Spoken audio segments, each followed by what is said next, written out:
Is the audio okay? Hold on, I need to listen to this on my side.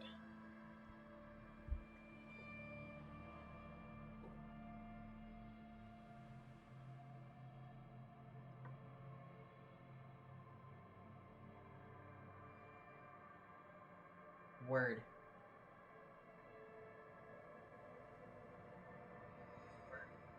Oh yeah, that's loud as shit. Okay. Good. Good. Because it needs to be louder so that the audio doesn't overlap me. Yes, sir. Yes, sir. Okay. Disco Elysium.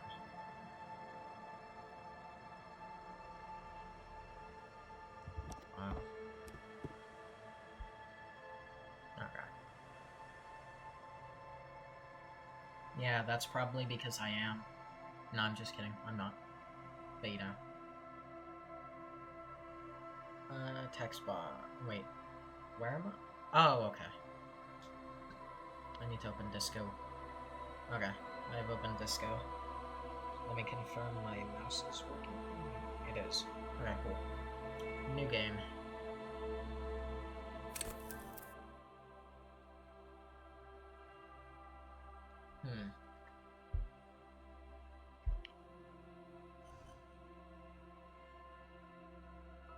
Streamer. Oh shit! Right, I forgot streamer mode back.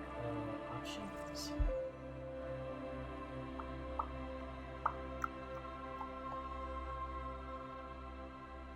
Streamer mode. Streamer mode replaces certain copyrighted piece. Oh. Oh, that's good. I don't want to get copyrighted. Okay. Okay, good. New game. Honestly, I think I should go... Wait, Twitch integration? Hold on. Okay, what does this do? With Twitch integration, streamers can create polls so their viewers can influence gameplay. Viewers can vote for their favorite dialogue option and give temporary bonuses and penalties to the streamer's main attributes. Whoa! Okay, that's neat. They can also view the streamer's character sheet and journal at any time. Twitch token.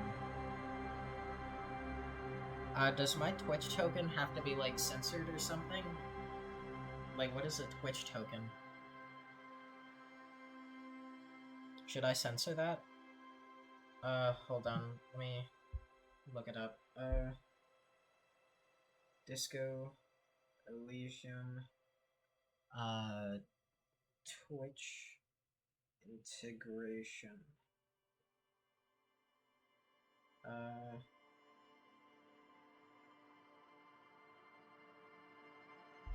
I think I should...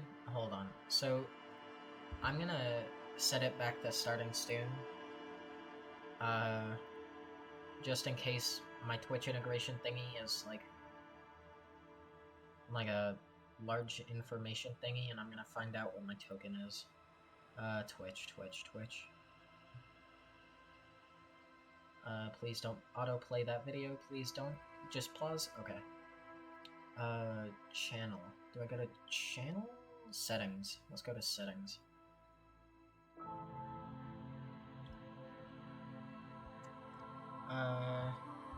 Google.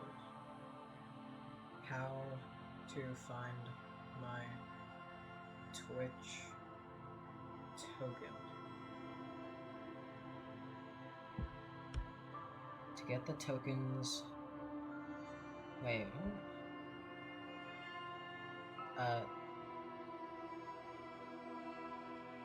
How to find your Twitch stream key? Twitch stream key.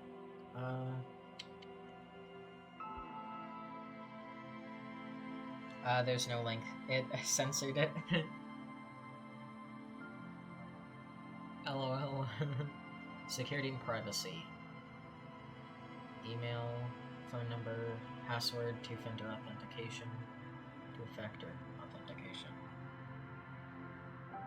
Request a copy of your data, channel and videos.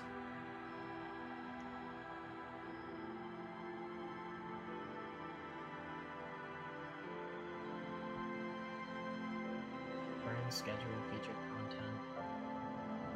This music is so loud.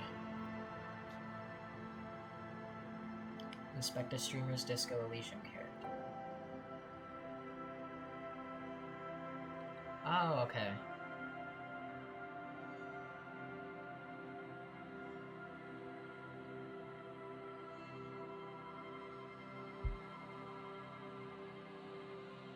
Install. Do not show this key on stream. Okay. Okay, so I was right in censoring it. To use the Twitch integration, we'll need this secret key added to the Twitch integration settings menu in game. Activate. Set as overlay 1?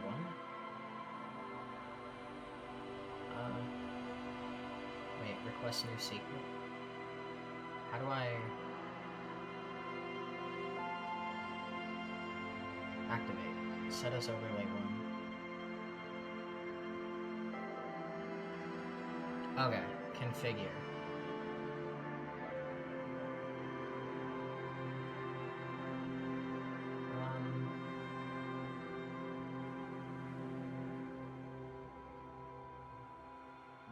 Hold on. To use the...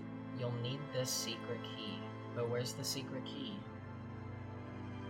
It's not giving me one. Oh my god, this music is so fucking loud. Holy shit. Music volume.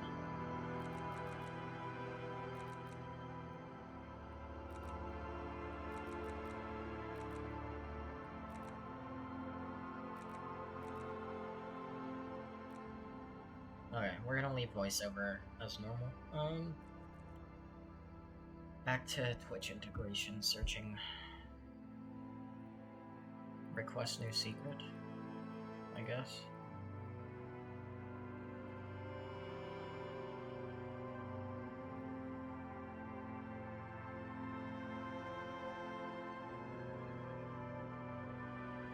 How do I... Okay, hold on. Account settings. Connections.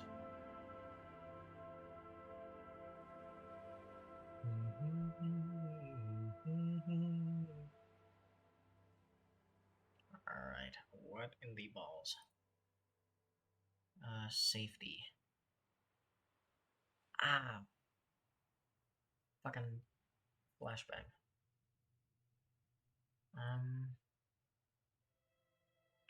Channel. That would play this. Turn off. That, what? Creator, dashboard, emote attribution, content, settings. Like, what am I doing? Channel and videos? Moderation, stream together, streaming tools, extension. Like, what the fuck am I doing? Oh my god. Stream. Oh! Primary stream key. Okay. Copy. Disco Elysium. Enter Twitch code. Control V, I think it was. Ah, okay. Connecting to server. Come on. Do it. Do it. Please.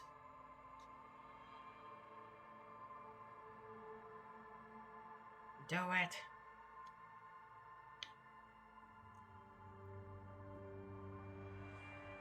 I'm gonna turn on my light.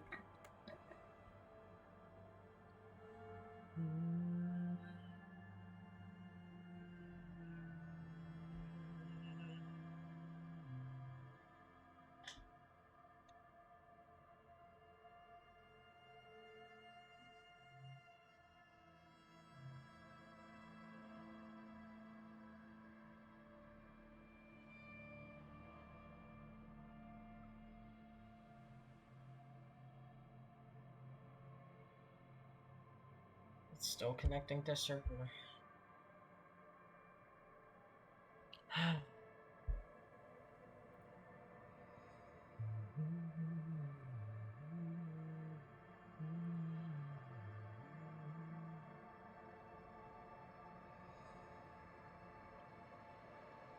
Oh, wait. Lol.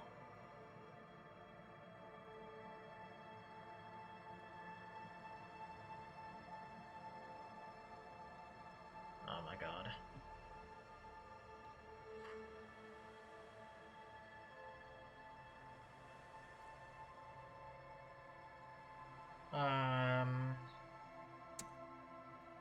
Hold on. I'm gonna close it and reopen the game.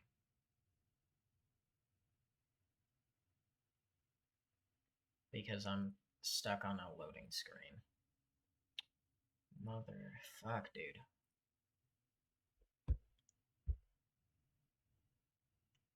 I accidentally copied the hashtags instead of the actual thing. I forgot to click show. Yeah. Okay. Now, when I go to it and type it in, it should work. Or rather, Control V it in.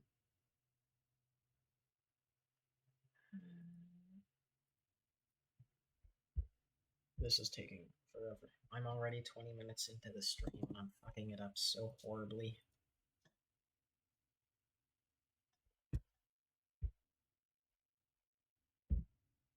Shoobly dooby. Shooby dooby. Booby dooby doo.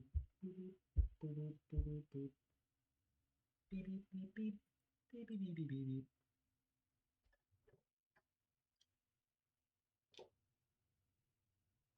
You're correct, sir. Okay. Options. Streamer mode, Twitch integration, enter Twitch token, Control B, connecting to server. Alright.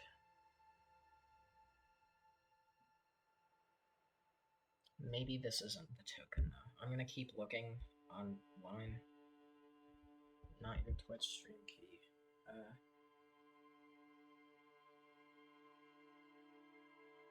Discombination, Twitch integration. Ah, so it is required to use Disco Elysium Companion. Okay. So while this is happening, I need to go back to here. Back to Companion. Streaming tools.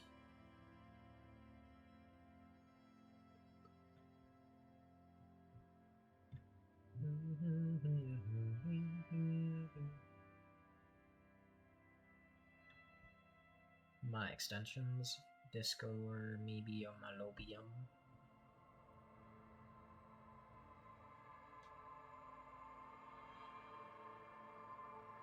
Like, why is it not showing me? Request new secret. It's not giving me to use the Twitch integration, you'll need the secret key added to the Twitch thing. But it's not giving me a secret key. So I don't know what's happening.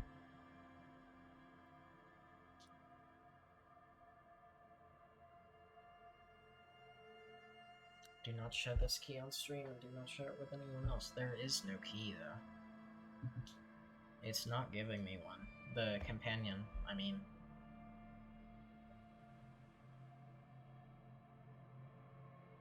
Even if I hit request new secret, it's not giving me anything. So maybe I just can't use it for now, or something? I don't know. Configure.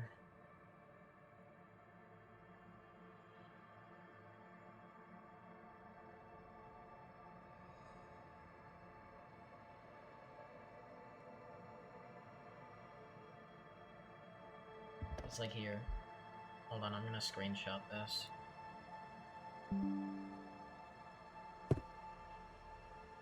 This is what I see. I don't see any key. It's not giving me one.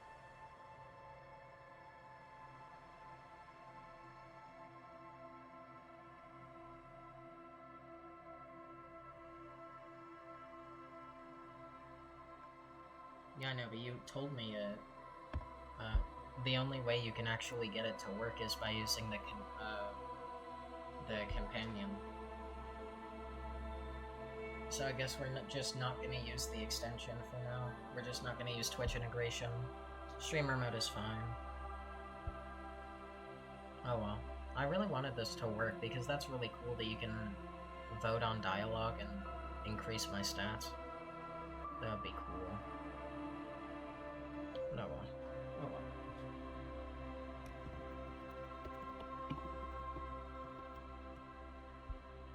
Alright. Let's go to... Okay, so Twitch integration, right. We have to quit the game again.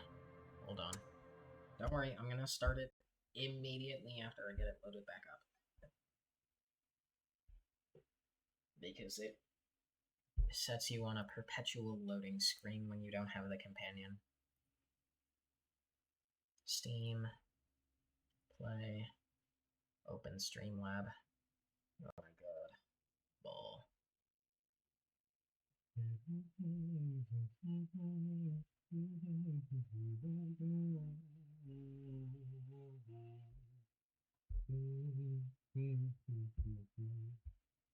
At least I get to look at my starting soon screen longer. God, it's so great. Oh my gosh. I'm so joyous. I love this little dude. I need to make more isopods and then have them on the screen as well. Just a bunch of little dudes vibing around. Oh, I could put Frostpod on here, actually. I could put a lot of dudes on here.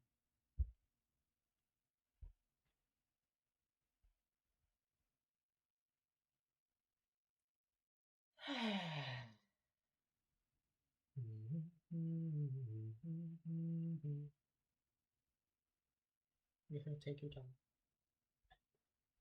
Take your time, Vern. Take your time. Take your time, Vernius. It's here! Okay, options. Make sure streamer mode is on. Twitch integration is off. Audio. All half except for voiceover. Gamma correction. Shader quality brilliant. Dynamic shadows. Anti-aliasing. What is anti-aliasing? Makes it smoother, I think. Menu size, dialogue, text size. Alright. Did you say some guy? Oh, some guy, like the character, from the game, from my game. Oh my god, it's some guy. Oh my god. Holy shit, it's a Sprite Superstar reference. Oh my god. Hate my life. Okay. Now I can go to this, and then live. Okay, yeah, okay. Everything is working correctly.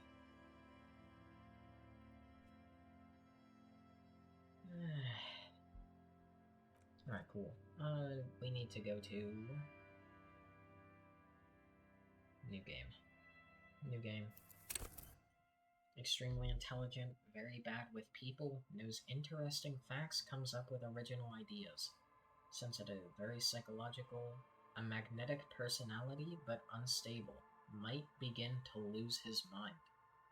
Extremely physical, interacts with the world through his body, gets things done, but dumb as a rock.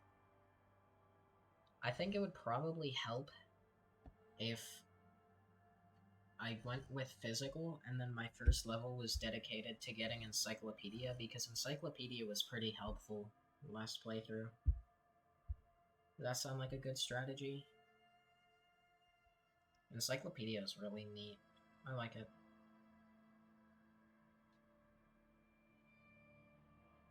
Unless Encyclopedia is like a create your own. I don't know.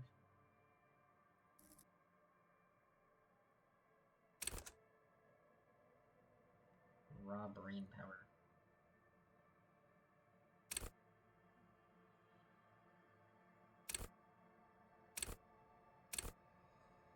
Sensitivity, how emotionally intelligent you are.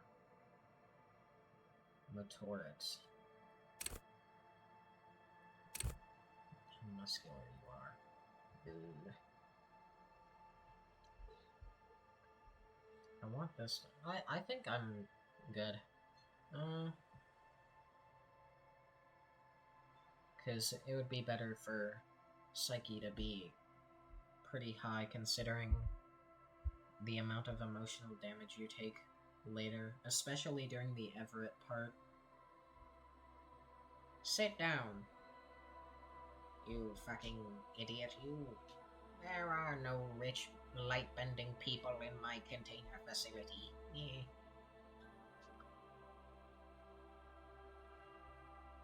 Yeah, I think this is good. Right? Intellect. I like having a lot of intellect. Motorics, pretty decent. Yeah, I think I'm going to go with this. Next. Signature skills. Set skill. Wait, can I only set one? Or do I have to set, like, one per thing? Or do I think it's one, right? Because it always had plus Inland Empire, plus Encyclopedia, plus the other things. Yeah, one only. Okay. Then honestly, maybe Encyclopedia. Because I really like Encyclopedia. What does Inland Empire do? Hold on, let's click on... Okay.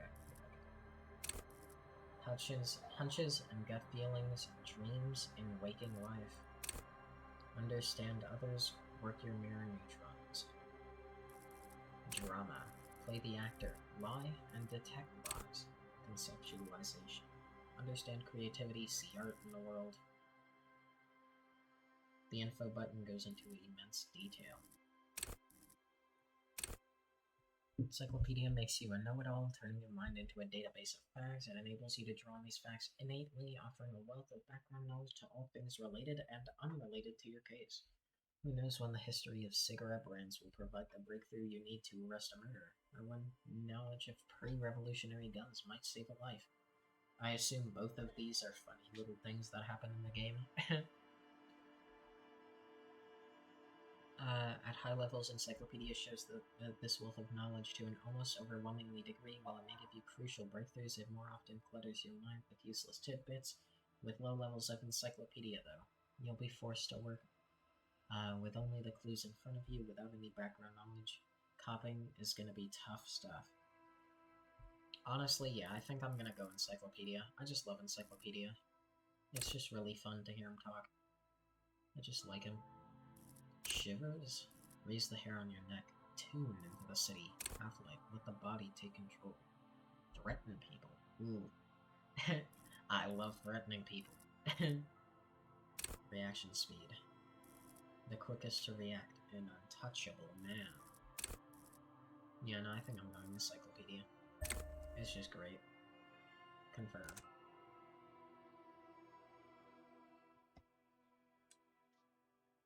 It's time to look ugly. Yippee. The furries are at home in the mirror. It is their address. Even the clearest water, if deep enough, can drown.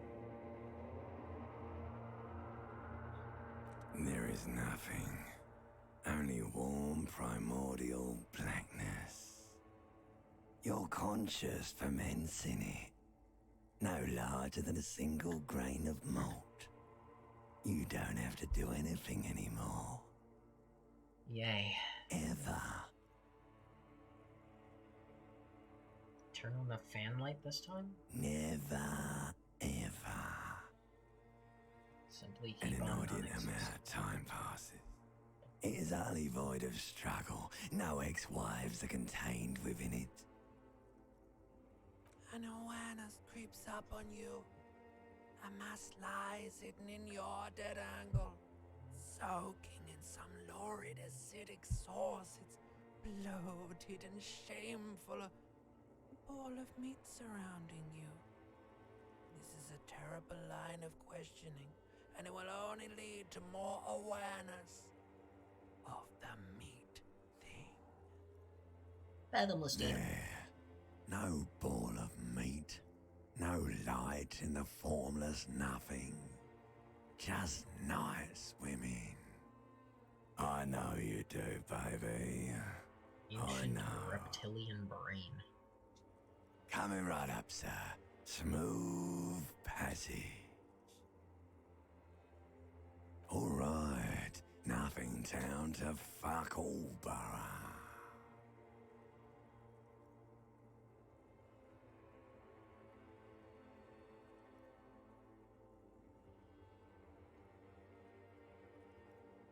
Not you.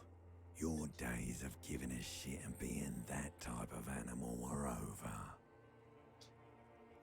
The song of death is sweet and endless. But what is this? Somewhere in the sore, bloated man meet around you. A sensation. No, I don't want a sensation. I want to plunge back into the void. Like a fly to the ointment, your conscience sticks to it. The limbed and headed machine of pain and undignified suffering is firing up again. It wants to walk the desert, hurting, longing, dancing to disco music. The stench of liquor rises from your mouth, and with it, an ungodly headache. A fiery streak penetrates your skull, trying to force your eyes open. It's a sound, a clarion call from hell. Somehow, you know what it is. A caprice can name a motor carriage. Thanks, Encyclopedia. You're so helpful.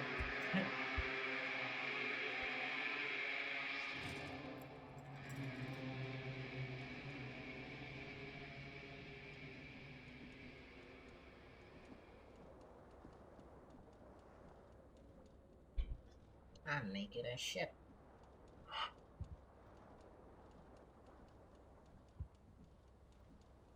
Oh, I forgot. I can't control myself with You hear a wax. jingle.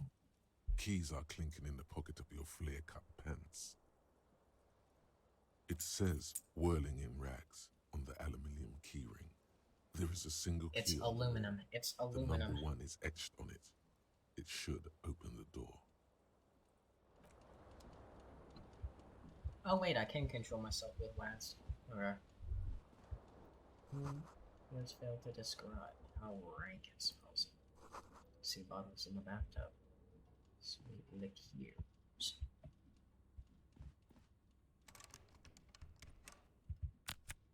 And tab to highlight. A mirror hangs above a bent and broken sink. In a fierce discharge of masculine energy, someone has ripped half the faucet off. I wonder who did that. Hot water sprays from the base, and steam covers the mirror. You cannot see yourself, just the outline of a man. Suddenly, you realize you have no memory of the face that awaits you there, underneath the soft vapor. Really, all recollection of the person you are, the people in your life, and even the world you're in has drowned in a sea of blood alcohol.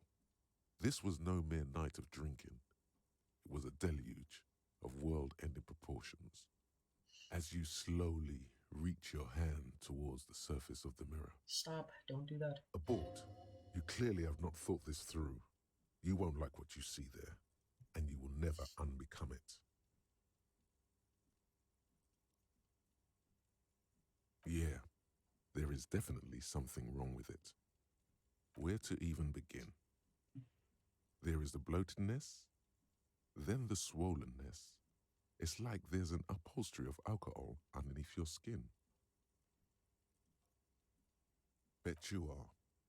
Your nose feels like a small balloon in the middle of your face. It hurts when you honk it. It doesn't appear to be a particularly tiny nose either. Not with all the drinks it's absorbed for you. It's not. It's swollen and snail-like, wriggling between your fingers. Don't be scared. It's only your face. It's not like anyone's going to see it. Behold. Death. this thing is, do you? Whatever it is, at least it's dead now. There's clearly rigor mortis on your face. Oh wait, is that an expression? Are you trying to make an expression with that face? Please stop. It's horrible. You're scaring yourself. Oh my God. You can't stop. It's like it's not even voluntary anymore. You have worn that grin into your face and now it won't come off. Yeah. What does it even mean? What is the emotion you're trying to convey? You should check yourself for a pulse, superstar. From here it looks like a cadaverous spasm. You find no sign of life on your swollen neck. However, putting your hand on your chest reveals an irregular heartbeat. You appear to be alive, for now. Like the rest of you, it comes from a bad place, somewhere in the past. That's all you know for now. I'm not gonna try that fucking 3%. White satin shirt.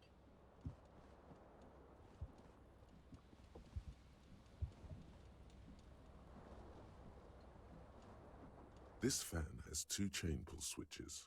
One ends in a tiny fan, the other in a light bulb. A truly horrific necktie has somehow attached itself to one of the blades. You reach out to grab the tie, but what's this? Diffuse, radiating chest pain. Doom comes over you. Rah, I'm going to die. What? Okay. You feel something in your chest, an unnatural pressure. It's spreading to your left arm, your jaw. Very, very bad. This is the end. Bad. Man, I already died. All you feel is pain and weakness. You have to surrender now. We all do. It gets so dark. You don't even see her face. Like you always thought you would. You only see pain and fear. Cop suffers final heart Man. attack. A detective lieutenant of the RCM passed away yesterday. His death, though abrupt, did not come as a surprise to those who knew him. He was the heaviest drinker I'd ever met. Captain Ptolemy Price, the deceased superior officer, commented, "That ain't easy on the failed ticker." two He loved his 50-50s liquor, in a sure, row. said Detective Or Chester basically McLean, friend and 50-50s. I colleague. mean, like, But 43 I is think basically before 50. he ever had a heart attack, his heart was broken. According to an Yeah, but official that's what statement I always given do. by the I RCM, always, like, the officer save was on the and brink then, of like, solving a murder case. Go back because I failed, and then I just, like, keep on doing that. I did that with Metalhead and the rich light bending guy, but I'm gonna try to not, like, save scum in this playthrough. If I fail something, I'm totally fucked, but I'm gonna keep saving for the sake. Mother... What? Wait. No! Did it delete my character? Oh my god.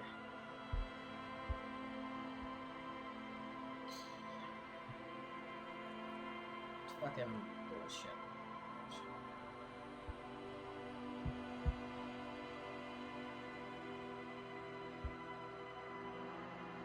Yeah, I fucking... fucking... dude.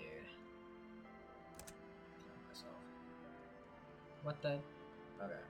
Oh, this is random.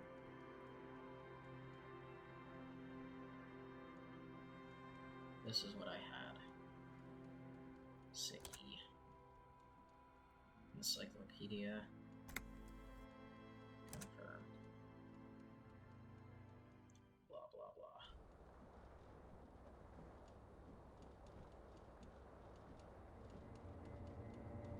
The Furies are at home in the mirror. Is there just clear waters and deep enough campground? Blah, blah, blah. Never, ever, an inordinate amount of time passes. An awareness Ex-love. lacks tenderness. It is foolish of you to resurface to the loss. Not after all the damage you've suffered to get here. Some of it irreversible. Some of it irreversible. Sail with me through the abyss of pelagic zone. Like pain and burning light, wanting things from people who don't want to give them to me. Do you really? You wouldn't like it if I told you what was back there. Why'd you think you had to bludgeon yourself into oblivion? Or did you not sense yourself marinating? Poured so much on yourself, got a bit carried away, did we, Chef? Fear and apprehension. You should ask what's out there first.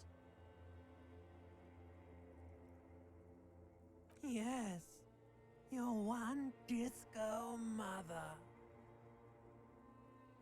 There's this giant ball there. And evil apes.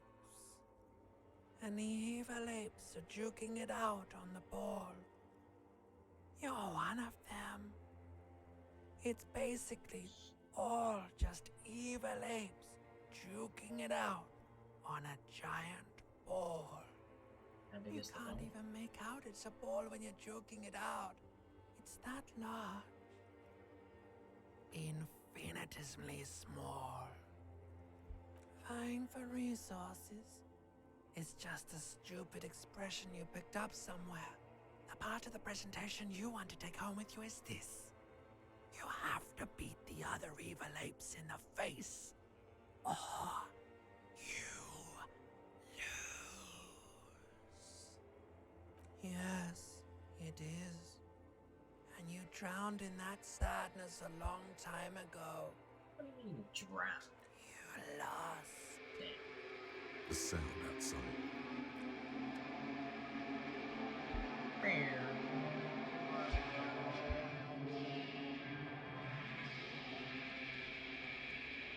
Oh, it didn't have the getting up animation.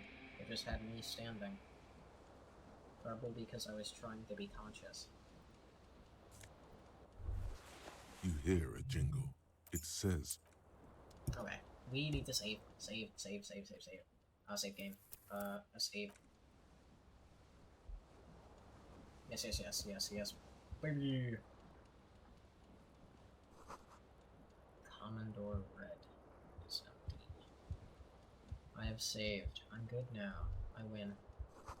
You failed to describe how stank it's smelling here. Sweet, weird vibe at the beach. a mirror hangs above hot water. Suddenly, you realize you have, as you slip abort. You clearly have not thought this through. You won't like what you see there. And you will, behold, you have no idea who this thing is. It appears you're also dead. There's clearly rigor mortis on your face. Oh wait, please stop. It's horrible. You're scared. You can't, can you? It's like it's not even voluntary anymore. You have worn that grin into your Pressing face, F5 and now it also won't come off. saves. What does it Oh, even shit. mean? Hold on. You should check yourself for a pulse. So you find no sign of life on your swollen neck. There's no However, way putting I your hand fail. on your chest reveals Again, an irregular actually, hold on, heartbeat. F5. You appear to be alive. For now. It belongs in the new, the third decade of the current century. Enough time had passed from the failure of the revolution that, for a fleeting moment, free market economy seemed like the ultimate, uncontested way of life for our species. Okay. Things were good. It was smooth sailing. People made gold and champagne-tinted interiors and facades to suit the times, calling this the new style. But more importantly, disco happened. Ah, fuck yeah. I love disco. For Revachol, Elysium. your city. That meant only one thing.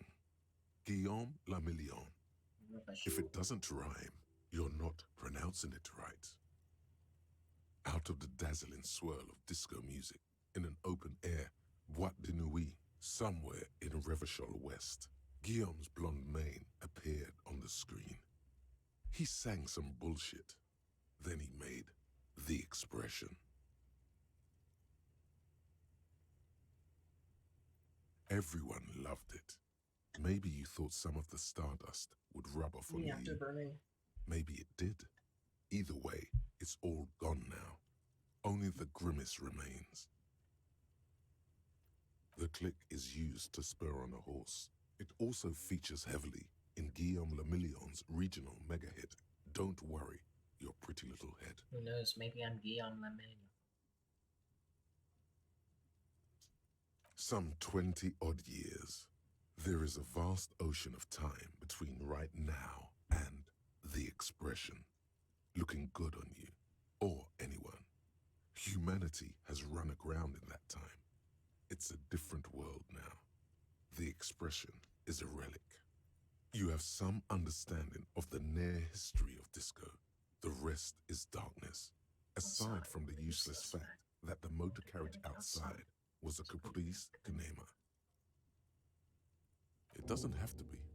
You can swoon over Guillaume and his champagne-corked smile whenever you want to. Maybe some of the stardust will return.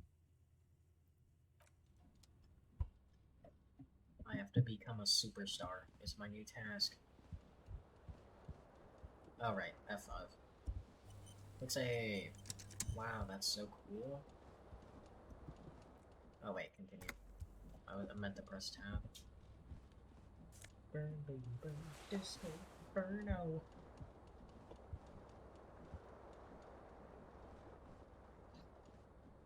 The window stands broken in its frame. Cold wind blows in. The shards face outward. Whatever broke this window came from the inside. A fine web of scarring covers the back of your right hand, but none of it is recent. More likely a projectile than a held object. There are no fragments on the floor from pulling a tool back in after impact.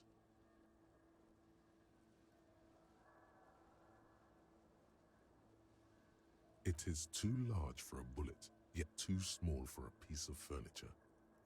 You're looking for something heavy and larger than your fist. Like the green shoe that's on the hat rack in the corner, which, coincidentally, is missing its friend. Congratulations, you smashed the window with your own shoe. Now you only have one. If you're lucky, you can still find the other on the balcony outside. The door to it should be outside your room. The cool wind gushes in. Your toes curl up from the cold.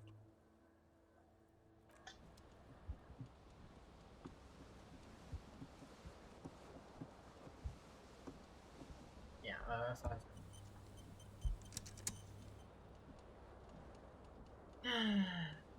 This fan has two chain pull switches. Imagine. One, you reach out to grab the tab. Oh, I died again. You feel something in your chest, an unnatural pressure.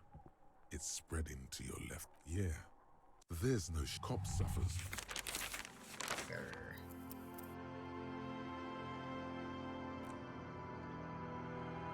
I'm gonna get it, babe. There's no way I fail it 3 times in a row. This fan has two chain pull switches. You swoop Win it. up and catch the tie. Snap. It's released from the blade. You increase your Oh, right, I forgot I can turn it off. What you have in your hand is a truly hideous necktie with 4 or 5 different patterns. The knot reminds you of a noose. I should kill myself. Yeah. F5.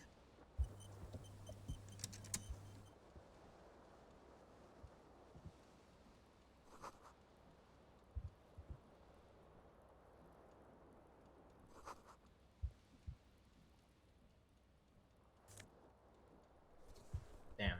I'm seriously getting sued for this fucking room. Like, damn. What is this? The hitbox. Oh, that's the mirror. Or, no, the door. I was wondering what the hell this was. Burn, baby, burn. Disco, burn.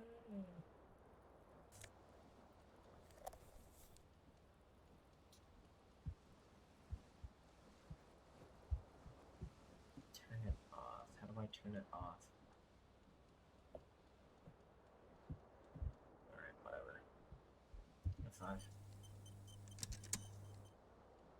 The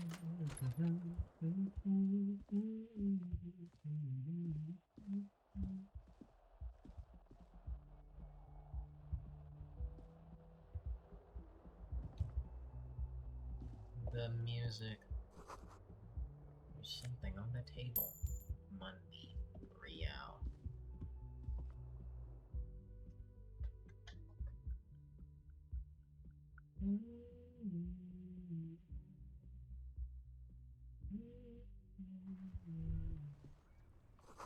Smell the sea makes you dizzy.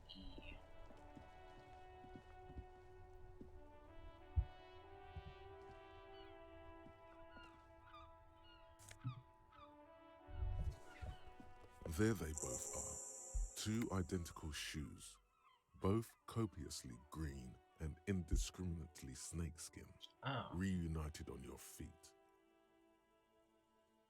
Like two baby crocodiles. Good, they're balanced, comfy. Feels like the only good thing about you right now, truth be told. Moral.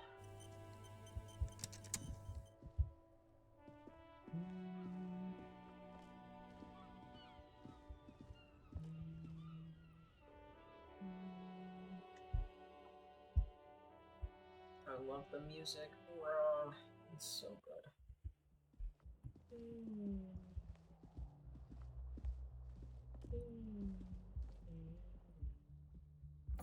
Hello, officer. How are you doing today? Whack. The fan is spinning. The blades come squeaking to a halt. A terrible mistake. Turn the lights off immediately. You can practically feel the photons burning a hole in your brain. Ah, okay. So you You killed feel yourself. something in your chest, an unnatural pressure. It's spreading to yeah. There's no cop suffers. Yeah. Go game. Quick save. Oh, yeah, quick save.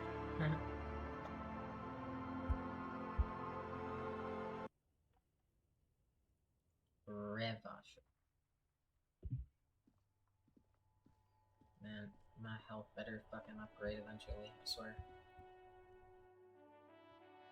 I've forgotten so much about the game. I love this game though. A mistake. Turn it off immediately before you kill yourself. Hello, officer. Since March. Here's 51. 2051? 1951? Right. F5 to quick save. The young woman raises a cigarette to her lips. Her eyes are brown and her face is speckled with birthmarks. She can't be more than 28. No.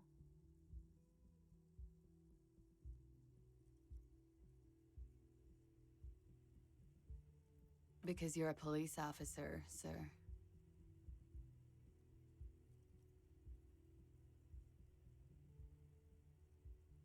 I am, yes.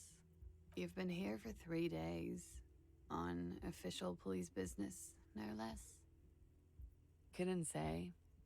In truth, so far, mostly drinking. But, basically. Wow, that's cool. Could it be because of the drinking? She hasn't had time to put her makeup on. This is her morning cigarette. She looks tired, her beauty waning faster than it ought to at her age. Don't be so harsh on yourself. They let almost anyone be a police officer. Of course. Be careful, officer. They don't like the police around here. Something stirs in you as she's about to go. Call it an instinct, a need. The need to ask questions. It's like you've said the words a million times before. She looks back at you, a light glinting off her eyes. Yes. The dock workers are pretty cocky. They think they're police enough. At least here on the coast. I can't say about the rest of the city.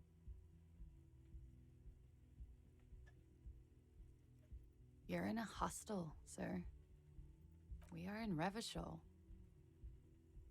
Revachol is the disgraced former capital of the world, divided into zones of control under foreign occupation. Half a century after a failed world revolution, she is central to our moment in time.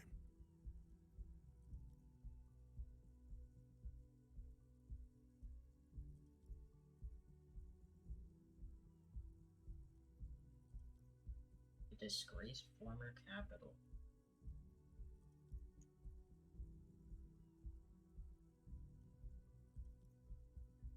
Yeah? Those words, tell me something else, feel like something you've said innumerable times before. Your mouth is the very shape of them.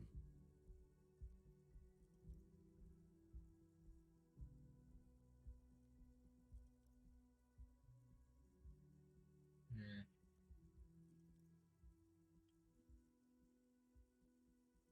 There was the usual ruckus. Loud disco music. I couldn't say. It's impossible to hear people speaking from over here. Oh, yes. Various artists. Ostentatious orchestration prime among them.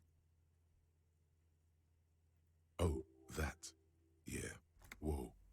The less said about OO, the better. OO were huge where I come from.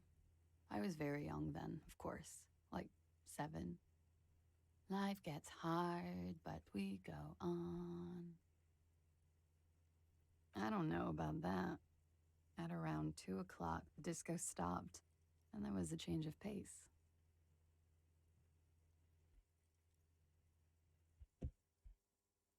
Yeah, that tends to happen. That's called stream delay. That happens normally. That's happens with every streamer or stream. A slow, sad song started playing, like organ music on repeat. That went on for quite a while. Some of the time, you were yelling along to it.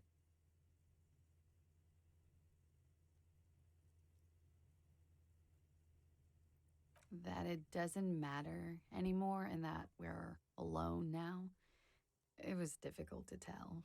The song itself was very quiet and soft, but you sounded like a winded boar, sir. It was hard to understand what you were singing on top of it. Then you started screaming and trashed the place. A window was smashed. The tape player, probably. The song stopped. And furniture, too. A real destructathon. There was screaming. Then I think you passed out. There was. I think you screamed that you didn't want to be this type of animal anymore. I may have misheard, but it was sort of memorable. I went out afterwards. Everything was quiet by then, around 4 or 5. And that was it. It's 51. The current century? Centuries don't have numbers, they have names. And this is the current one. Civilization has existed for 8,000 years, sir. You're right. There is nothing funny about civilization. Glad to have been of assistance. Noted.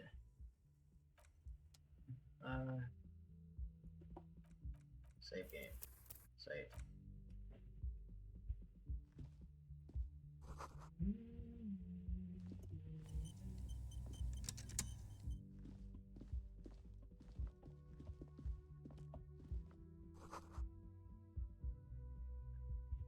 Trump Lamont.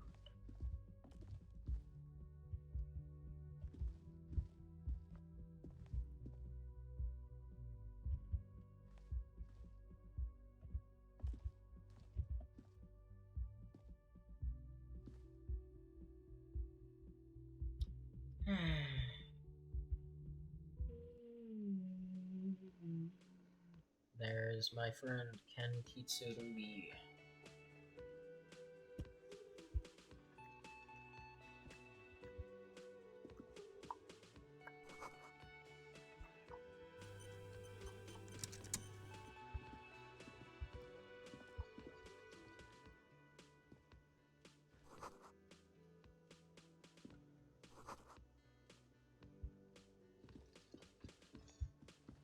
Can I help you, sir?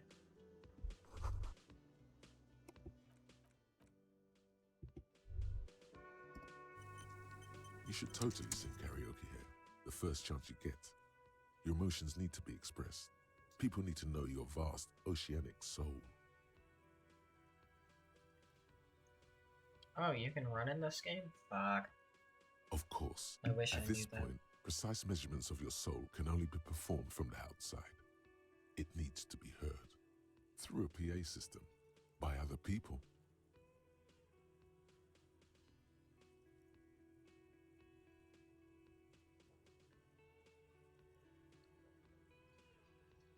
Who is mistakenly identified as a cop for his prominent jawline? Yes, sounds likely. You should probably go on stage and pose for a moment when you're done with this thought. See if it works. You should sing the sad small church song from that tape you found.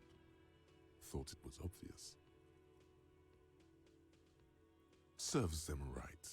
Wipe that smirk off their face with your sad, tragic song. Who's laughing now? No one. You would need another copy of the tape first, though.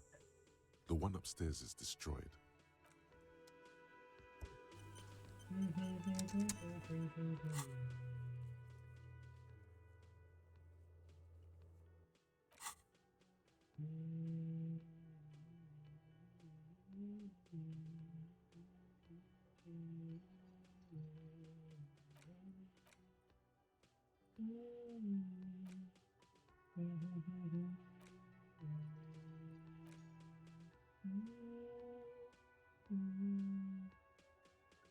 -1 logic.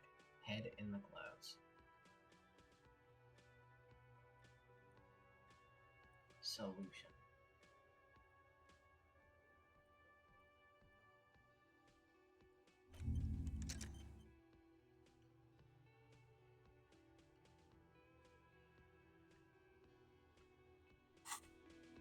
I'm probably gonna need logic, but you know what? Who cares, honestly.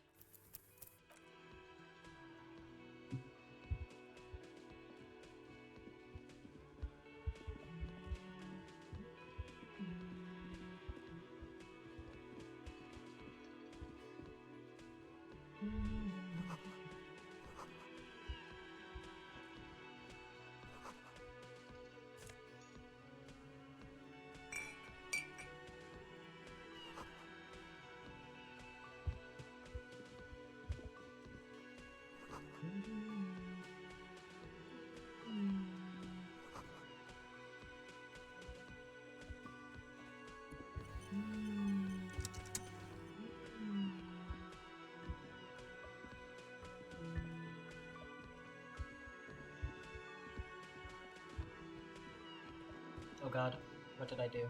Oh wait, I was holding shift and tab.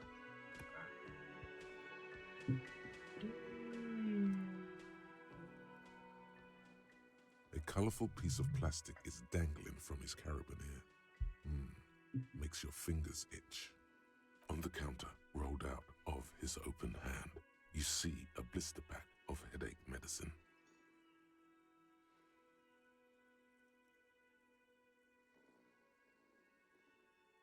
It's a dock worker's ID, doubling as a shift card and a job permit. A young, able-bodied man stares back at you from the photo. Santiago S. John. Nah, I'm a cop. I shouldn't steal. The man does not mind.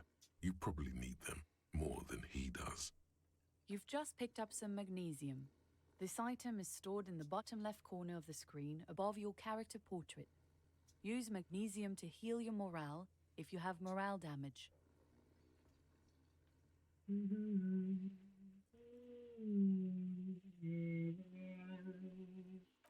Alright, that's fair. However, I'm a good cop.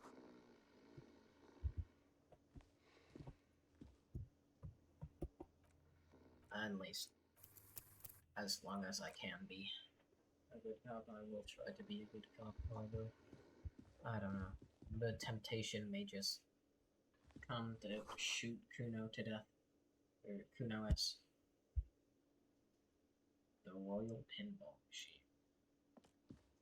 Hello, sweetie. Hello, sweetie. You shouldn't keep your colleague waiting. Hello, Ken Kitsurugi. A bespectacled man in an orange bomber jacket Kitsuragi. is tapping his foot on the floor. Looks like he's waiting for someone. You.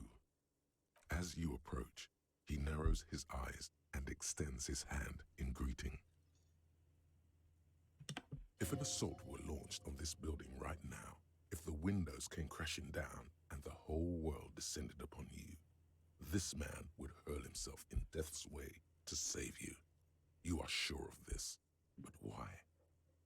On the sleeve of his bomber jacket, as well as on its back, are the same enigmatic white rectangles as on your blazer. He is your half-brother. Hello, I'm Kim Kitsuragi, Lieutenant, Precinct 57. You must be from the 41st. You realize he's waiting for your name. This is your chance to come up with a really good name for yourself. Get creative. Conceptualize. Okay. Concentration makes you squint your eyes. Your name should be deep gold and orange, like a forest fire looming on the horizon, but mixed with the stench of liquor rising from your breath. You're 2 steps closer to it, but there are still many to go.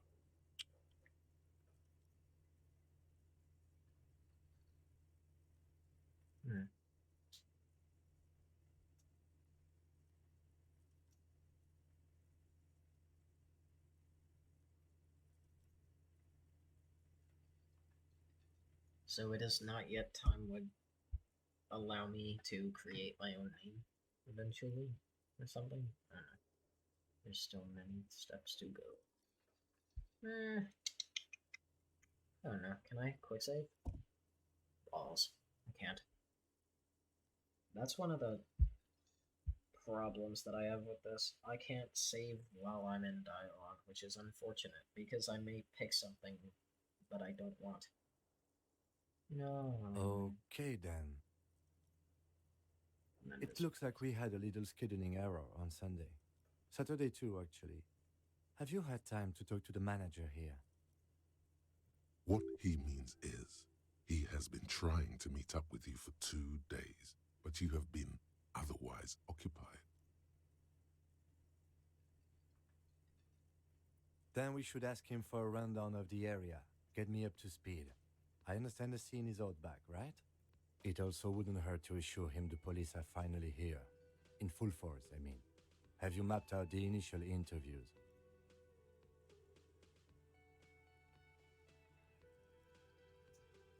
Right. And the interviews? At the 57th, we like to prepare an initial list of persons of interest, and then just skim the surface. Prepare the field, get to know the players. You don't do that? Maybe it's not an inter-district practice. Okay, we'll have time for that after we take a look at the coroner's case. Have you removed the dead body from the tree? Well, man, yeah. Mm-hmm. So, the body is still in the tree. This is the first time you detect a weariness in the lieutenant's voice. It is obvious he would have preferred for the body to no longer be in the tree. Wow. Here, precinct 41. We like to examine the body when it's in its natural state, in a tree, whatever. Where it has been hanging for 7 days straight. We should go there as soon as we are done talking to the owner. I can see you drank last night and the night before, and that you are still drunk now. But I have seen officers go through worse. Much worse. If you need something for your headache, there is a general store nearby. But as I said, the dead body should be our #1 concern. Talk to the manager. Then we go out back and take the body down. After you, officer. If you're about to embark on an investigation, shouldn't you have a badge? You mean you don't have a badge? Losing your identification card is a serious matter. My vehicle has a shortwave. You can use it to report your badge missing. I advise you to try to locate it as quickly as possible. But getting the body down should still take precedence. Lieutenant Kitsuragi is now in your party. You can talk to him whenever by interacting with him.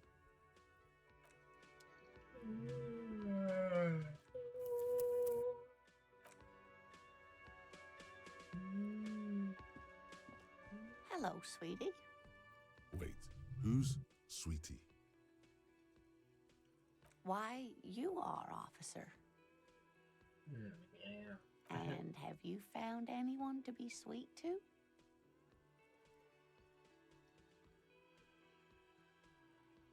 I had once linked twice, but then I lost her.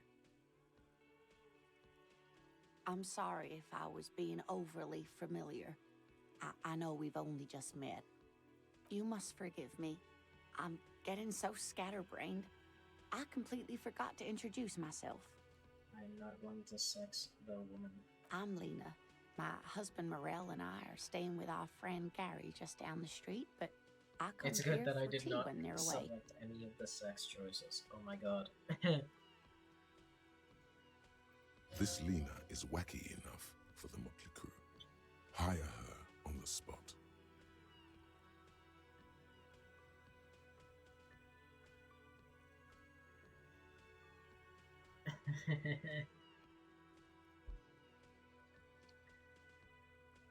You seem to be in a chair. Oh yeah, I'm disabled as shit.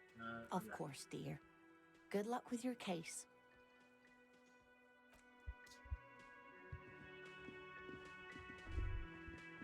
Bull. What was that?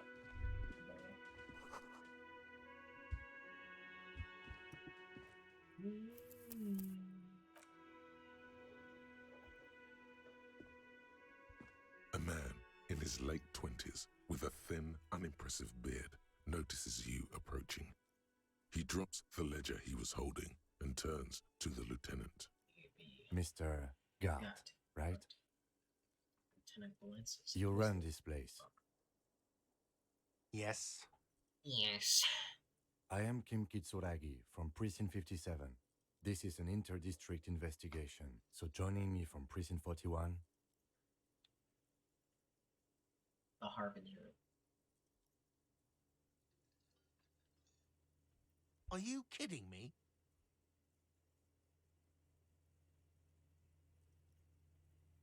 Right. Now, I know it took us a while to arrive at the scene. It also took you a while to call us and report the dead body.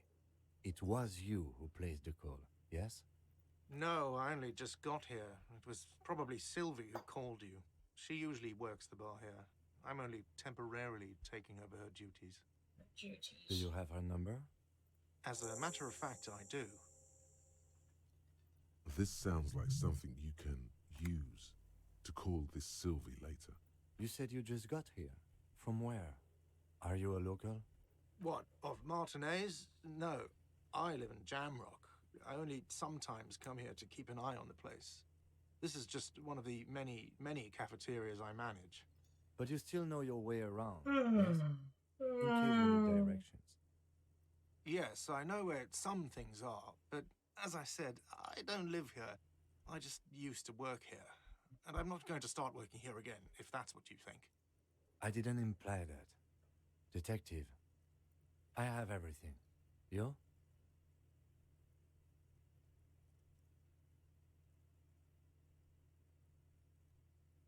Yes, yes. He means, do you have questions for me, like a police officer would? Man, this He dude is thinks you're just a stupid, sire. dickhead.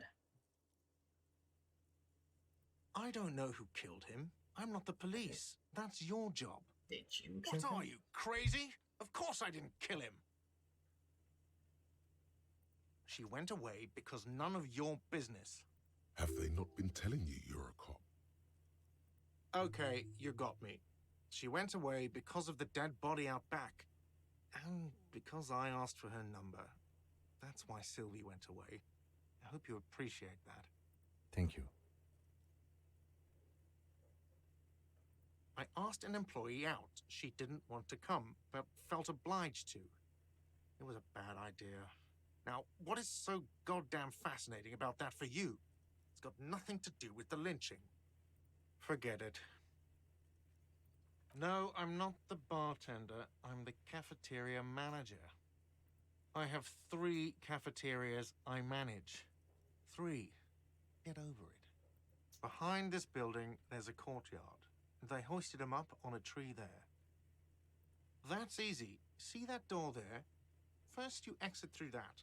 Then, to your right, you should see a big hole in the fence. A really big one. You can get to the courtyard through there. No need for the keys. The hole is big enough for the Franco-Nigerian cavalry to fit through. Let's go. Let's go. Not so fast. You owe me 130 real. Oh, excuse me. You owe me 130 real.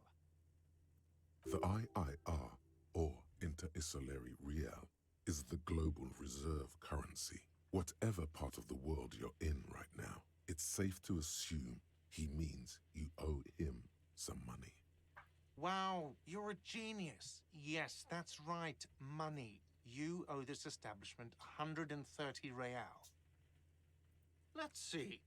3 nights at a tariff of 20 real comes to 60 real. Then there's the window you annihilated. The hole in the window was the first thing I saw when I came to work. So don't try to tell me you didn't. That will be 40 real in damages. Real. Another thing you've annihilated is half the bar. You've run a tab of 30 real. Actually, more, but we'll round it down to 30 for your hard work maintaining the stability and order of Revachol. That's 60 plus 40 plus 30 equals 130 real. And yes, real is still money. But what exactly is... What are you, a philosopher? Money is what grown-up people use to pay for things. Things like this hostel room, or 8 bottles of potent blend, and 9 packs of Royal Extra.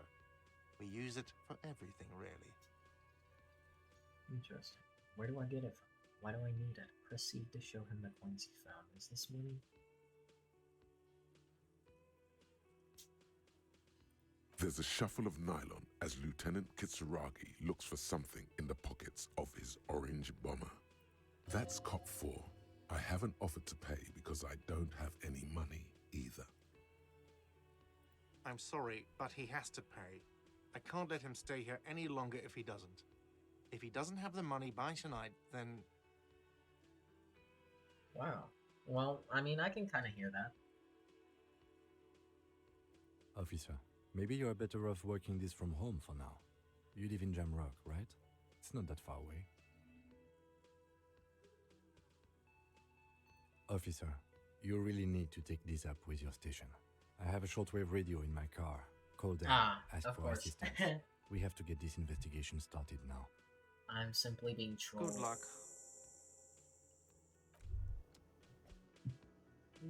By the way, where is home? The address is coming up blank, and this place sure isn't it. Don't kill me. But you've been at this hostel cafeteria for only 3 nights. Where were you before? You had to be somewhere.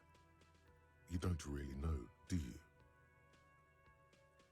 A vague, blackened image doesn't sound like somewhere you can stay if you run out of money. You can try. Run some addresses in your head when you get the time. Maybe a street or an apartment will appear. Alright, save game, save, yabby dibby dooby. Alright. Suspect victim body, report your badge missing. Who made the call? Reporting the crime, pay for damages.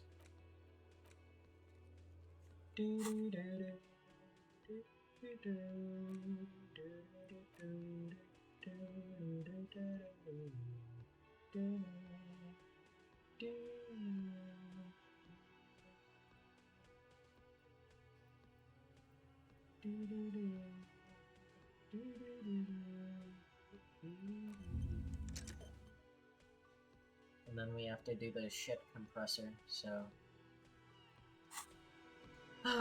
balls. Dude, I'm totally gonna fail that roll.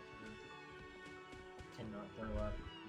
embarrass the shit out The of myself. theme on that pinball machine is a standard royalist theme, used on everything from pinball cabinets to full-flavor cigarettes. Honestly, maybe I should simply save Scum, because, like, oh god, I don't want to do this shit compressing.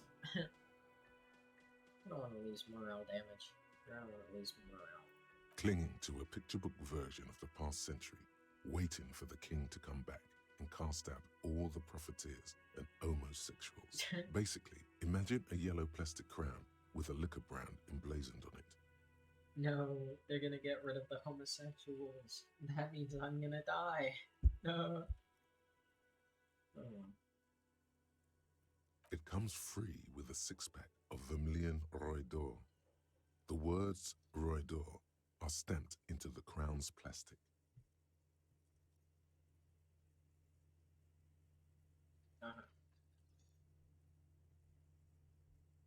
The sentiment is called anti-centennial nostalgia, pining for a time before the turn of the century.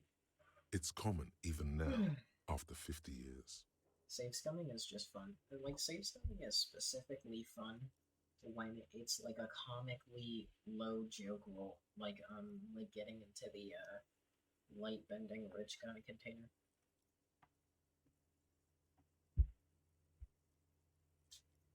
I like save scumming that way. Or beating Hammerhead to death.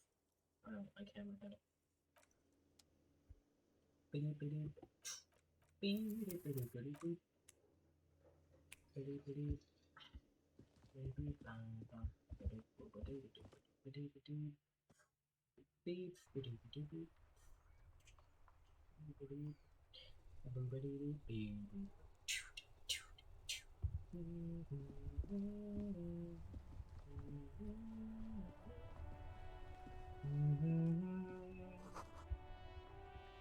Fuck the police. No, don't fuck the police. Measure head, yeah. A hammerhead.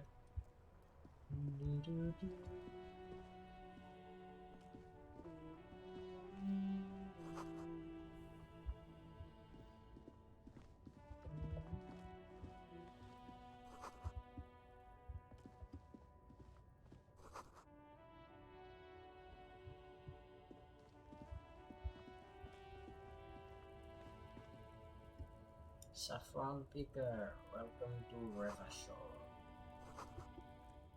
Save Gummy. Oh, this is the racist, right? Welcome to Yep. Revachol. Racist lorry driver. Welcome to Revachol.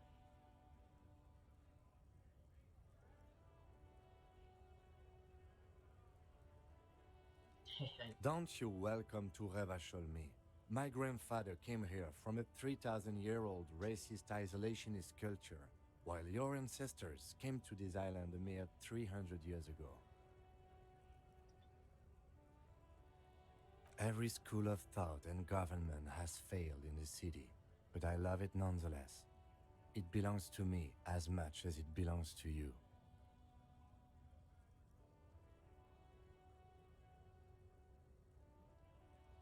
It's men like you who keep Revachol divided, making it that much harder for everyone to climb out of this post-war limbo. What he means is, fixation on the Revacholian nation makes it harder for Revachol to actually attain self-determination.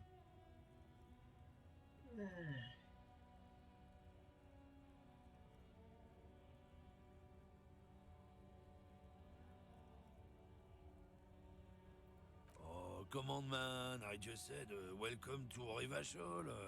It's a lorry driver thing. Fucking ratatouille ass accent. I know exactly what you meant. You think my kind doesn't belong here, that I should watch myself and behave. But you see, I'm an officer of the RCM. It's actually my job to make sure you behave. I would advise you to remember that.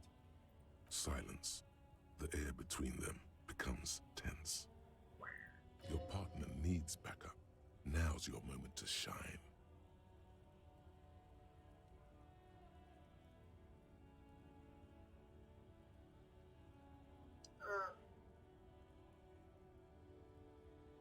You two make a cute couple. You know that? The lieutenant exhales and resumes his regular calmness. Whatever you say, officers. Officers. He smells of heavy motor oils and his breath of high tar content cigarettes, probably Astra Whites. Oh, not much anymore. I'm here to pick up some cargo, but the dock workers are on strike, so it's a sit and wait on your ass situation. The strike? Oh, they've been at it for a while. A month, 2 months maybe. But this here is just the last week or so. Apples. Apples. Apples is exactly the kind of thing you'd say if you had something to hide. Look, as detective, I come from a long line of lorrymen. We got ancient rights and privileges. Ancient rights and privileges. Oh, I'm here to pick up a load of fucking apples, man. Just regular, Koiko picked apples.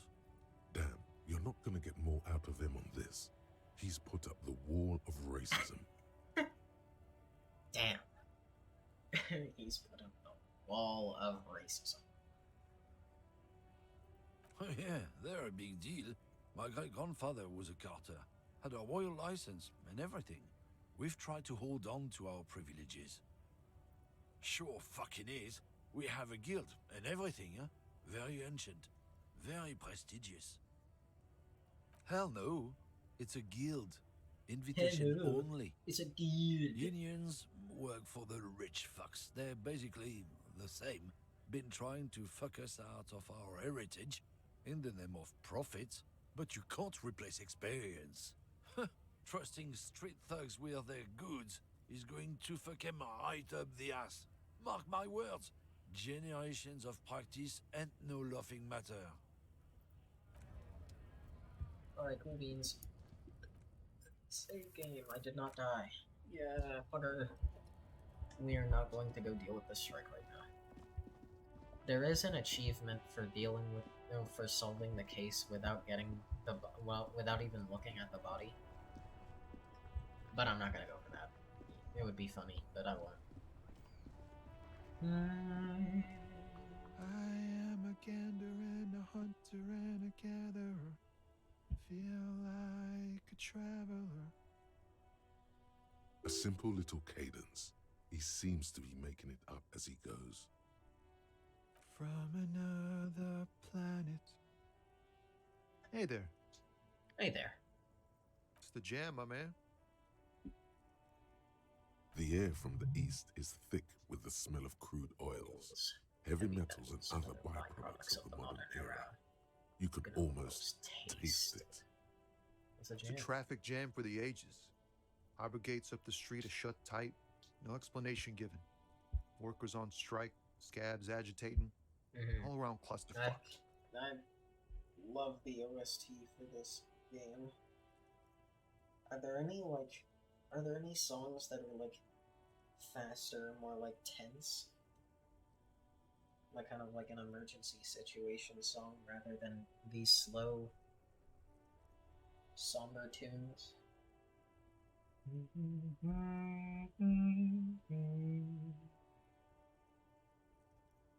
Meanwhile, we're all stuck here in long haul limbo for days upon days upon days. Upon days. Upon days. Feels like forever. Like I was born on this here roundabout and this was all I ever knew. Just me and the metal and the tires, the oil and the fumes of mazout.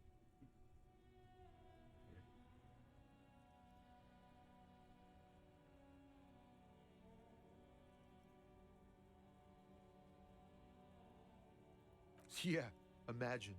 It's been a whole week already. So tell me, what do you need? It's like, whatever's going on over at the docks. Workers got a blockade set up, making demands, no way in or out. Going on strike would probably help you dodge a bullet or two. Maybe you should. Cops don't get paid much and the hours are long. Plus, you can get shot. Why not? The RCM is a self-managing organization that operates on donations. We promote our own leaders. It would be like striking against your own mother.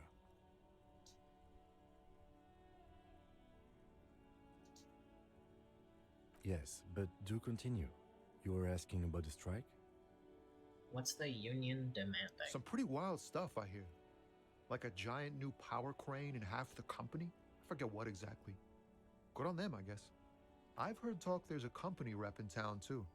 Like a strike negotiator type. They'd know what's up. Precise demands and so on. And that is the guy who was hung. Ah, yes, from the Wild Pines. We'll meet her soon enough, I'm sure. Never mind. That is the woman on the boat. They want to keep that money flowing in, my man. Ka-ching. He doesn't blame them, but he's not on their side. That's for sure. Anything else? Yeah, this ain't really my area of expertise. I just do my job and get paid. I have things to do and places to be. All of us do. All of who? Us lorry drivers. Camionneurs. You still hang around here waiting for this mess to end. Most have scurried off somewhere to get drunk or high. Or laid. Not that I blame them, really. Not you? Not my thing. Chasing transient pleasures is a drag these days. I prefer the examined life now. Thinking, reflecting, observing. He tries his best to look nonchalant, but there's a rigidity in him, as if trying to conceal something warm and deep beneath a cool exterior. He ain't one of us drivers. I know that. All accounted for. Otherwise, I haven't really asked about that. Been wasting time right here. Keep him busy. It's easy to see he's telling the truth. He's kept his nose out of the dark stuff. The man taps his fingers rhythmically against his arm. Oh, high-grade narcotics, illegal firearms, stuff like that. Relax. He's merely joking.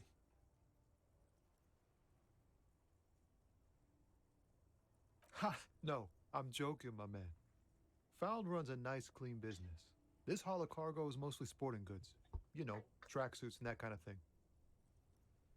They usually get shipped to Grad and the Occident. But we've been making headway in the Il-Moran market lately. That's your machine behind you? This rockin' beauty. Sure is. Like a rash you can't get rid of. You interested in heavy-duty cargo machinery? A motor lorry, Yay, also called a encyclopedia. camion, on Caillou and neighboring islands. This one looks roughed up enough to be some sort of found rust bucket. Maybe the A6? Good eye, my man. Yup, she's an old one, but reliable. Me and her spent a long time together. I get one of those fallen tracksuits you're on. We're pals and all, but I can't just freely hand out the merchandise. The bosses won't be happy. That's fair. I have another The question. man taps his fingers rhythmically against his arm. That's good for now. Okay. Don't be a stranger. Shoobly doobly. I am saying. Yeah, maybe we should look at the body. Although. I forgot, where do I get a bag? Yeah, if I had a bag, where do I get the bag? This Post Lavantorie mail collection box has been heavily vandalized with graffito. A closer inspection reveals 2 bullet holes in the front. Ooh. A faint sticker on the side reads, RCM Emergencies Desk number 8102, with a slogan, Mankind, be vigilant. Fuck you, mail delivery box. Good mail delivery box. The box seems happy. Yippee. Eat shit pig, fucked by the coon, and Saint cool. G with a crown No. have been scribbled on it. Jenny is a whore, and best set mailbox also.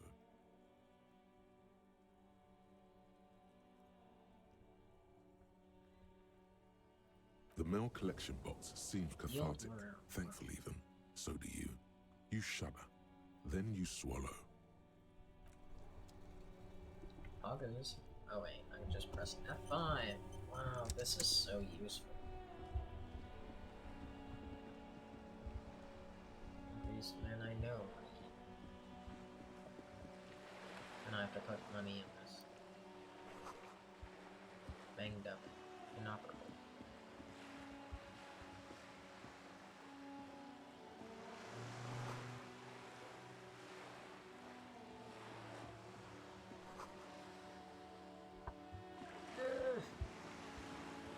Where art thou, bag?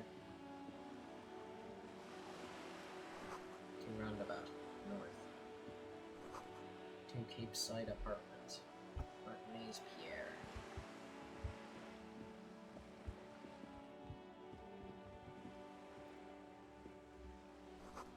Book about the future, the government reads your mind using radio technology. Yeah. Book about Boyadero culture, promotes freedom and roaming upstream, like a salmon. This book, you don't really understand what it's about, nor does it seem important. This is a book about potting. Could you stop moving? Stop! On the cover stands a very muscular man surrounded by flames. This book has a rose, a pistol, and a half-naked Dane on its cover. Wow, poggers.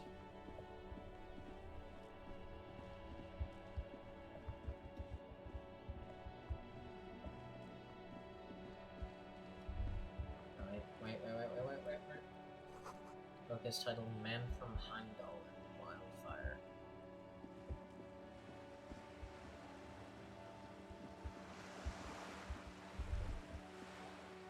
Dead man. The things I've seen and said. Hear the distant scrolls of cedar. Jump into the river. Jump into the river! You know you want to. Jump! Splatter of bullet holes lines the wall.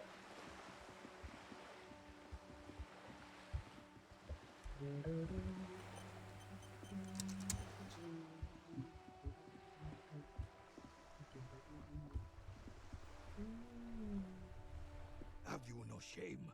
Whining about your back every time you bring out the measuring tape. Measuring tape.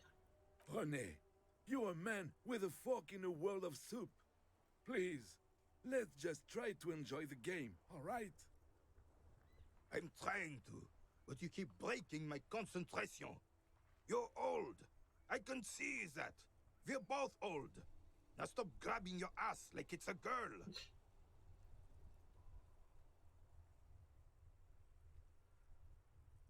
See? Your munching and complaining have ruined my concentration. Hold on. Your concentration. Could the objective of the game be to throw the metal ball so it lands by the wooden ball?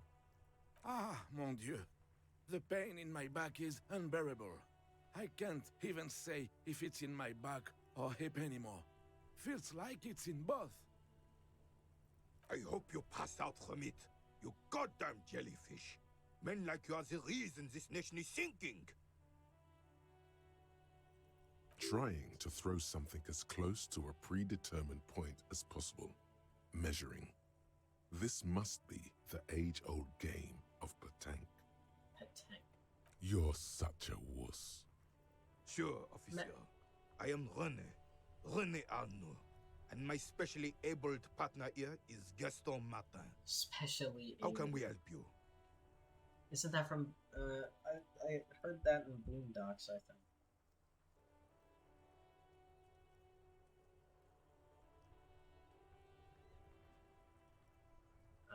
You know anything about the man? Unfortunately, I don't. Unlike most of the locals, I have no qualms about assisting law enforcement. But this affair has passed me by completely. And most of the In locals. Martinez, the union is the law.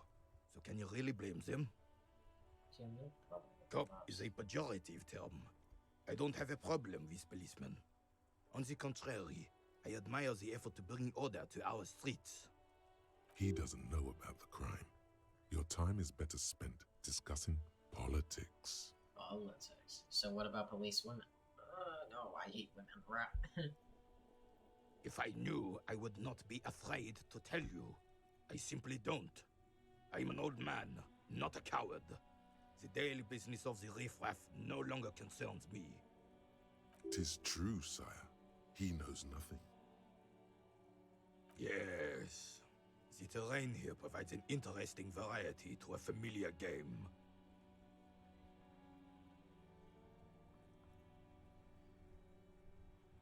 I do. Fire from heavy artillery. Why what? Because that's what happens when communards hijack your country, execute your supreme leadership, and turn your capital into a slaughterhouse. You use heavy ordnance to clean up your home.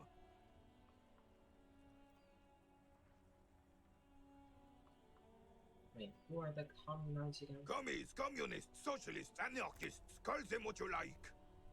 They just chose the name to feel special. Senseless sentimentality. Fine. What do you want now, then? Sadly, no. It was the foreigners who brought them to their knees. We fought valiantly. Too valiantly. So valiantly we got licked. Squeezing up bull. Should have fought dirty, like they did with their suicide sex cult propaganda and mad anarchist women strapped to shrapnel bombs. We didn't so, and we lacked caliber. God bless him, but the suzerain's cannons simply weren't big enough. Why shell them here in Merc? They should have chosen. Because this place is a damn beachhead. Had to soften the commies up first. The beachhead? Yes. The military coordinated amphibious landing to take back Revachol. Martinez was used as one of the 3 footholds in Revachol during Operation Deathblow in 08. The other 2 are off in Stella Maris and the Delta. Deathblow. Sounds grim. This here is Blood Ground, where coalition boots first made landfall and cleaned those rabid dogs out. Most likely, we're playing pétanque on their mangled corpses. Blood ground. You got old René going there. Like he isn't hungry enough already. The coalition. Don't get me wrong, officer. I hate those foreign dogs, but the enemy of my enemy and all that. They're the lesser evil. Is that why everything is so bombed out? Damn right, son.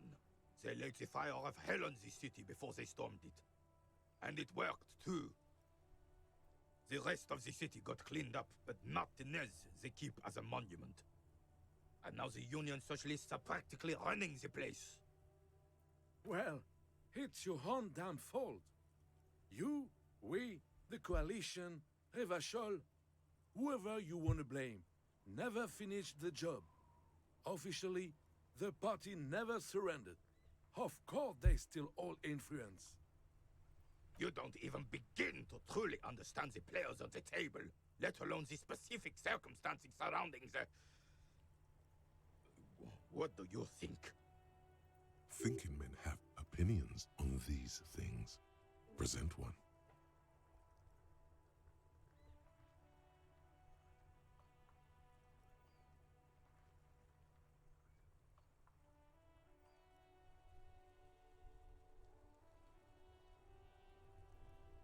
I'm sorry it had to be them. After 8 years of fighting those hyenas, boiling cats for food and drinking piss in the mountains, Boiling cats for food. I would have preferred if the Right Honorable King Guillaume returned through Revachol. Guillaume. Or even if that damn clan Frisell had risen from the grave and led us. Sadly, that was not the case.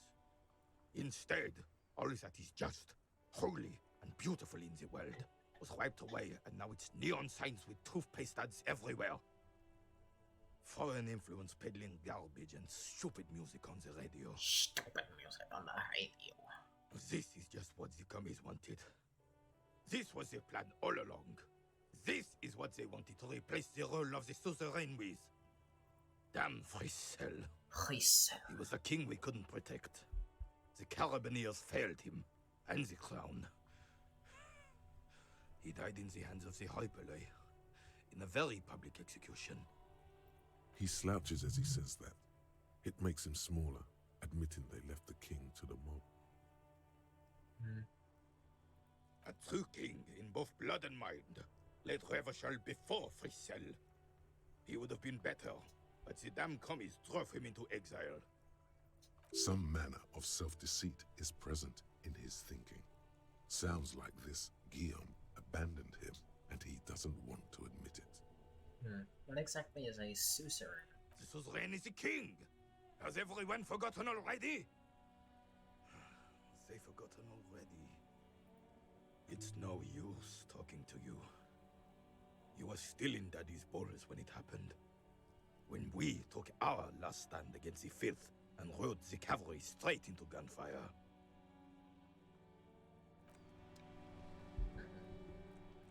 Save Gamini. Continue. How goes my time? Ooh, it's already getting there. It's like a fourth. I have really outdone myself. This is divine. Yes, that's what you need, Gaston. More padding on that fat arse of yours. I hope your heart gives out. René, it's a little pleasures. Life doesn't need to be a struggle. A struggle. Hello, officer. How might I be of assistance on this fine day? Can I have a bite of that? No, I'm not asking. Let me think. I heard someone was hanged and left on a tree for a week. But that's all I know, really. Of course, officer. I mean, I hope I can. What's on your mind? Oh, the goal is to throw your bull. As close to the cochonnet as you can. That's the cochonnet.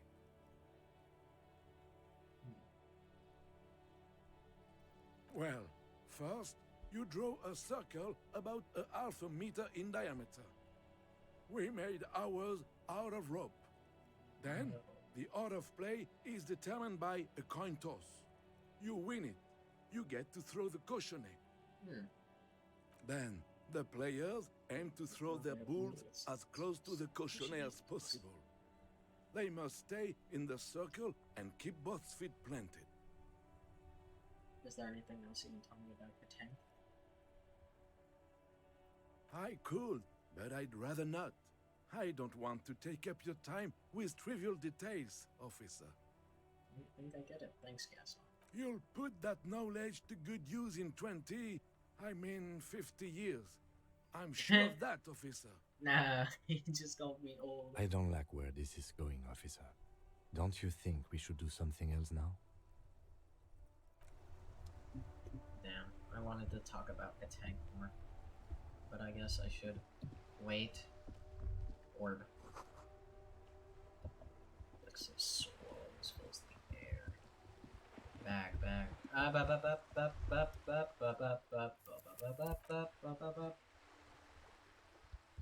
Show me the purple.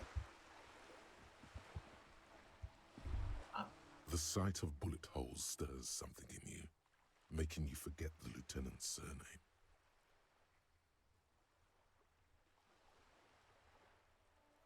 Where? There?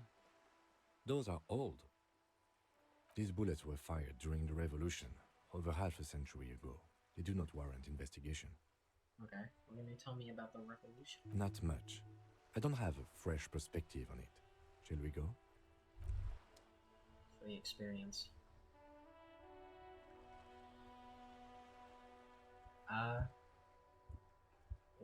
Okay.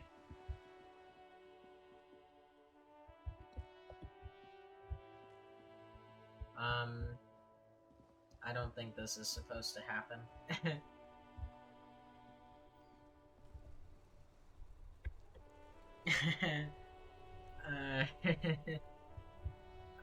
How do I fix this?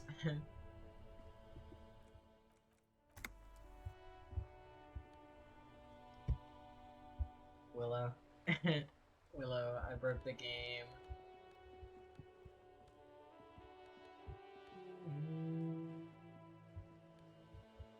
I know I'm in the corner. Save. Quick save. I think I saved. Did I? Oh yeah, quick save. Why am I walking? Okay.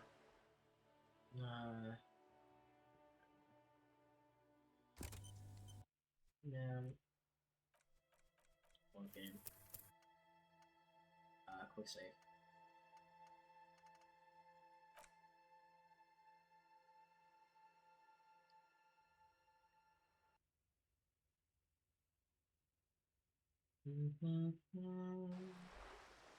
Alright, cool.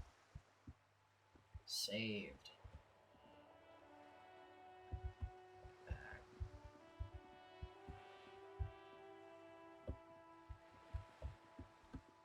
Actually, I should hold tab.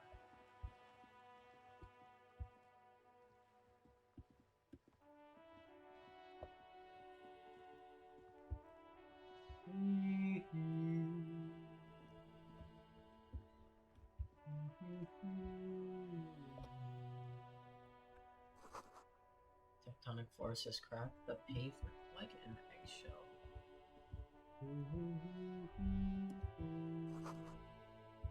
Why?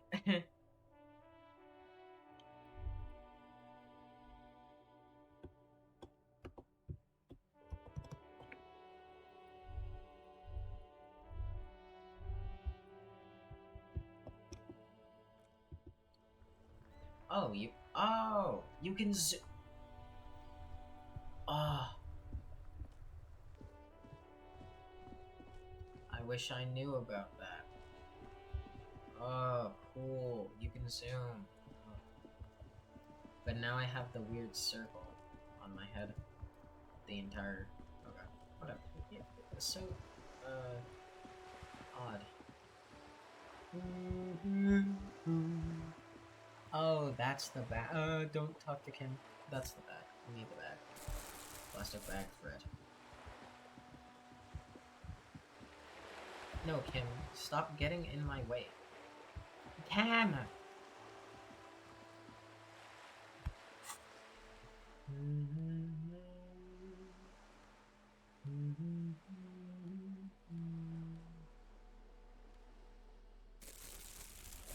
Bullets.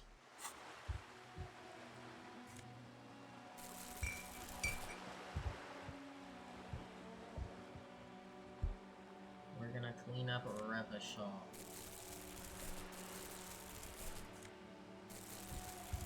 Hell yeah, baby. We're getting it done. We're getting it done. Oh god. Press tab again.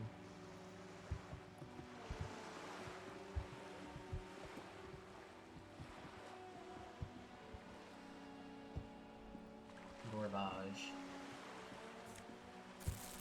We're gonna make some fucking money.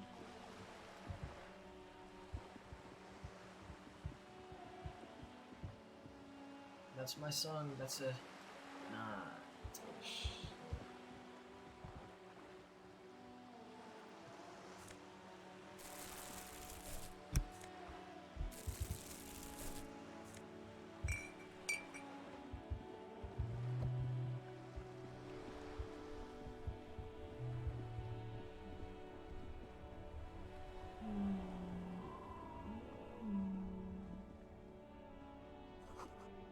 Tire tracks leading onto the roof. The slush and rain has almost washed them off.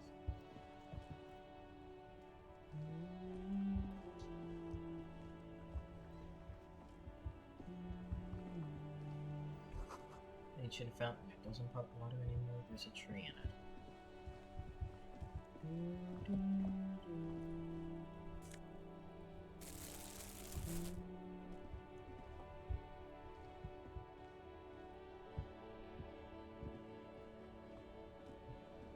The worn and beaten wooden planks of the bench do not look overly comforting.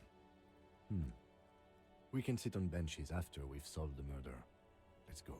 You can revisit the bench if you ever need to pass the time when Lieutenant Kitsuragi is gone. Oh, okay. So you can pass time on bench. Okay, noted. I can't clean that for some reason, but alright.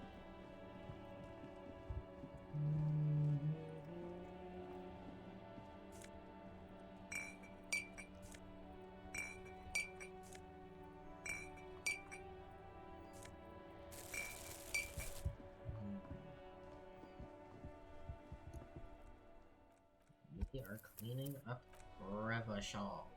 We're doing the D. Hello. Hello, sir. Hello, Step right sir. in. The store is open. I am the law. Hello. Are you interested in a new and exciting book? It's a bookstore, sir.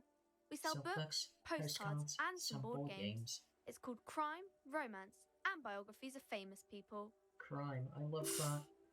Books? Postcards? Easy. Even a kid would know all of this. Don't be a fool. As an expert, it's your duty to tell what you know to everyone.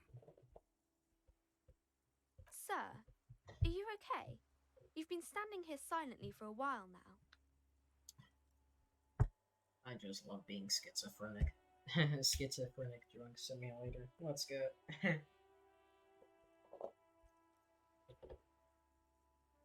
Okay, sir. I'll try to answer any questions you have. I hope they're about books. My name is Annette, sir. My mum, her name is Plaisance. She owns the store. Plaisance. She's inside minding the register Eastern or Europe organising the simulator. stock. So true. So true, so true. Feel I free to hate step Europe. in and browse our wares. I hate British. I don't necessarily hate all of Europe. Just the French, the British, and a few others. I'm standing out here in the cold because... I'm signalling that the store is open. Otherwise, people might not know. They'd miss out on the crime, romance, and biographies of famous people. I could help by brutally dismantling the free market. No, I'm not gonna go that. Oh, no, sir. I'm happy to help Mum by luring in customers. Besides, I have some hot juice in my vacuum bottle to keep warm. I do my studies at home at the moment. I have to help Mum keep this place running.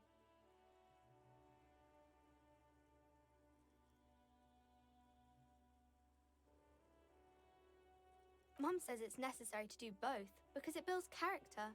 Mum says a proper worker is dutiful. That's how you get ahead in life. There is stress and unease behind these words. She's reciting etiquette. Mum says it's peachy. She was a little afraid at first. There's talk about this house being cursed. Yeah. This house being cursed. I'm sure it's not cursed. Behind her, the window has been boarded up. You sense the boards creaking, twisting for a second, and some kind of doubt in her tense shoulders. Cursed in what way? Cursed in the way that makes them say that no business has ever really thrived here, sir. That they all go... Exactly. But we've been doing fine so far.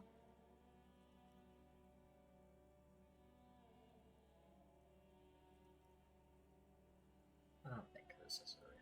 They shouldn't be, but they seem real. Anyhow, they say that these grounds are doomed for businesses.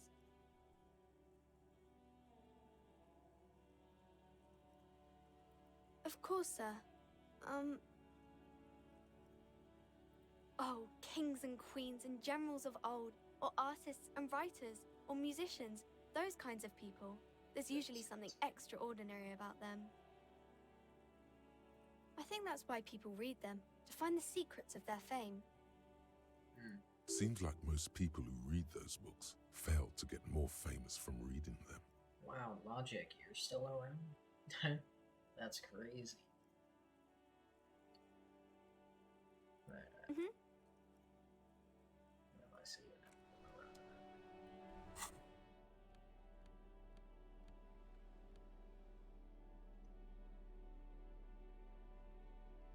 Suggestion is -1. White satin shirt. Wow. -2 for save your fare. Flare-cut trousers and snakeskin shoes. Snake under their noses, stung with immense panache. Composure. Straighten your back. Keep your poker face. Disco ass laser. Sexualization.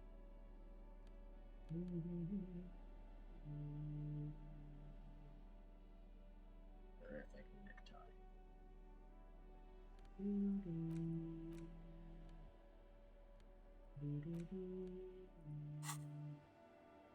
Yeah, I should save and then we go into the bookstore. I am going to dismantle the flea market.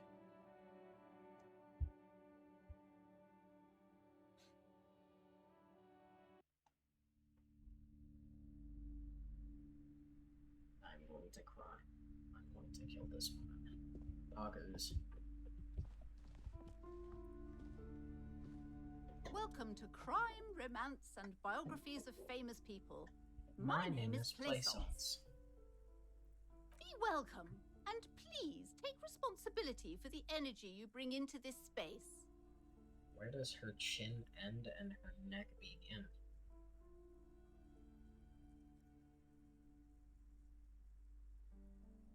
I am the proudest owner of our little shop of culture. I have to give it more penetration. I'll get her some penetration. Then why are you talking to me? Everything is on the shelves to browse. Don't you feel compelled to buy anything? See those shelves there? Go. Be drawn. Be drawn. Everything is on the shelves. Take a look yourself. The shelves compel you, don't they? Yeah. Alright, I'll take a look then. She smiles and nods, seemingly relieved. Annette, yes, my daughter. I hope she wasn't slacking off again with her nose in science fiction. Tell me, was she at her post doing her job like a proper girl? No, she was definitely slacking. Yes, of Wonderful. Did you talk to her? Great. On a scale of 1 to 10, how compelled were you to buy books after talking with her? My precious, her dedication brings joy to my heart. If you have children, I hope they turn out as great as my Annette.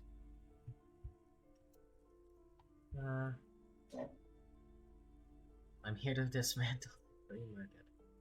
The woman before you scans the store, her shoulders rigid and tense. Cursed? Who said that? Annette? I will have a word with her. This place is not cursed. It has a robustly magnetic energy. Good for commercial activity. My business is thriving, sir. What in God's name is she talking about? What in God's name is she talking about? Oh god, I keep pressing tab while I'm holding shift because it keeps opening the Steam thingy. Wah wah wah. Gift books and molten candy. The display rack is brimming with worn paperbacks featuring an extremely muscular, sword-wielding barbarian on the cover. Nearly all the titles contain the word Hyundal somewhere. Hyundal. Storekeep, tell me about the Muscle Man books. Oh, Man from Hyundal. A very popular series of adventure novels. They're awfully immoral and violent books. Why are they so popular? Blood and violence, scantily clad women, epic narratives, all those mystical things he encounters. They're bound to grab those with little imagination and nothing to do. Sounds good. What does it matter? They're all the same. However, the customer is always right, they say. If you're a novice of the series, I'd recommend Hyundalaman, the man from Hyundal. It's supposed to be a good introduction to the series. Rows and rows of Hyundalamen blur your vision. You make out some titles. Man from Hyundal and the Mammoth Riders. Man from Hyundal, Return to Hyundal. And the solipsistic Man from Heimdall and the Heimdall Man. Wow. Good God, how many are there? Maybe 100. Man from Heimdall and the sages at the end of the world. Man from Heimdall and the false god. Man from Heimdall and the scorched earth. Man from Heimdall, the Heimdall colonies.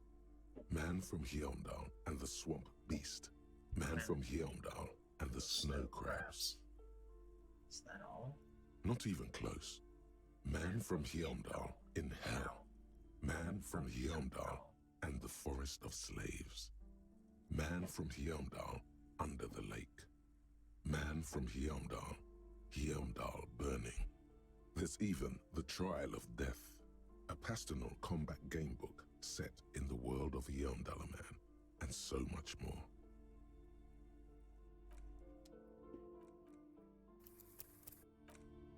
Alright, we're gonna save Scum specifically because I think The this may display be a rack funny is one. brimming with worn paperbacks featuring an extremely nothing of interest.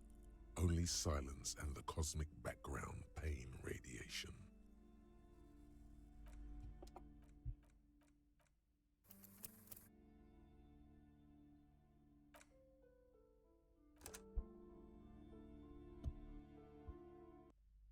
Or not a funny one, but I want to know what happens. It's not gonna affect my playthrough in any meaningful way, so I'm The display rack is brimming with worn paperback, nothing of interest. Only I'll win. I'll do it. Load gimme. Load.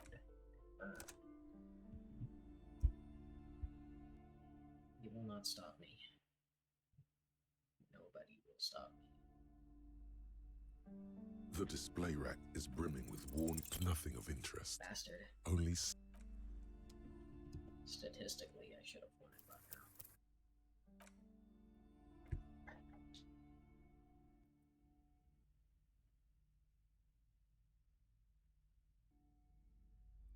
The display rack is brimming with nothing of interest.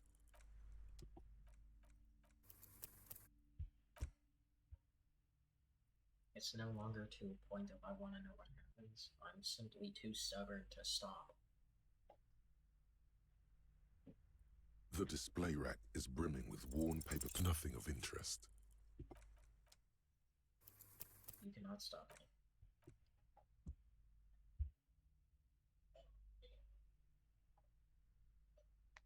Low on health, but points. The display rack is brimming with worn, nothing of interest. Oh.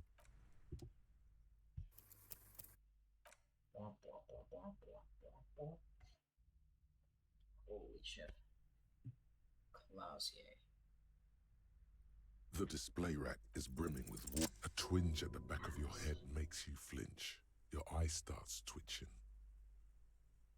Your hand reaches toward a book with glossy cover art of the very muscular man from Heimdall in chains, kneeling in front of a staircase leading to a throne. A woman sits on the throne, leering at the man. She's laughing at him, belittling him. Between the throne and the Heimdall man lies a bonfire, casting shadows on the wall. The shadow of the woman's headdress looks like a pair of devil horns. The title reads, Man from Heimdall and the Devil Woman. Oh, is this how I can start being sexist or something? Aren't all women a devil? Especially those leering types who seem to wear nothing but an armored bikini. There's also some sort of a snake lizard beast slithering around her abdomen, chest, shoulder region. It's symbolic of vice and sin. The display rack before you is burdened under piles of Man from Heimdall novels. I can't buy either because I don't have $9 billion. A small mountain of colorful board game boxes. There are numerous types of games for all ages. A lot of shelf space seems to be taken up by Wirral-related merchandise. I am not directly looking for sexism now. Nah, I'm not gonna be evil. Well, maybe. I don't know. I don't know. I'm just kind of going with the flow. Stokeep. Wonderful board games, sir. The Viticulturist is a classic for sure, or perhaps you'd like Archipelagos of Insulinda, a very educational game for those interested in geography. Graubritter is a fun game of economic competition, but can get quite intense after a while. We have games for the whole family. You can play with your children. Oh, Who are you going to play board games with? Do you have friends or family? Have children? Family? Do I have friends? I don't want to think about this. Then don't.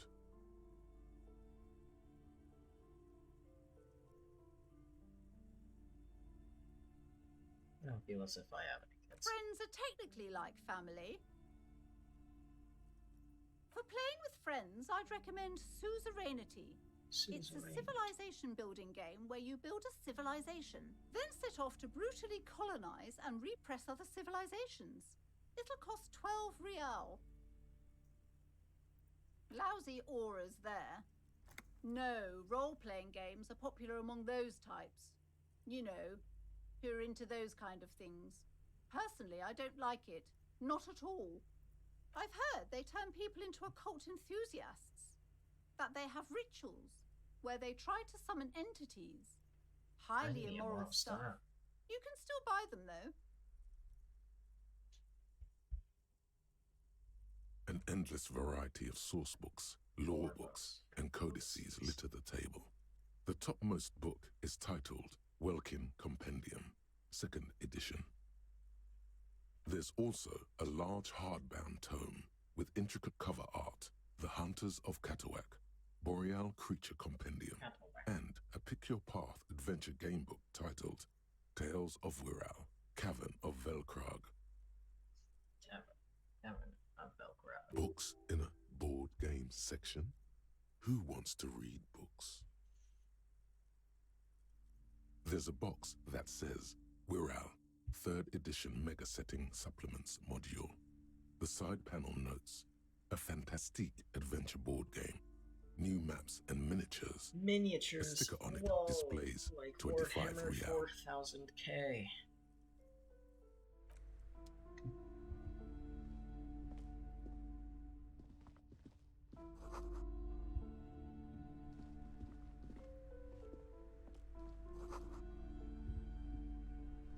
Lake trout. You can't go back there. You see a set of tattered curtains blocking the way to another room. A strange cage-like trinket dangles from the curtains. Excuse me, officer. The back room is strictly for employees only. Nothing. Now please go back to browsing the books. Don't you feel compelled to look at the books? The books are all you care about. She speaks almost as if she's trying to put a spell on you, urging you to buy more books. Willow, give me a hint. What's behind Oddly enough, the more she tries to draw you away from the curtains, the more alluring they become. Don't spoil the entire thing, just what is perhaps back there?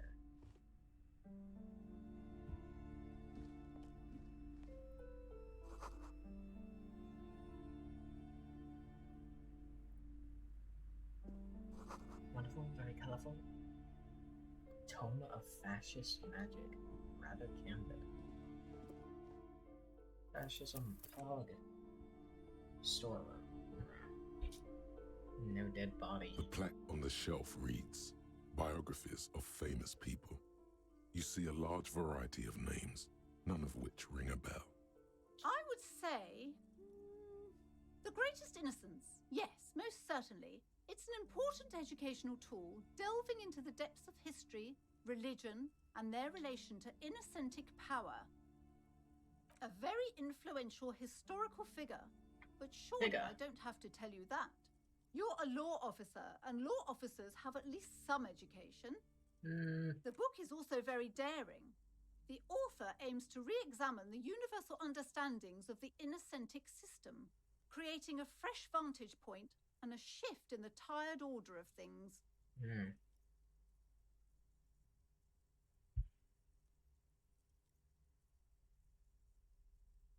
Perhaps for a layman, deep analysis is necessary to peel back the multi-layered meanings. Do her words seem vague and abstract to you? So you recommend it? Certainly, it's prudent for a person to have at least an elementary understanding of history and society. Imagine the chaos we'd be in otherwise. You feel like you should get this one? Definitely. It's important somehow. There's something personal inside. Browsing through all the books with all their names makes your head spin. None of these seem important or relevant. It's all just vapid egoism. Suddenly, a particularly odd title catches your eye. It reads, High Speed Love, the tragic true love story of Jacob Irv and Alfie Delatraz, by one Cecilia Averbrook. High Speed Love chronicles the romance between two of the finest tip-top tourney racers in history. One of them is the madcap driver, Jacob Irv. His blonde mane graces the cover. Next to Irv's life story, you see a slim biography of an Occidental rock star called the Anti-Star. He's famous for shooting morphine into one of his eyeballs and cocaine into the other. Why would... Okay. Next to that, Revacholian radio personality Guillaume Bevy stands in front of a rundown drug den. He's a permanent fixture on Channel 8, reporting on real-life crime and ruining cops' days. I really must insist you buy one of the books. Reading them is not for free. Do still browse, though, but not too long. I'm sorry, I did not mean to rush you. You are browsing. Go ahead. Take your time. Time is commerce. Time is commerce. No, it's time is money. Time is money. If you say a normal human word.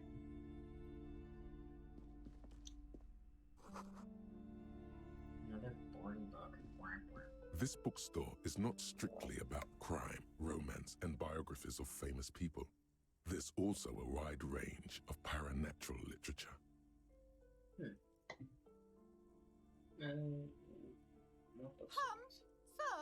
please, no browsing in that shelf. That wisdom is not for free. I can't have you end up, like, opening a police store next door and stealing my customers. Oh no! Amidst the various books, you find one written by someone named Matthias W. Dundas. It's about wholeness, unity, balance.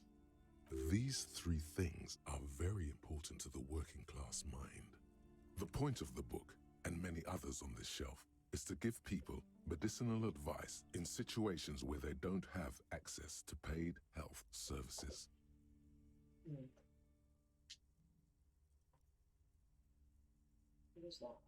It serves platitudes, while also telling everyone that traditional medicine, the kind people don't have access to and which costs more than this book, is garbage and would only give you cancer anyway, without even curing your cold or anything.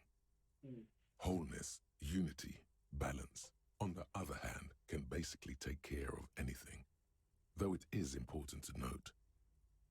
When it's up to your mind to heal yourself, then it's because of your mind that you're ill in the first place. The book features chapters on topics such as how to find magnesium. It even lists plants you can harvest magnesium from. How to continue drinking if you're an alcoholic who has destroyed his liver. And wow, these two are really important to me. There's even a chapter on the ancient Seraïs tradition of using duck gallbladder preservatives to treat and prevent sexually transmitted diseases. Pre- and post-factum apply. Nothing worth buying. This is just mundane garbage. What's even paranatural about this? Heard about the curse. -1, don't believe the curses. Oh, I'm such an idiot. There's no way I failed this. The throbbing in your head increases with every passing moment you gaze at this shelf. Suddenly, as if out of nowhere, a small green book becomes apparent. The title of it reads, Medicinal Purposes of the Pearl. What's The book contains very little explanation on the matter. This knowledge seems to be taken for granted. What's this book about? The book contains descriptions of various pseudoscientific therapies, alternative medicines, and folk remedies involving the Pearl, also known as le territoire. For example, it recommends vigorously swatting one's naked body with a venik or hand broom, made from the leafy twigs of a young birch tree from the near Pearl. It is supposedly invigorating and good for the circulation. Slap yourself to be better. What else? It also recommends consuming distilled spirits like vodka or whiskey that have been aged in the Pearl. Readers are instructed to cover these jars in a shallow hole just inside the Pearl and leave them there for 30 to 60 days, depending on the potency desired. Among other benefits, it is alleged to restore a damaged liver to perfect health. I should probably get my hands on some of that. What else is in there? For general health and well-being, readers are encouraged to take regular strolls through the Pearl, though a sidebar cautions readers to limit each stroll to less than an hour. These strolls promise to cleanse the mind of worries and the body of toxins, especially if the perambulator performs this ritual in the nude. Nudity figures prominently in a number of these prescriptions. This is exactly what you need. There's an entire section devoted to cures for men who are struggling to perform their marital obligations. No, I certainly don't need that. You close the book and return it to its place on the shelf. So I assume pale is like, I don't know, cocaine or some kind of psychedelic, maybe. There's gotta be some kind of drug that you're not supposed to have. I mean, everyone knows the most interesting thing about fascists was their magic.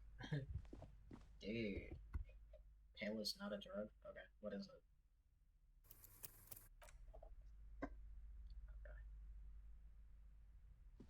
These shelves are overburdened with books from the same series. You see the name Dick Mullen. Oh, a couple of spook novels hide amidst all the detective books. Thrilling tales of spycraft and daring do. Stokeep. Oh, crime, robberies, murders, even sexual crimes. We're fortunate to have Dick Mullen and his stories to sort all that out. Wow. You're a police officer, apparently. You should buy all of these. They really do teach a person how to be a proper detective.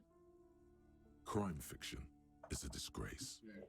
An asinine misrepresentation of the physical attributes of the arduous everyday work of actual police officers. These books greatly overstate the excitement of police work, glossing over how long it takes to actually follow up on leads and eliminate dead ends. What's more, they completely ignore the psychological hardships of year after year coming into contact with people during the worst days of their lives.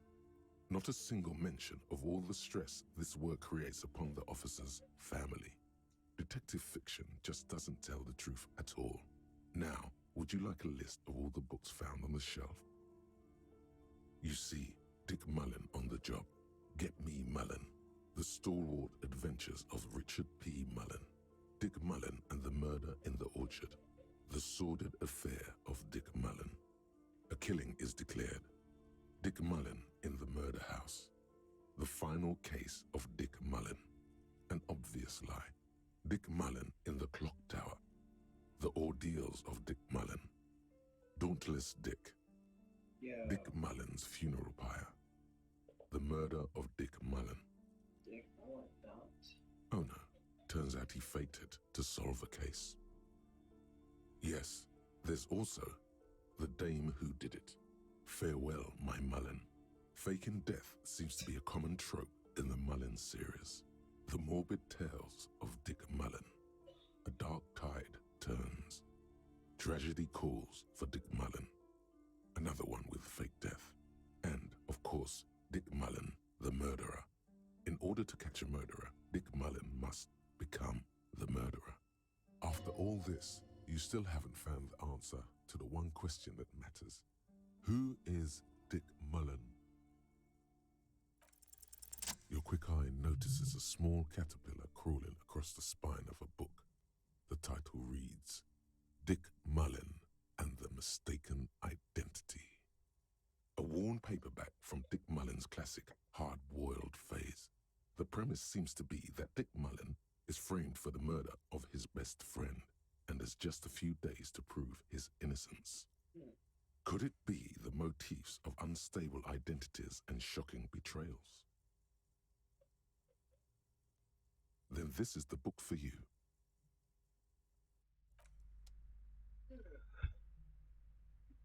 We have no money. We will get money when I trade in billions of glass bottles that fit in this tiny bag.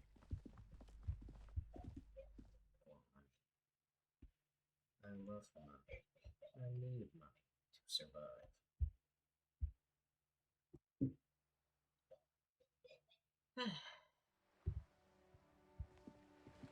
Do you mind running, character? Damn.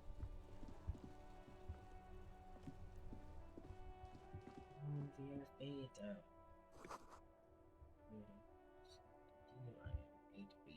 I do not want to go back there yet. Hello.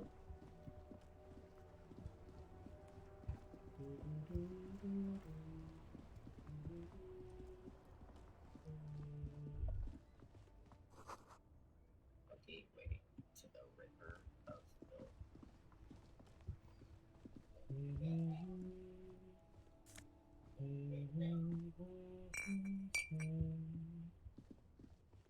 No set bed. Roy's Pawn Shop. Fast cash for faster times.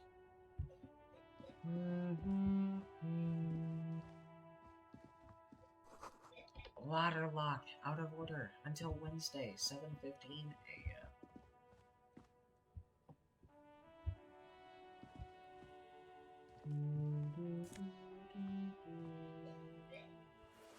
Oh, free.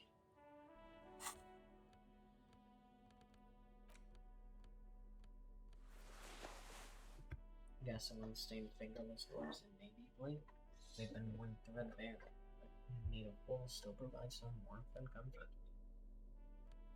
Electrochemistry. Yippee-doo-ha. Save game.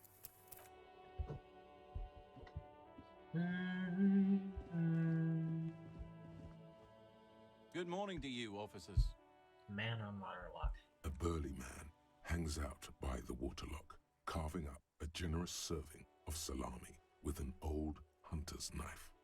His eyes are fixed on a man stranded on the other side of the waterlock and on an enormous billboard that has fallen down into the canal between them.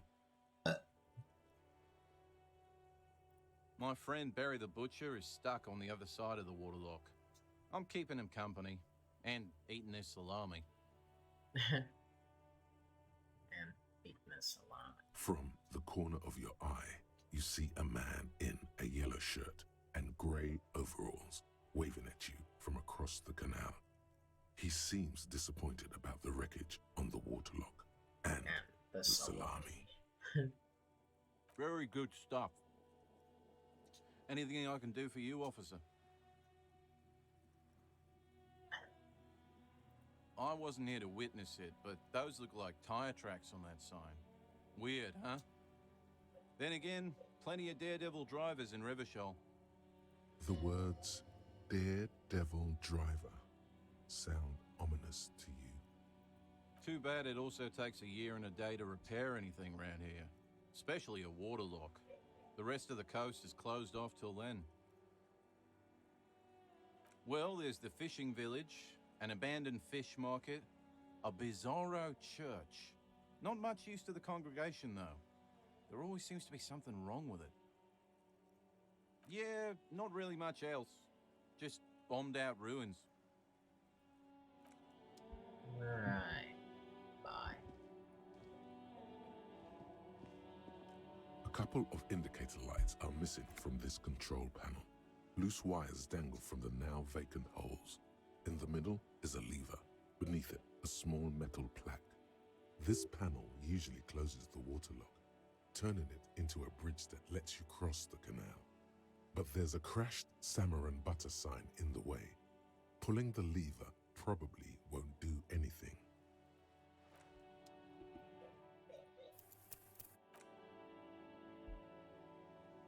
Yeah, I'm not gonna ask A for rusting control. people's food. This panel usually closes the water lock. You pull the lever all the way up until the metal clicks against the contact pins. You hear a soft clunk. Then nothing happens. Push it harder. Nothing happens. A cold gust of wind blowing in from the sea interrupts the silence of the situation. A spring brings the lever back to its original position. You still need to close the water lock to get across the canal, some other way. Wasn't there a sign over there saying functionality will be restored on Wednesday morning? You pull the lever all the way up until the metal clicks against the contact pins. You hear a soft clunk. Good luck with your break. Nothing happens. Damn it. A spring brings the lever back to its original position. You still need to close the water lock to get across the canal, some other way. Wasn't there a sign over there saying functionality will be restored on Wednesday morning?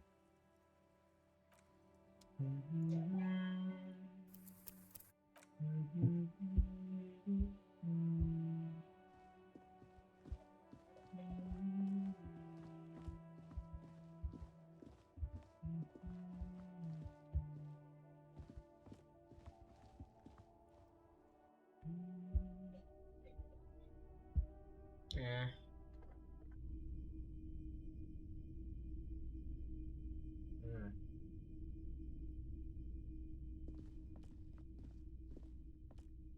Some kind of machine? Antique cash register.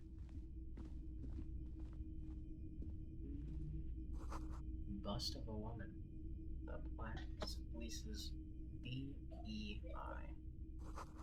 And the dark film projector is worn away.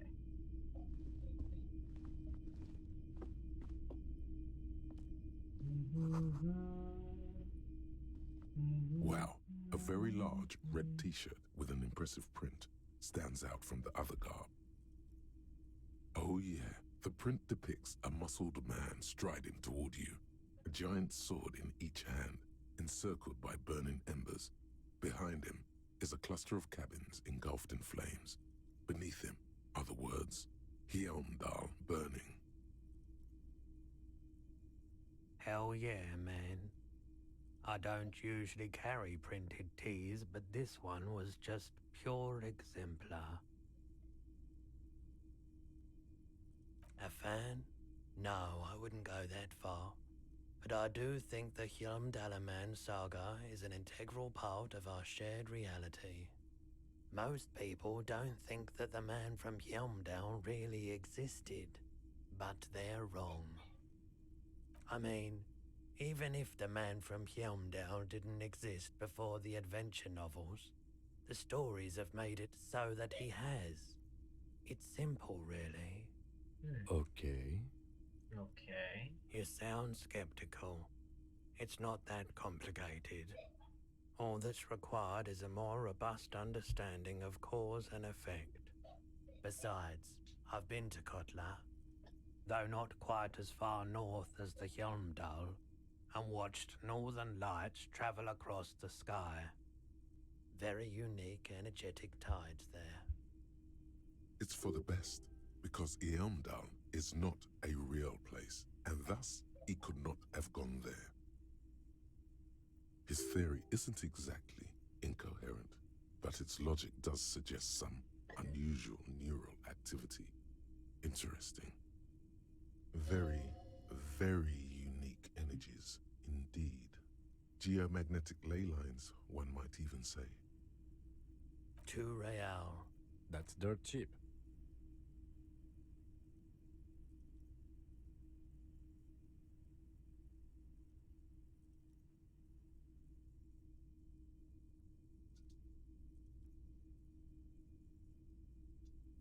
you should. +1 physical instrument, +1 shivers, -2 authority. I don't know, I think I really need authority. But those two are good.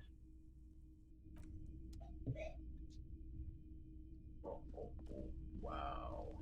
Look at that over there. A typical Martinez streetlight sits among assorted floor and table lamps.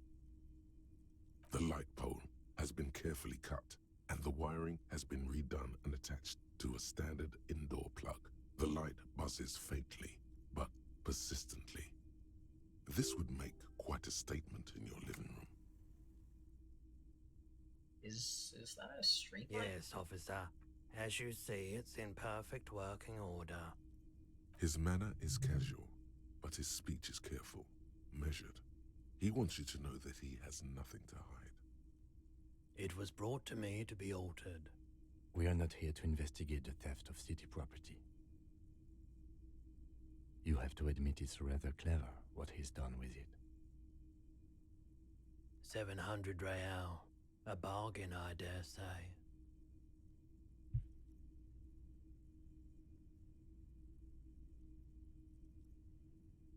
There's also the matter of rewiring, but the most important transformation is the light's placement among ordinary indoor fixtures, which has adjusted its morphological field. The light became suitable for use inside the home just a few days ago. I want that street light.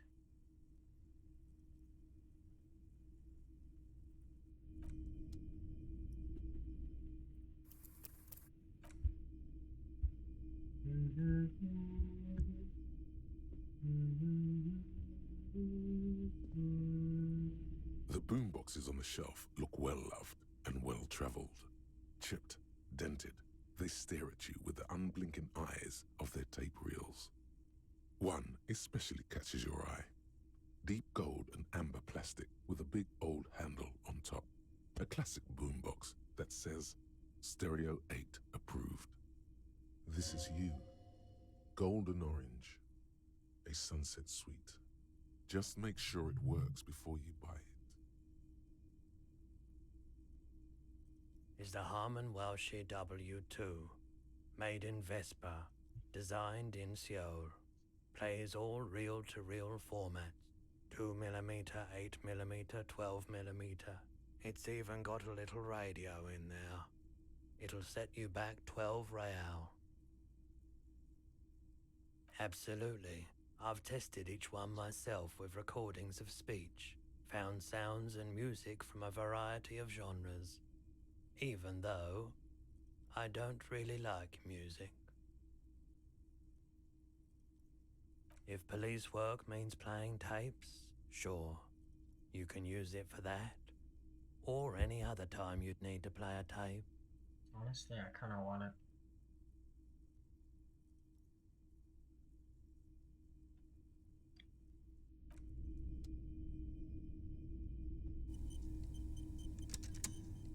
Oh, yeah, begin autosave. You see rows of toy soldiers guarding the rest of the trinkets displayed on the table. Some on horseback, others in rags, others yet in bright blue uniforms. All are stern and unyielding in their duty. Try to find something pretty and cool here, then use it to win her back. Yes, buy something nice. A figurine. Big men on big horses, clad in lamella armor and carrying flintlocks, the kind that would mow down a line of enemy soldiers in the blink of an eye. Franco-Nigerian knight. I used to be very serious about these guys. A long, long time ago. They're not all blue. These figurines also wear gold coats and caps, complemented by orange trousers. They are variously posed, wielding swords and rifles with bayonets. This is what the loyalists looked like, yes, at first. Then they wised up and got camouflage.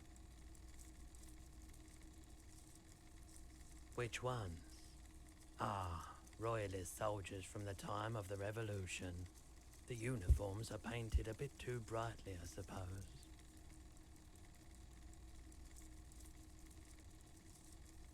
This set of soldiers isn't meant to look impressive.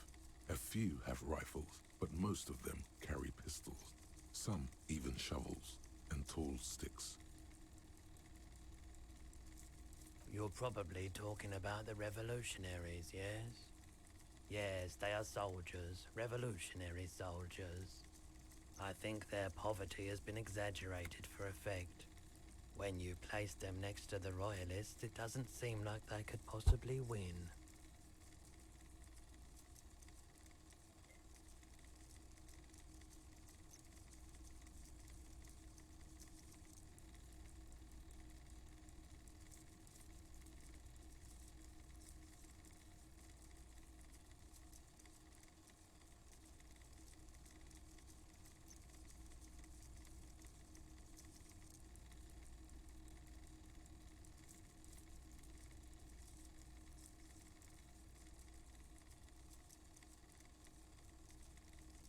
Maybe.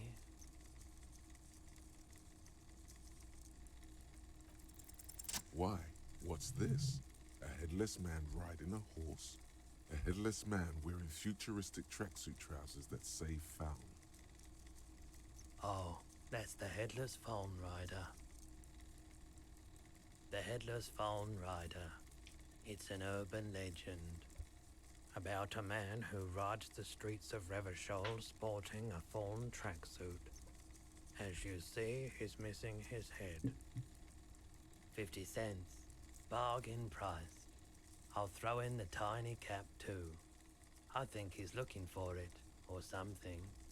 That part of the story has many interpretations.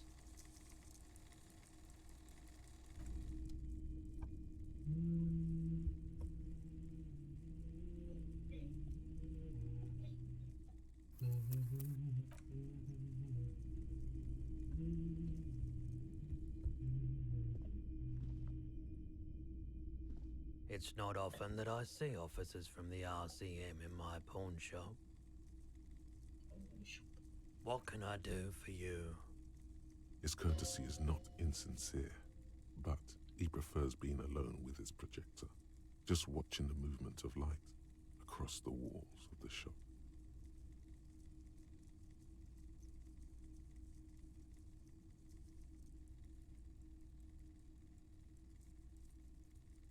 Oh no, not at all. I guess I haven't had many customers lately, RCM or otherwise.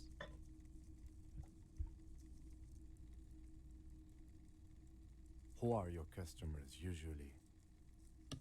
All kinds of people come through here. Locals, travelers, people looking for a deal, people looking for a keepsake, people who are terminally bored. As you can see, I have a wide selection of goods for everyone to choose from.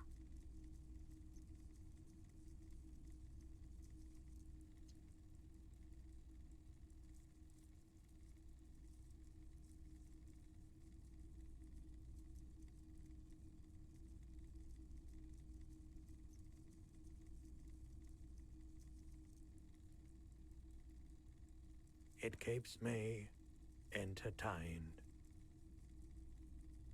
He's well composed, but underneath it you sense psychedelic processes bubbling. Some kind of drug, maybe.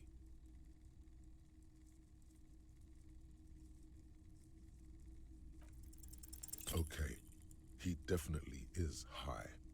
Whatever it is, you've probably done it, and many other things besides. But you can't cut through the jumble of sensations to get to the answer. Nah, that was a 92. There's no fucking way.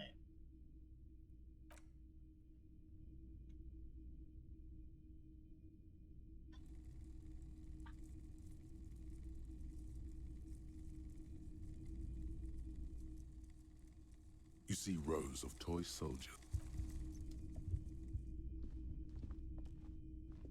It's not off. What can I do? His courtesy is not insincere, but he prefers. Oh no. Who are you? All kind. As you can see, I have a wide selection of goods for everyone to choose. It keeps me entertained. He's well composed, but underneath it you sense psychedelic, feeling warm and enthralled by the movement of light, while the mind continues to race forward. Lucky bastard, he's probably on Parolidon. It's tough to come by on the street. A drug developed by the military to treat and prevent radiation sickness. It has psychedelic side effects, and it makes your eyes turn yellow.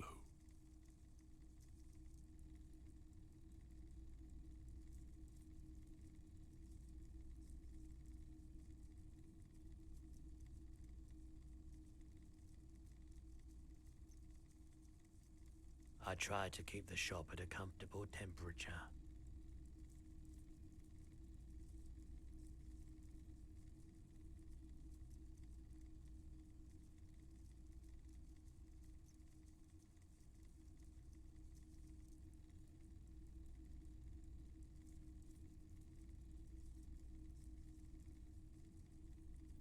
I've had to take it, you know, since the People's Pile cleanup. I was with the Emergency Relief Brigade.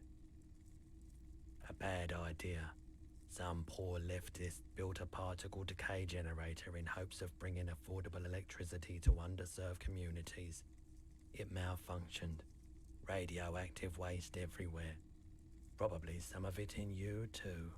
The People's Pile was a Type U particle decay generator that failed immediately after entering service, releasing radioactive waste into River Esperance. A primitive nuclear reactor, also called a pile. Construction began during the Commune of Revachol. The people continued work on it after the Commune fell. They wanted a cheap source of energy for Revachol West. Needless to say, things didn't work out. An emergency valve defect resulted in steam pressure blowing the turbine, taking the fuel containment vessel up in the explosion.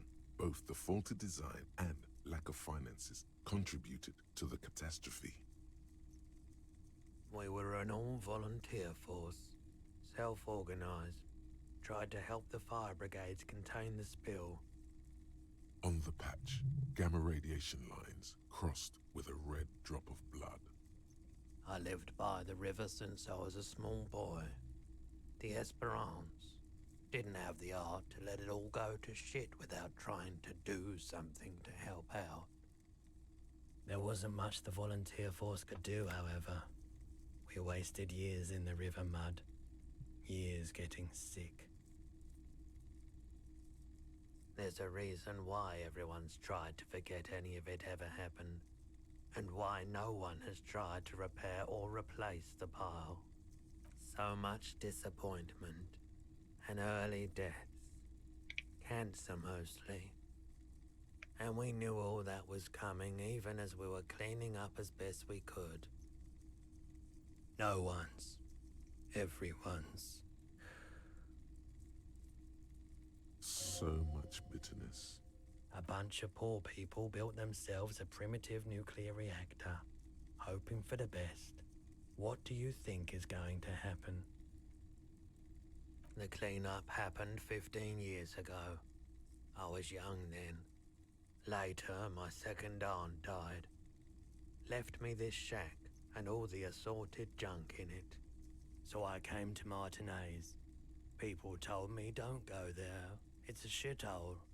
I said, people, we just had a nuclear pile meltdown. I'm gonna get as far away from Forburg as I can. Still in the same city, but... I like the theory more than the story. Outward movement, not vortices. Yeah, you gotta get in on those vortices, my man. Let me have a look. Anything else you're thinking of selling?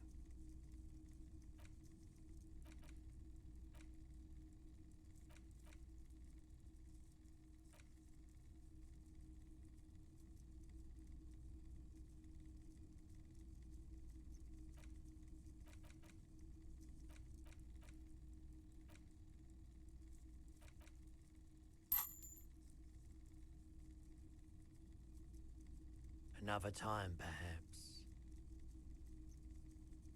I doubt it, but I can try and answer any questions you may have. I do my best to keep my distance from all manner of butchery. Bad for business, bad for everyone. He doesn't know anything.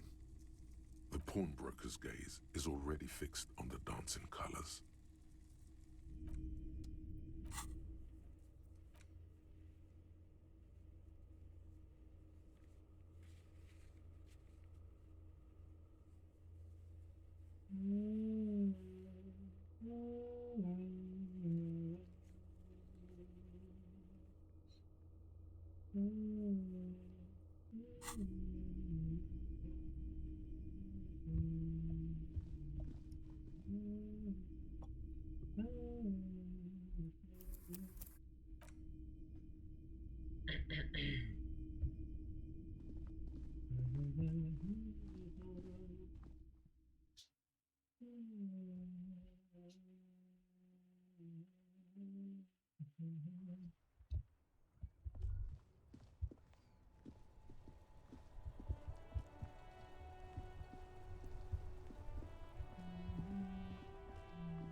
You see a Samaran street vendor surrounded by a motley assemblage of goods.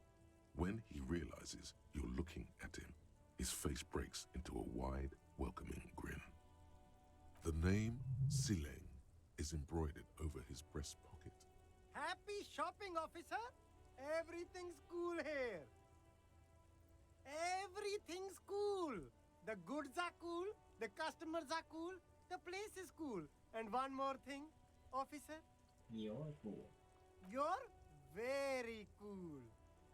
Bang, bang, bang, bang! You feel a twitch in your index fingers. There's a finger shootout brewing.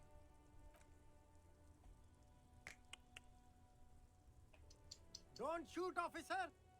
Have we got an arrest here or just a shakedown? Good one, officer! You're a funny guy!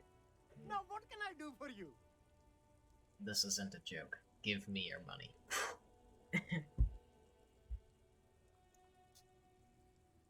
Then fire away, officer! Only the coolest goods in Revachol. I've got sneakers, speakers, extremely comfy pants too. Try them on right here. No shame, only freedom. I'm an entrepreneur, officer. I've got sources, buyers, suppliers, distributors, manufacturers, wholesalers, all extremely cool and above board. Good joke, officer! Here we don't have permits, just economic freedom. Take a look around.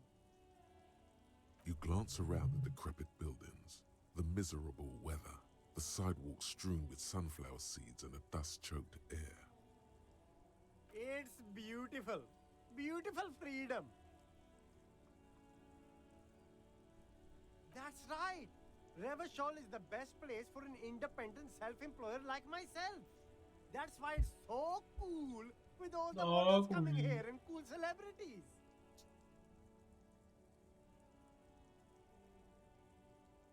Anything for you.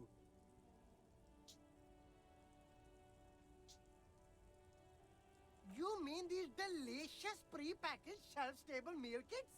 Really easy to cook, no hassle, really cheap too. Buy some, try them out. No hassle. There's a little of a hassle here, it appears. A moral hassle.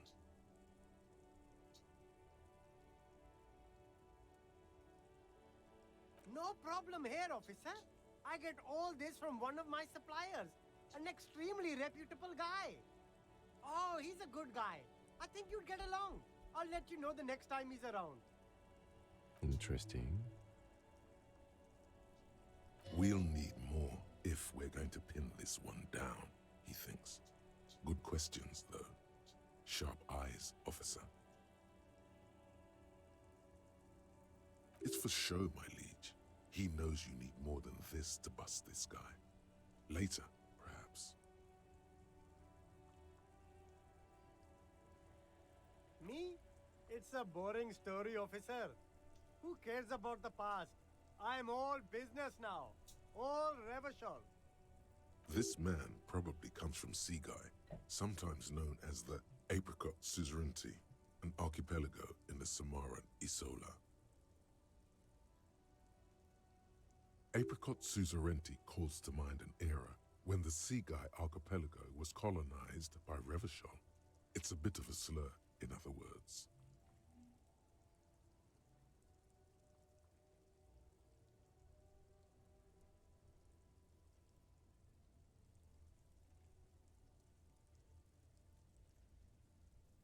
Very cool. I admire your awareness of our intertwined histories. It's super nice of you to apologize for colonialism. But the Apricot Suzerainty is a shithole. That's why I left.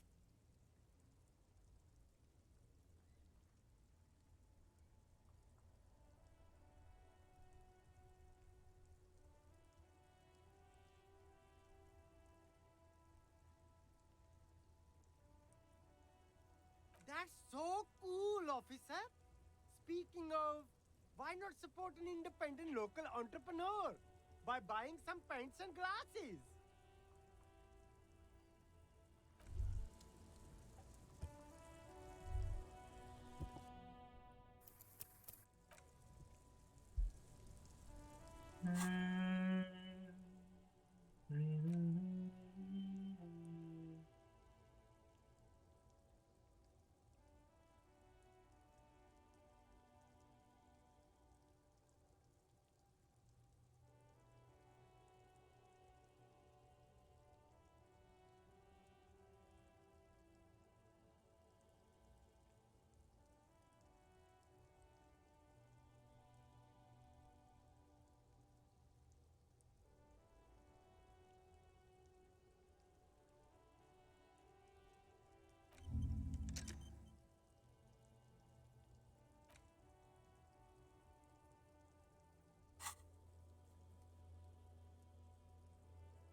Yes?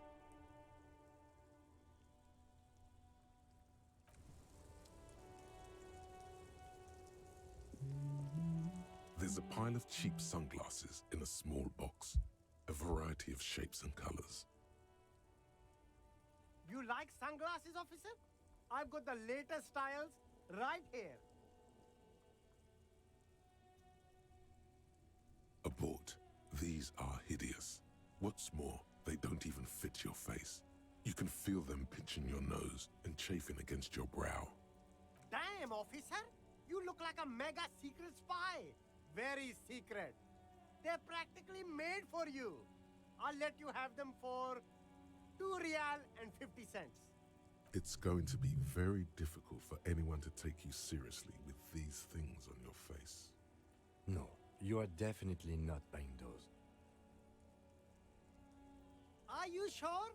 But they look so good on you. You should think this through, officer. Shades of self-destruction. These are all boring. Boring third-rate ho-hum sunglasses made of cheap Syrahese plastic. The kind of plastic that melts in the sun. Those UV stickers are almost certainly just there for the show. If anything, these lenses probably direct more UV light into your pupils. A UV magnifier. These are all first-rate sunglasses. Premium design, superb material, very cool, UV resistant. Very cool. These will definitely keep your eyes safe and cool while doing your dangerous police work. No luck. All you find is this lime-colored cellophane visor, produced by a bargain sportswear brand called Amphibian, apparently. There's a malformed green frog on its bent cap. Oh, that visor is perfect for you, officer. It'll definitely keep the sun out of your eyes while you're shooting criminals. Bang, bang! And all for a mere 6 real.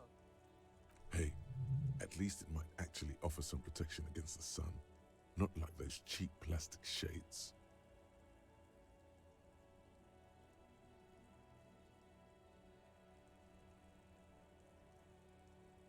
I hope not. You don't like it? Sure, Square Joe. No problem. Let's get you some real shades.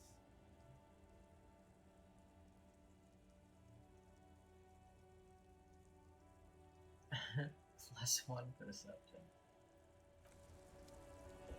Astonishing quality. Unbelievable prices.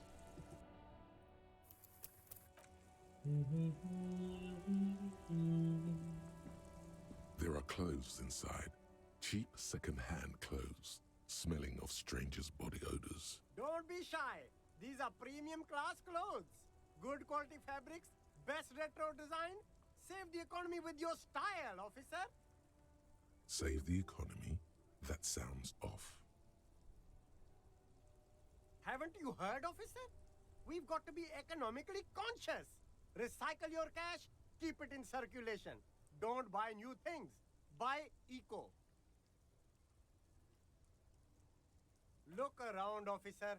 You see all these premium goods just sitting there, not getting bought? We've got to keep the flow of goods moving. Is this really the economy we want to leave to our children?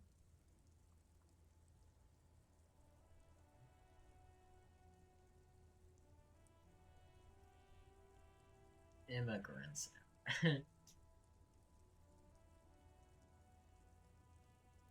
I can't go extinct, officer. I've got kids to feed. Once an economy goes extinct, it messes up the whole ecosystem. You got to think about the consequences. You find your hands deep in tattered and faded garments made from weird polyester blends that make your body itch and sweat in all the wrong places. The box smells like cat piss or like an old person with no money. Economical, but also trendy. Look first-hand, buy second-hand. Keep the economy moving. Keep the economy moving. Something cold grazes your hand. Synthetic and sleek, a windbreaker. Surf, it says, but also wind, summer, 100% waterproof, and sport. All in different typefaces. Good choice, officer. Mega sporty. And it's only $4.50 for you, sir. +1 composure. Oh, actually, this could be useful. -1 shivers. I don't think we really need shivers now. Alright, well, let's go 10 now because we do need composure for the body.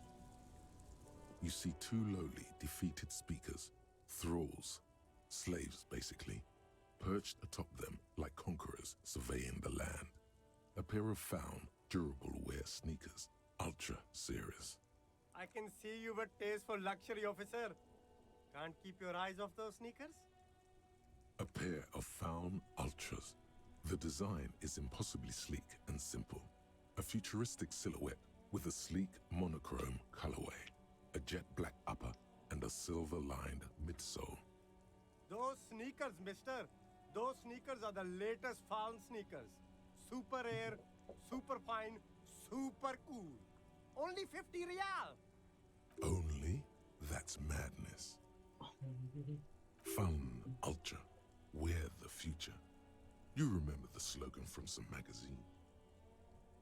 +1 reaction plus hand-eye coordination -1 encyclopedia? You're kidding. Why? Why encyclopedia? What? encyclopedia, I guess. Listening reaction speed, plus 1 hand-eye resolution. That's pretty good. But there's an encyclopedia.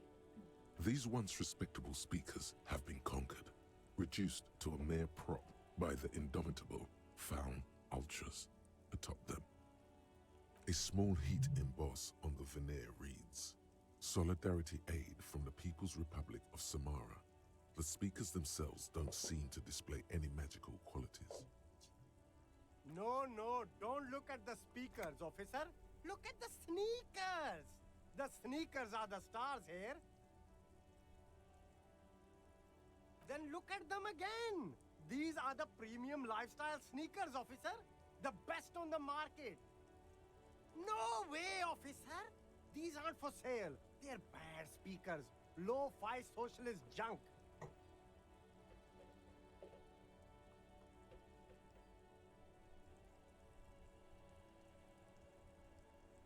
Well, if you want them...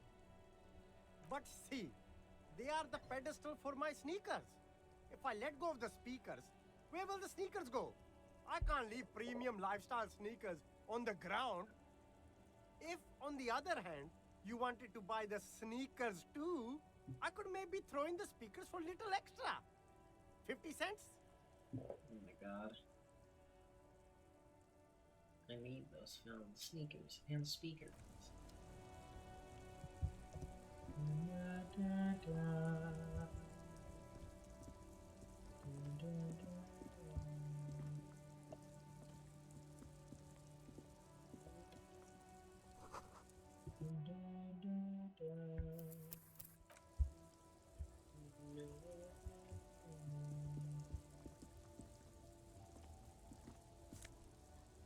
Garbage. Yay. Free garbage.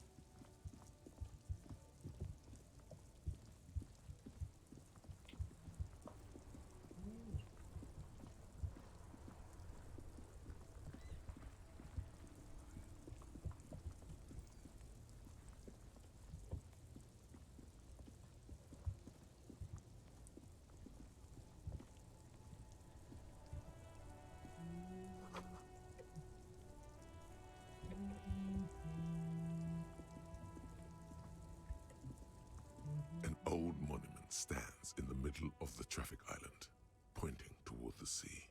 It looks as if it's been reassembled piece by piece, secured and mounted in the air with the aid of numerous ropes and rods.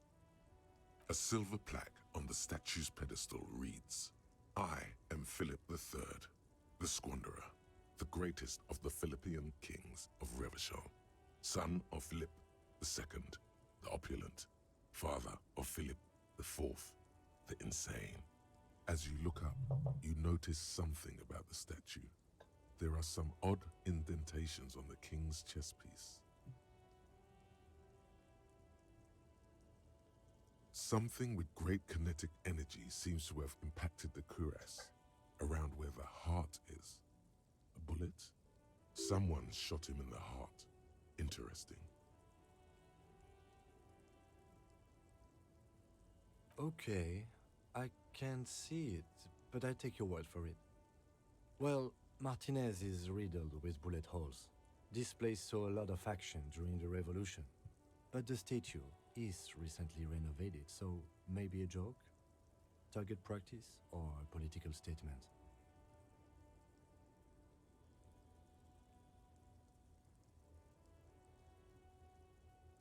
Why not? What this shows us is guns aren't too uncommon here, and people still shoot them, sometimes at kings. The king stands high above you, surveying the bay, mute and indifferent to your sightings. Imagine if I fail. Even by the standards of the Philippian kings, old sumptuous Philip was known for his profligacy. Well, he blew through the whole national treasury, starting the decline of one of the penultimate century's greatest superpowers, the suzerain of Revachol. His own maladministration foreshadowed the fall of the monarchy during the anti-centennial revolution. an end to his family line and the monarchy on the Insulindian Isola.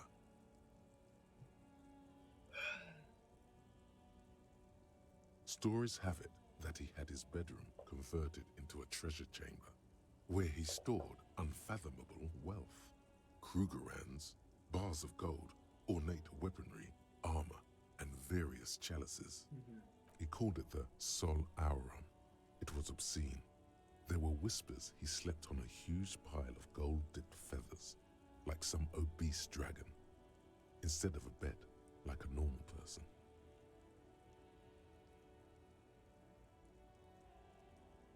But wait, you haven't even heard about his fabled cocaine addiction.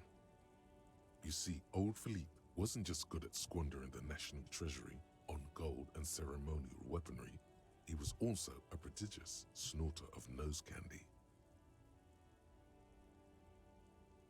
Cocaine.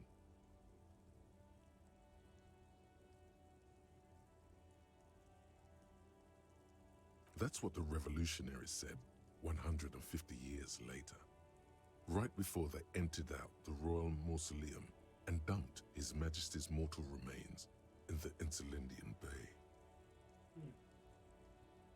This is a lot of process. His Majesty's courtiers said it helped him connect with the higher realms. Okay. Where's the berry then? Beneath the cold waters of the Insulindian Bay, thrown there by the revolutionaries after they cleaned out the royal mausoleum. What happened to the statue? The original was blown apart by communards, then further damaged during the landing of the coalition's airships during the turn-of-the-century revolution, when Martinez was leveled. Most historians think the coalition's hasty landing may have ultimately saved the statue. If the communards had more time, they would have reduced it up to even finer pieces. Some years ago, a group of liberal, artistically inclined individuals, designers mostly, thought it would be ironic to restore the statue of the most wasteful ruler of Revachol in the poorest part of the city. The statue is supposed to capture the moment it was blown apart, like an instant frozen in time, a rare butterfly trapped in amber, floating on a sea of shit. People in Martinez tend to disagree, as do many prominent art critics and thought leaders with more nuanced social awareness than the young ironists. Philip III, the squanderer, however, with his bronze face up in the air, doesn't seem concerned about what the hoi polloi think of him in death. Not that he ever did in life either.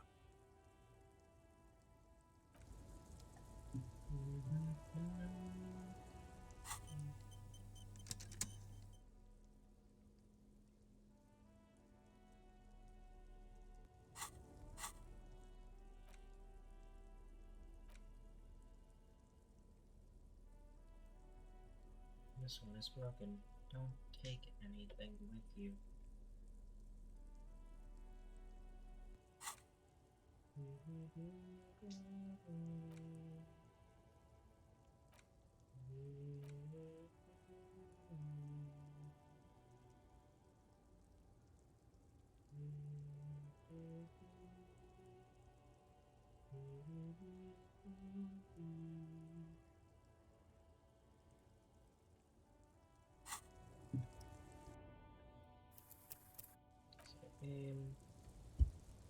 Okay, let's go around and do some other things.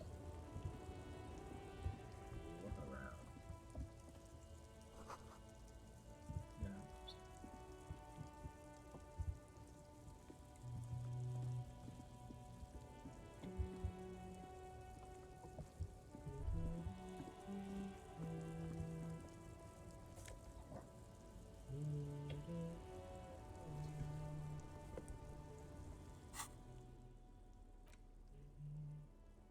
Okay, what does my shirt do? +1 conceptualization, -1 suggestion. Physical instrument.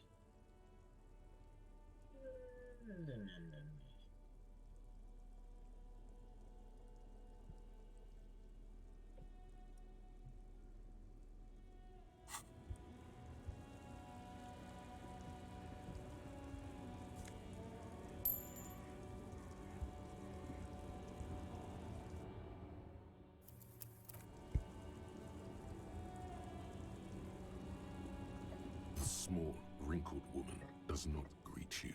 She nods along to something on her radio. A photograph is clutched in her hands, and there is a warm smile on her face. The photo, an ambrotype from the turn of the century, as golden as her smile. It's the warmth of a winter night's fire. Maybe she could give you comfort and shelter, some cigarettes and food money. Maybe she's your...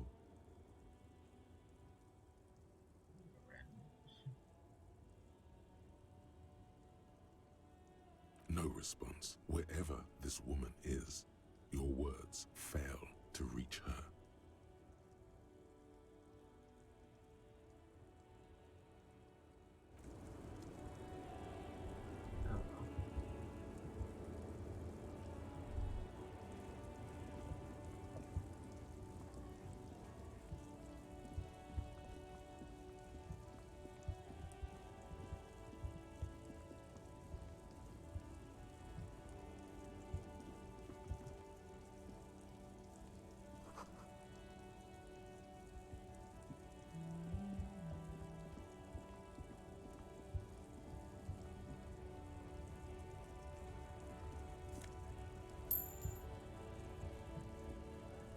A Stars Ryko, one of the finest Zhimsk-made motor carriages ever. An oldie, but a goldie. Not many people outside of Grad, and Revachol West too, it appears. A Stash Ryko KK2. That's a classic model. Never thought I'd see another one repainted after what happened last time. No, only that the motor carriage is typically baby blue. The colors of Sigismund the Great, an ancient Zhimsk ruler. His banners were famously zephyr and white. The colors of the Stars Ryko.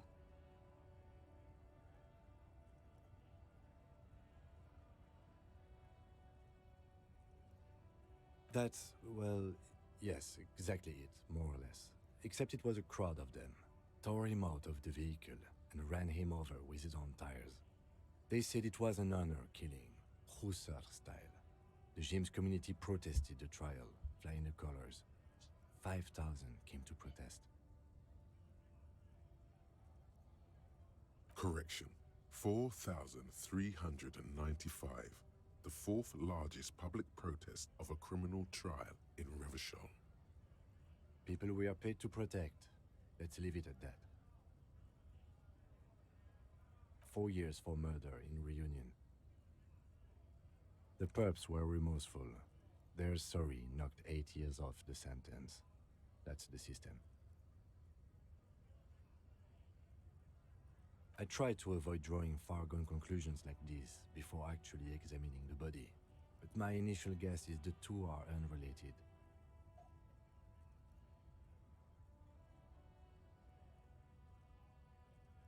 Yes, detective?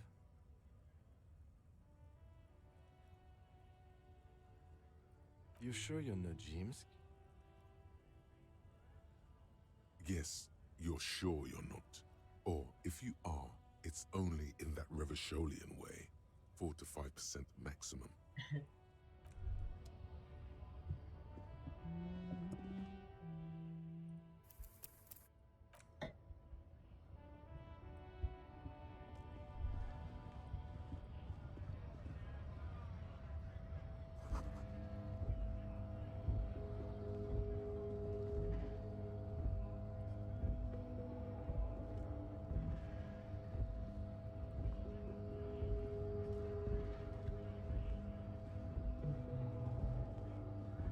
Lorry stuck in the traffic jam.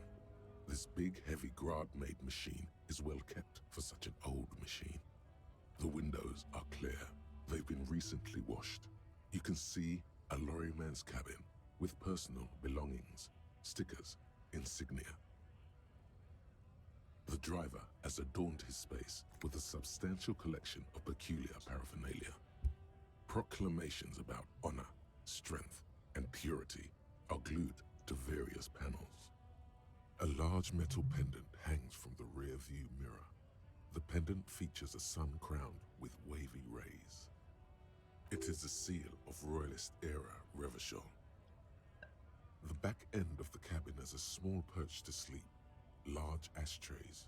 There are several suns and wheels sewn into the curtains. A book with ragged edges catches your notice. The front cover features a large, muscular man. The title reads, Man from Eamdal in the Lost City of the Pygmies.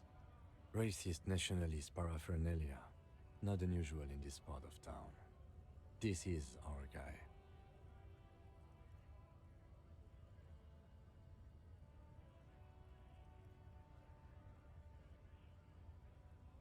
Likely, yes. This guy's proud of who he is. Drapes it all over his machine. There he is, in front of Rita, smoking nervously, hoping it's over. Nerd. I'm going to kill him. Let's kill the racist. Let's kill the racist. Let's kill the racist. Okay, skill point, skill point, skill point. Level up.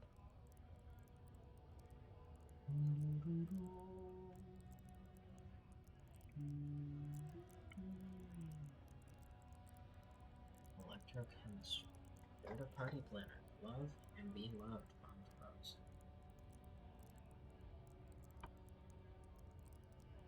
Enjoy healthy organs. Shrug off the pain. They'll have to hurt you more.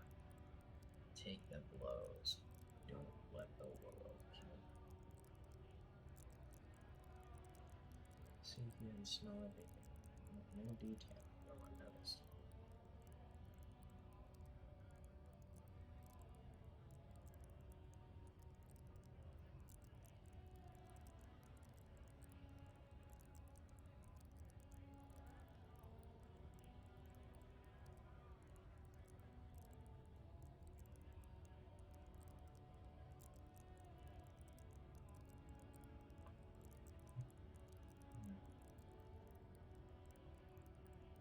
Cool form muscle men, bare knuckle brawlers, jammed through tools. Physical instrument is not only your muscles and your skeleton, it is your ability to use them effectively.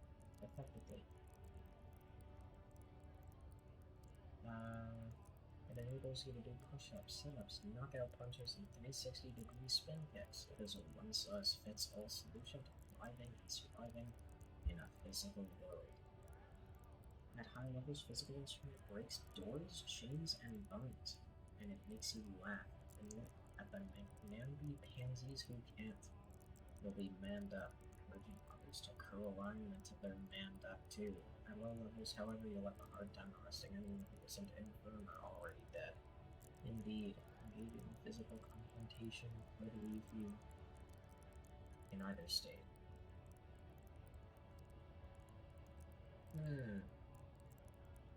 Fighters who can take a hit, lookouts who don't sleep, human batteries. Enhances your metabolism, your circulatory system, improves your health.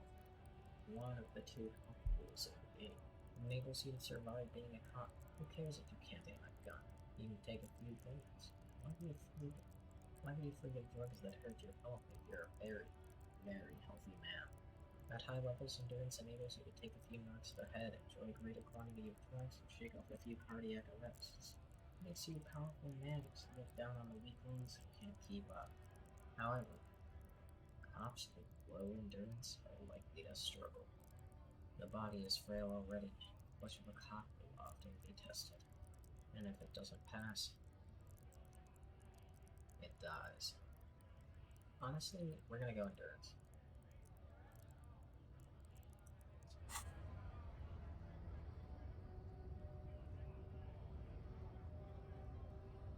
I only have one charge of morale. How do you increase morale?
Oh, wait, that would probably...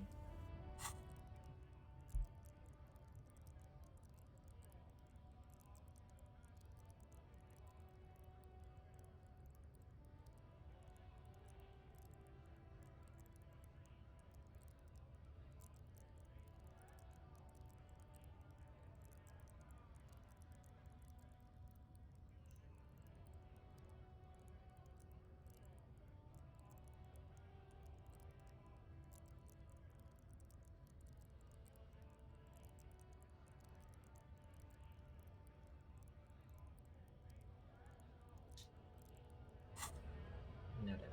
Alright, we increased a skill.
Freaked it.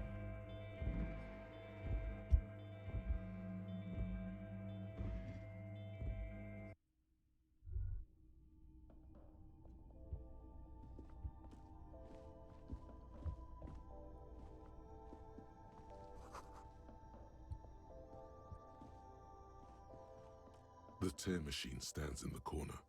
A sign says, 1 bottle equals 10 cents. Your bottles clunk into the machine, and the money appears with a satisfying jingle. You're a richer man now.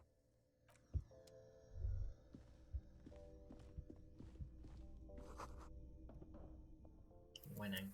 We have money. We still need to get 160 of it, but like, dude. Welcome to Frit. Feel free to look around or something. Everything is out on the shelves. What's that magazine she's reading? I don't know. Frit? A 7 to 11 grocery store. I think they think that the extra T makes it funkier. It doesn't. The story goes that normal Fritta, with 2 T's, a men's workwear shop in Vredefort, was already taken. So when Fritta Retail Inc. grew into a multinational corporation, they had to add an extra letter to avoid trademark infringement. You mean this?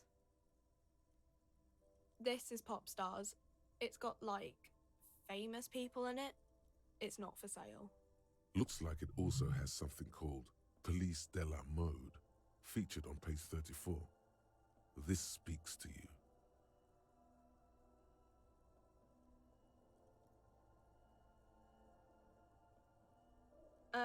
It's where they rate different outfits famous people wear. It's kind of funny. They're kind of mean.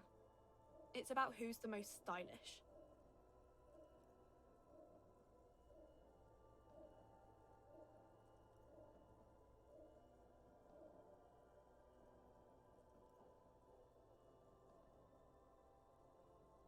Benita.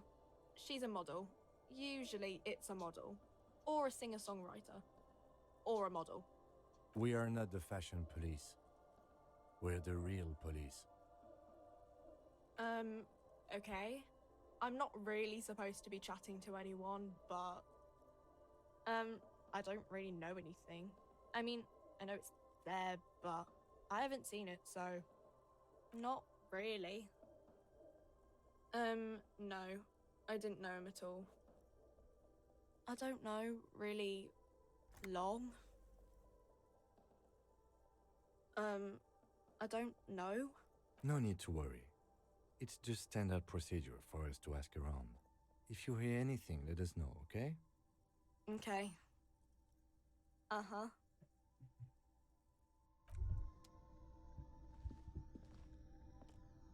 A small cabinet on the wall is filled with various medicine bottles, nasal sprays, and blister packs. They all bear the Saint Baptiste Pharmaceutics logo. Their logo is the bloodless rose, pure white, untouched by harm. Just ask me if you need anything from St. Baptiste. We don't stock prescription meds, but we do have Nosafed, Dramamine, Magnesium, and Hypnogamma. I don't know. Let's see. Nosafed is a nasal spray. Dramamine is a really good painkiller. Magnesium is a dietary supplement. Hypnogamma is... I don't really know what Hypnogamma is. I guess it makes you feel less shit. It's recommended to use after lots of partying, studying, or exercising. Uh-huh. St. Baptiste. You know, the pharmaceuticals company. St. Baptiste Pharmaceuticals. The one that sells meds out of St. Baptiste. That one. There. She is right. Saint Baptiste, the company, derives its name from Saint Baptiste, the city. Itself so named because that's what it is. A rare case where that really is the full etymological history. As far as almost anyone knows, at least.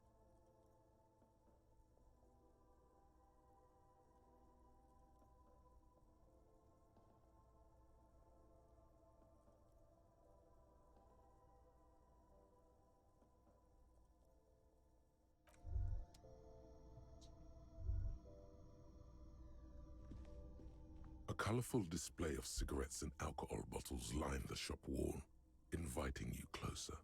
The bottles wink at you in the light. The smokes too glitter in their wrapping.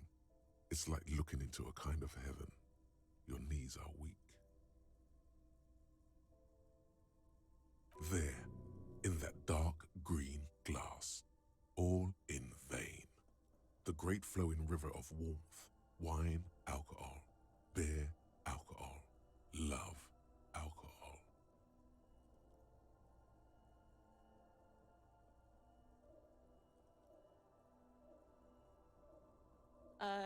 Guess not, no. I'm obliged to inform you that both alcohol and cigarettes damage your health, but I guess you already know that.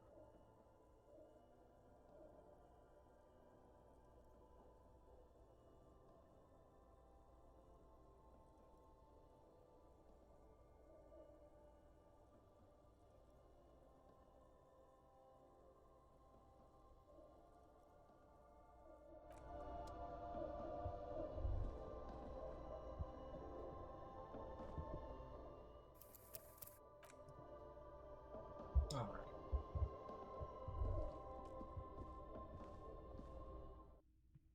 Let's see what else we can do.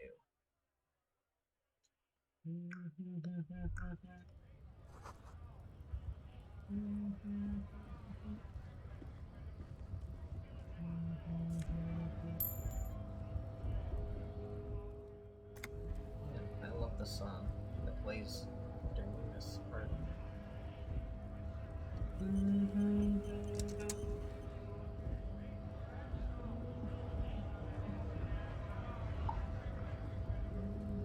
Scab? You're hazy on the notion of a scab. Smells like politics, though. Maybe it's got something to do with the flask he reaches for from time to time. A kind of a worm, content with mere survival.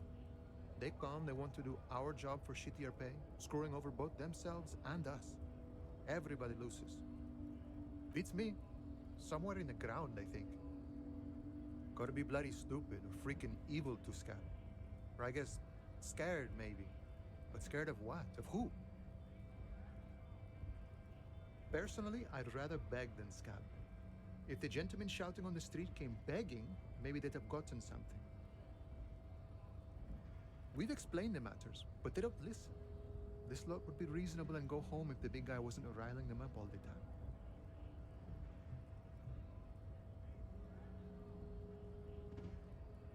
I was just messing with you. No one's ever seen a cop scab. Imagine, you cops going on a strike, but then another cop comes in and says, let us cop for less money.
Speaking of, what brings the RCM here?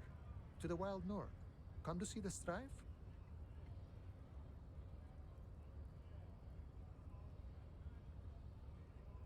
Murder, huh? That sounds like a lot of hard work. You'd never see me investigating a murder.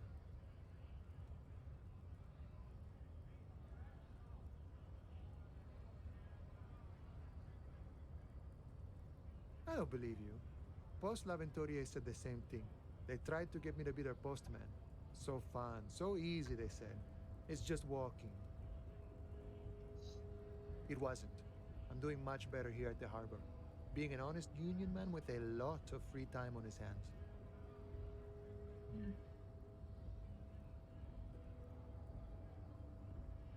My friend, I respect the right to roam. The open range awaits. I don't operate in that capacity. I'm not a granter of passage. The passage grants itself. I walk right past Measurehead and go in. Yeah, the 2.5-meter tall Semini supremacist there. Walk right past him, then press the button to unlock the door, then go past him again, and you enter the arbor through the office. Está.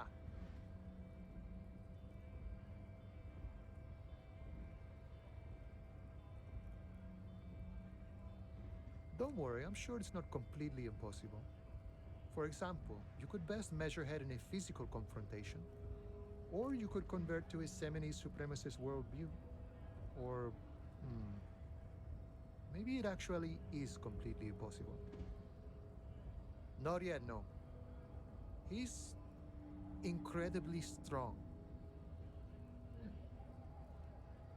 Jean-Luc himself would say the philosophy has proven overly heroic for the scabs to convert to.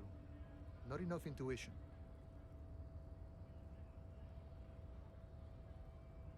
Sure. You know, serious business. I'm sure the big boss will be glad to tell you. You'll have to ask him first. He's a chatty guy. Wants to talk about the strike. Return once you've met the union boss and are on a better footing with the organization.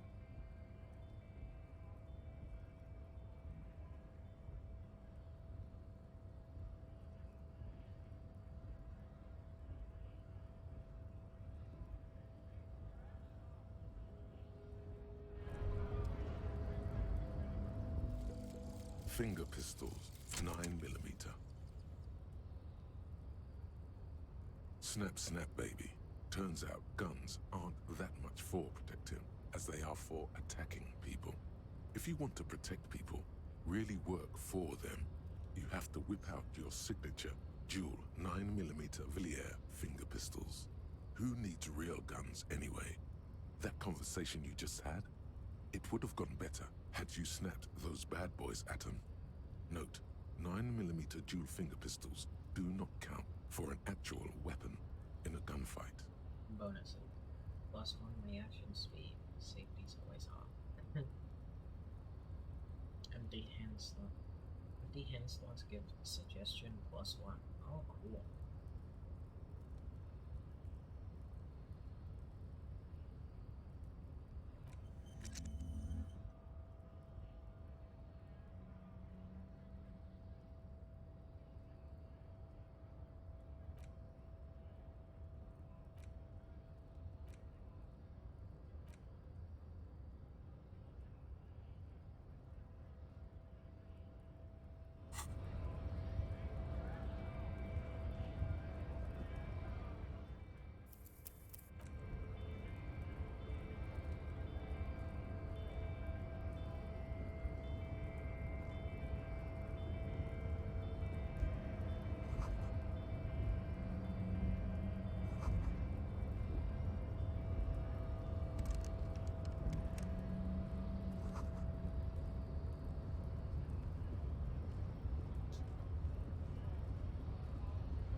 body betrays your degeneracy.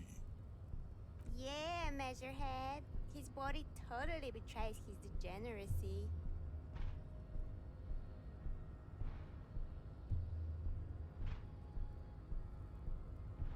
Are you admiring my morphophysiology? It must be frightening to stand in the shadow of this racial pinnacle. Racial Sandwich, you are not in danger because you are not a threat to me. What is this androgynous display of sexual maturity? Merely standing up makes you sweat profusely. Your breathing is erratic. Your own heartbeat in your ears grows frantic, and you feel your blood pressure rise. Stop it! You are embarrassing yourself in front of this woman and your pedomorphic friend. This display of weakness may appeal to older women with a stronger maternal instinct, but it is a liability here on Battlefield Martinez. Jean-Luc, his body is betraying his degeneracy pretty hard. Maybe you can ask him to leave.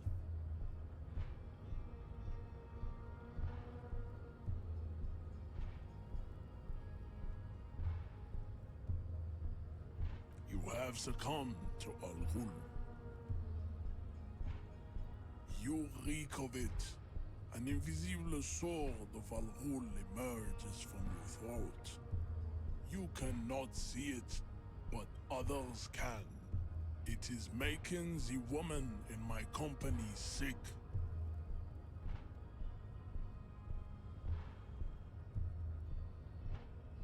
Yes, Al-Ghul. Al-Ghul is an ancient Ilmaran poison, a parasitic fungus that has colonized your race. It is a trick the desert pygmies played on you for humiliating them and stripping them of their land. Intentionally fermented drinks have existed for 10,000 years.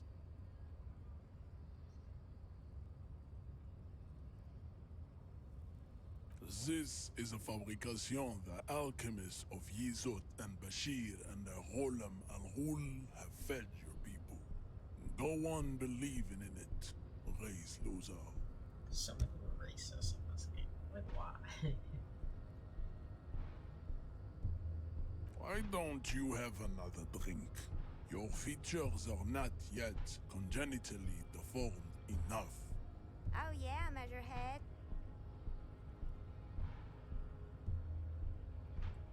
There's admiration that transcends the meaningless section.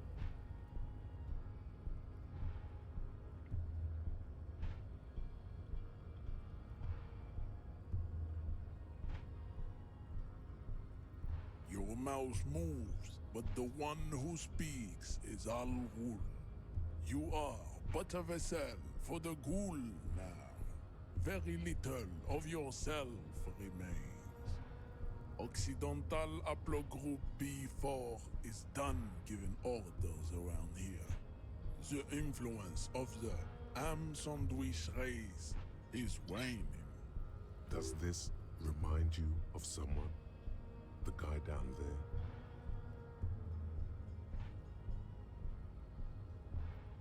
Look at my craniology. I am the pinnacle of my haplogroup. The pink blob is a bad example, even of yours. It saddens me. You were once a noble and powerful race. You gave the world eugenics, electricity, and powerful weapons of war like missiles and aerostatic aircraft. You made great gains in metallurgy, race theory, and statecraft. You dominated lesser cultures, like the deformed Hemians and the inexplicably potato-obsessed Quakers. But now your ascent to the genetic summit has halted. You are obsessed with sadness and with frivolous pop culture. You will be superseded. Isn't that right, babe? Boy. It is, baby, yeah. You know it. It is, baby, yeah. There is a button right behind him, just out of reach. It must be the one that opens the door to the harbor.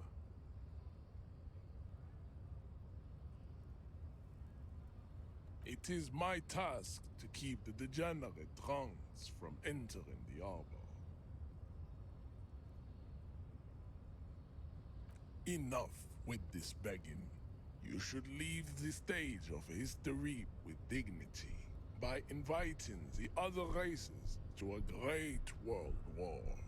Bring your troops to the Seminine Islands and to Boogie Street, and we will pulverize you. When you are gone, we will build a museum for you. The walls will be lined with bottles of Al Ghul, your beloved beverage. Inside, we will store the odes to homosexuality you call art, and your microcephalic skulls. There may be a peaceful solution to this. You could internalize Meshahed's race theory. He would take you as one of his own. Well, not as such. What you do with the mastery of advanced race theory is up to you. You could reject the findings, sure, or accept them and become an advanced racist. Don't be vulgar. White or not has got little to do with this. The race enigma runs much deeper than that. Mr. Clare is a man of vision and means. He has the will to confront polycultural capital, something your race, naivistic communists, never did. Also, to serve is noble. It takes discipline. Your petulant individualism has only contributed to your race failure. It is lax and moronic. Of course you are, Revacholian man. The failure of communism to challenge the world order is the core of your race fate. All around you, the fruits of its defeat. Individualism, rock and roll music, sexually transmitted disease. Above all, rampant multinational finance still reigning large. Tell me, where have you gotten your love of pathetic communism from? Degenerate youth culture? Rock and roll music? Stop explaining yourself. No one cares about your beliefs. The conversation has moved on. Tell me, what degenerate subculture has made you dress in this shameful way?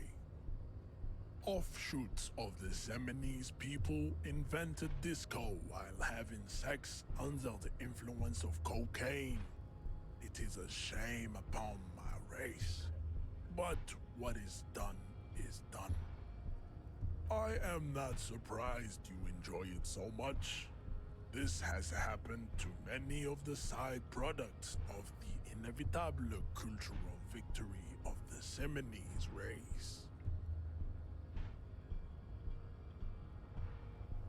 The South Island race, haplogroup A4A. We are the rightful masters of the Insulindian archipelago. We descend from the Areopagites of ancient Pericarnassus and arrived here 4,000 years ago. Millennia before you. We are the future. That is all you need to know. I am a descendant. The narrow streets of Ulumbuir are with me in my genetic dreams. I see young Simonese women walk into the grey mass on Ile de Fantôme, waiting on immaculate conception from the pale. No, I have heard about it on the radio. I'm from Couronne, and no, it is not just in Revachol. The city is central to the Simony strategy. Spreading through its trade networks, our culture will dominate the world. You have heard enough about our phylogenetic secrets for today. You have extinction to come to terms with, and never getting into the harbor. I think this racist is better than the last, but the next racist will be the really good one. That will be the... He will grant us 3 wishes. That'll be our lucky racist. He will grant us 3 wishes. Your pedomorphic friend has quick wits. A protruding occiput and an indented zygomatic bone. The lieutenant does not flinch. You should keep him close. The congenital defect of farsightedness does not render him a complete invalid. He still has the use of his mind. Racists are generally not very good examples of their race. Welcome to Revachol. You hear him yell at a redhead woman visiting the fritter nearby. He must think redheads are immigrants. Bruh. Classic. Another... Dude, gingers just never win. You must think redheads, right? I am not like them. I am craniometric perfection. I have taken the trouble to permanently draw a phrenologic grid on my skull and features. This should dispel any doubt. You exhibit forward projection of the jaw, indicative of schizophrenia and sexual inaccountability. From a purely aesthetic standpoint, the dimple in your jaw makes you look like a baby. This is not craniometry, just an observation.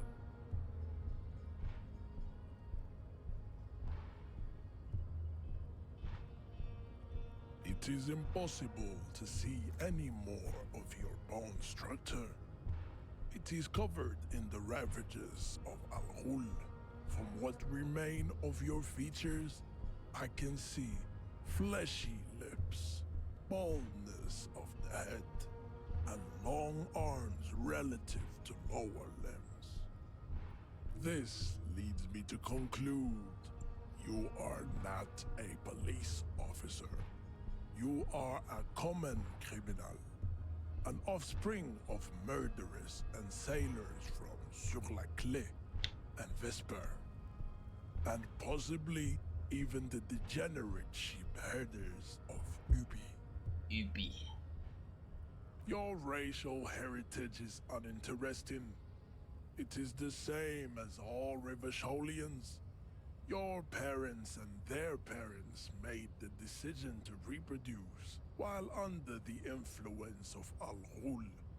That is the only reason you are here.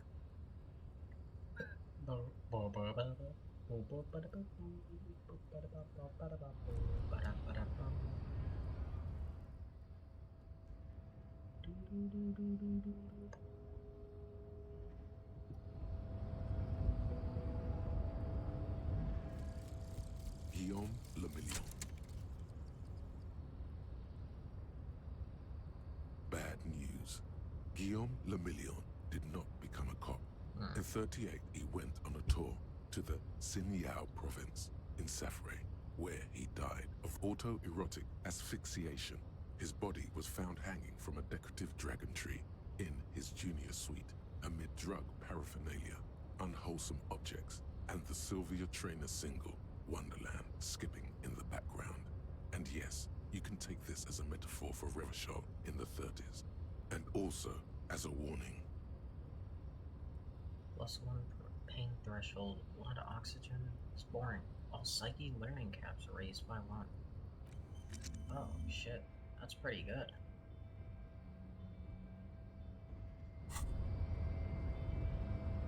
As you turn, a bright light catches your eye, making you squint. From a distant sunset, a stage light, flash photography, nowhere in particular. It's just what superstar law officers do.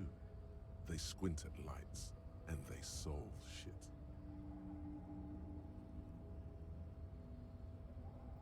Yeah, you have. You're a big dick cop, Dick Mullen.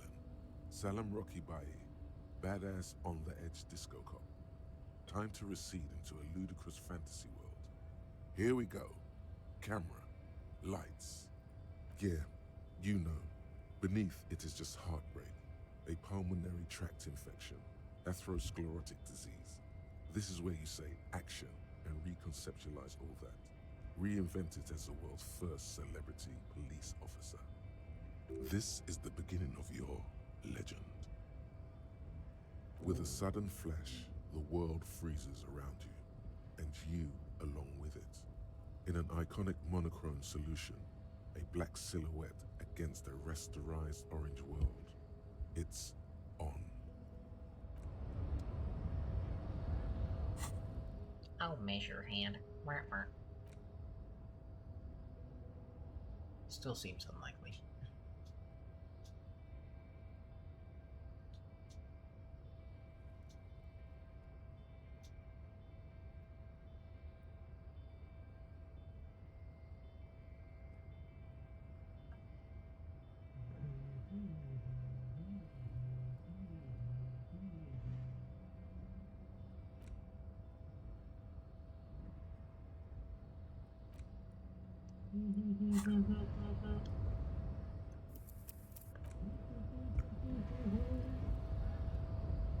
Your race descent has only worsened since the last. Go ahead. Don't be shy. Just ask for race secrets.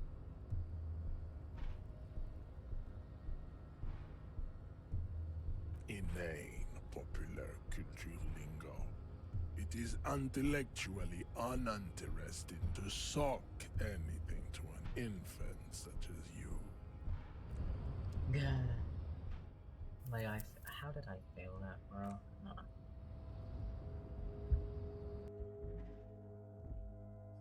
Subscribe to racism. Subscribe to Racism Plus for ad-free racism.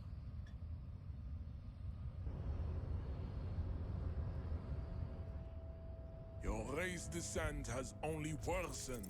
Ask what kind of races there are first. Classification is core to this stuff.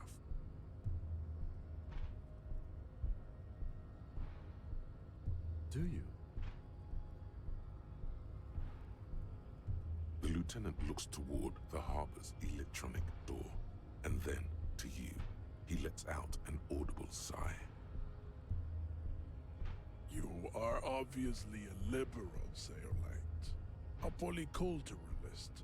I can see it from your love of microtechnology and your sartorial choices. Do not deny your friend the truth you have denied yourself. There are 3 categories of race.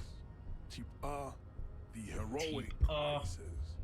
Type B, the servile races. And the vile CF race cauldron of pederasty. Which one do you need education on? Those are the Simonese, the Areopagite, and the Occidentals, excluding the Maun, of course. The Maun are riddled with eczema to the point where they find it impossible to smile. They are all lactose intolerant. A common result of inbreeding. A receding genetic pool has led the Maun on reprehensible street parades. In Maun cities like Stadskanal and Vredefort, wearing wooden clogs on their feet and little green tassels on their hats.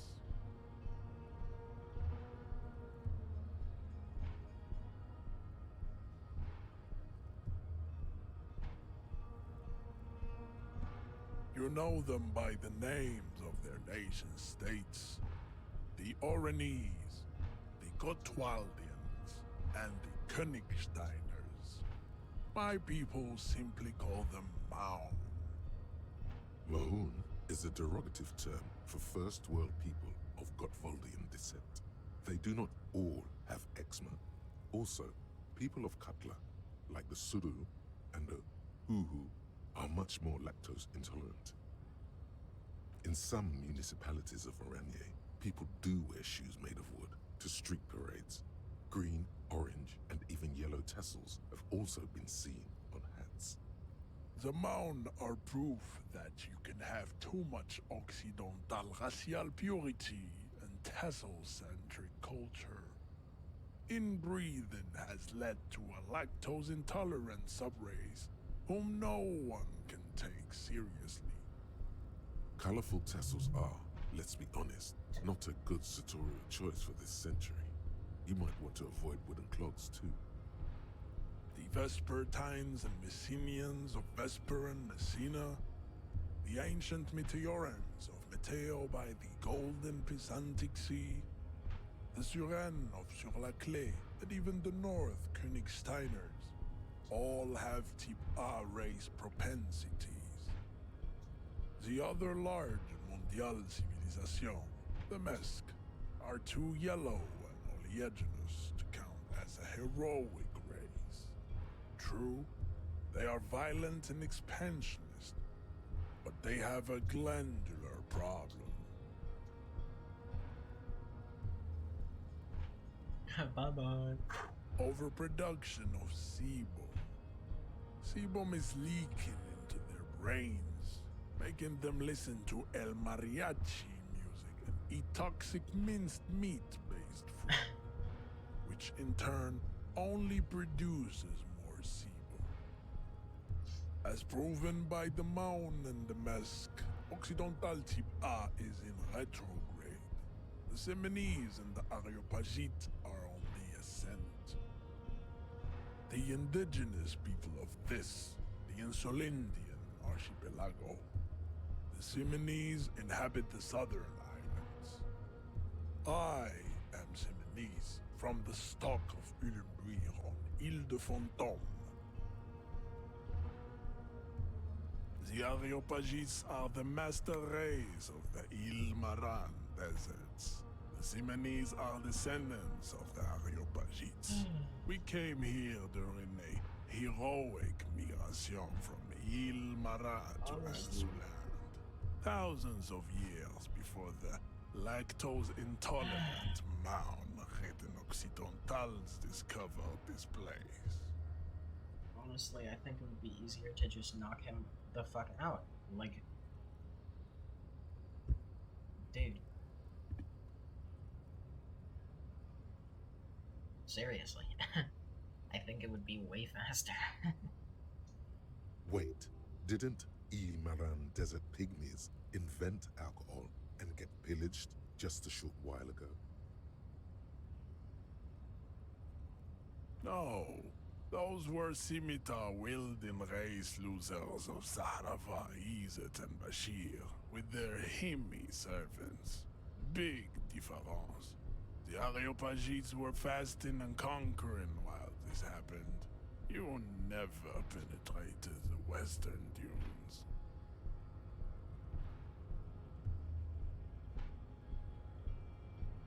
Jean, baby, you're on fire. I know, bae. The Areopagites are sleek, long-headed. The Simonese are powerful, mesomorphic. The former is an immutable progenitor, unchanged since the Super Isola of Pericarnassus. Ancient brains rest in their slender skulls. The latter is perfected and adapting. Together they form the Simeno-Areopagite, or Simeopagite superrace. That is all. There are no more type A races in the world. Nature was not capable of more. They are the unheroic races, amorphous non-competitors of the great race. The Koikos and the Vacholier, they are mud-colored people. Oh. He's being really racist now. The Khoikos of Grad, Yugo, Zhimsk, Shest et al. Are what you would call white officer in a suspect description. Yes, to an untrained eye, the Khoiko appear white and pinkish, like a ham sandwich. But look into their eyes and you will see. They are of an indistinct color, and so is their skin. Unhealthy, muddy, and ashen. Pinkness is a racial quality that has to be earned through centuries of advanced ballistic warfare and cultural domination that the Grad people have undergone for drinking Al Rul and smoking the degenerate tobacco herb, and for eating potato. The Khoiko, the countless micronationalities of Grad, are all inexplicably obsessed with potat. The only thing they like more is dividing into microscopic ethnostates, like political amoeba. Wouldn't he be one for ethnostates? They are microscopic. The Semeno-Areopagite superstate will cover the entire remaining planetary crust, uninterrupted. From Holy Semenine to the Boreal Plateau of Katla. Its leaders will be the genetic epitome of the Semenese and Areopagite stock, elected by nature, not the base inner spoilage called demos. Revacholians, halfway between Type A and the racial cauldron. Too mixed to know right from wrong. You tried your degenerate little revolution, which was the single greatest failure committed by humans in our 82,000-year history on this planet. Is it 82,000 years that we've been recording history? You have very little idea of what is happening, but that seems a little off.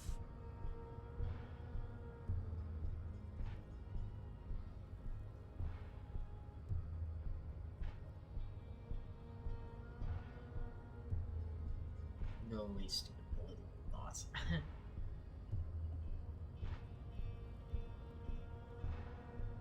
The revolution came to Ravachol from Grad, in Zaras-ridden potato carts. It is literally an illness, a prion disease that leaves the parietal and frontal lobe ridden with holes. A soft, sponge-like mass of dementia, hallucination, and paranoia. The revolution is fatal familial insomnia, a hereditary prion condition passed from the Khoiko to the Occidentals. But not sexually. Probably through trade routes and potate acid, the prime component of the potato plant. Enough of Tibet mediocrity.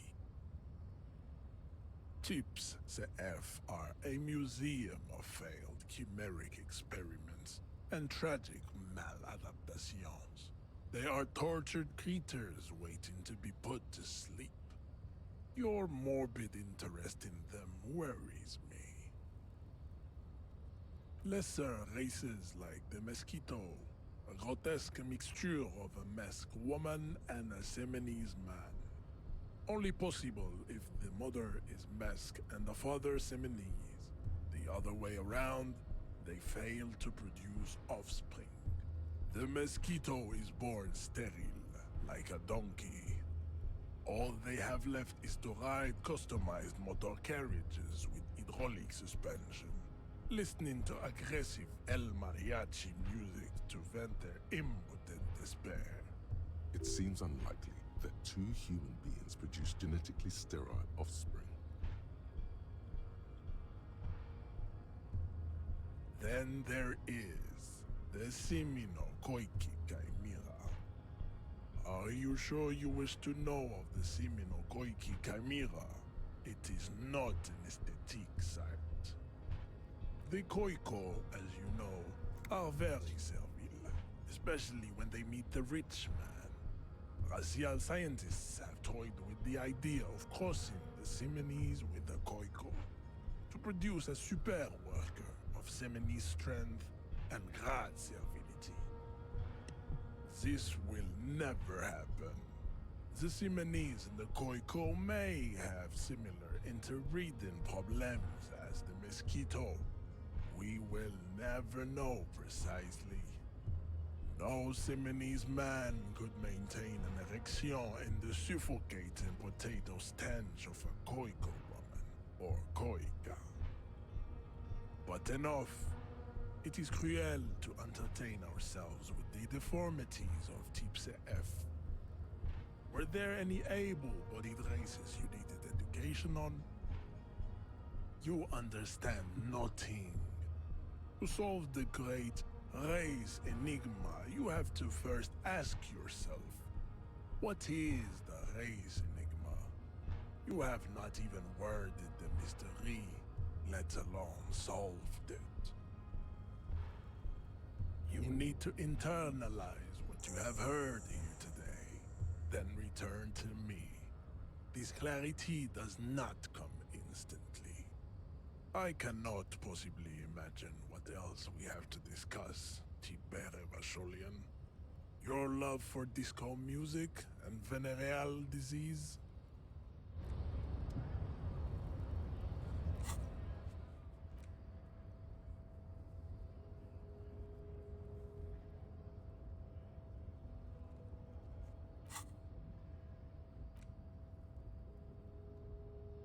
-1 drama, fooled by the absurdity. It's fantastically recent. Swarming a desert pigment plagued with their own excrement, bagels, juggling potatoes, excellent rhythm, screaming and dancing on the platforms. Everyone's there, the whole race gang, plus I think what you saw. Like leaving some clips in the sea, like cast a fortune that's hatching some kind of scheme. In the eye of this race Imperium, vertigo reaching up to the heavens, you sense something drawing near. I don't want to become a racist.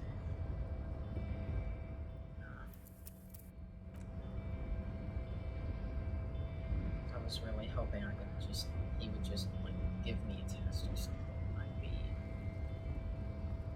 done with it. Bored. Yes? Me? I don't see how my life is pertinent to the investigation. That's a fair point. All right, for the good of the investigation, what do you want to know? That's correct. You feel a slight urge to put the lieutenant down for this, but you can't quite muster enough testosterone. I guess you don't need glasses, then. That's because I'm half Seolite, or quarter. My father's father was from Seoul, so was my grandmother, but from my mother's side. It's not an interesting topic. It's a part of the world, officer. A geopolitical entity, and a geographic division. I told you it wouldn't be interesting. Seoul is a protectionist, isolationist, pan-Isolari state west of the Insulindian Isola. Actually, it's quite interesting. Some would even say mysterious.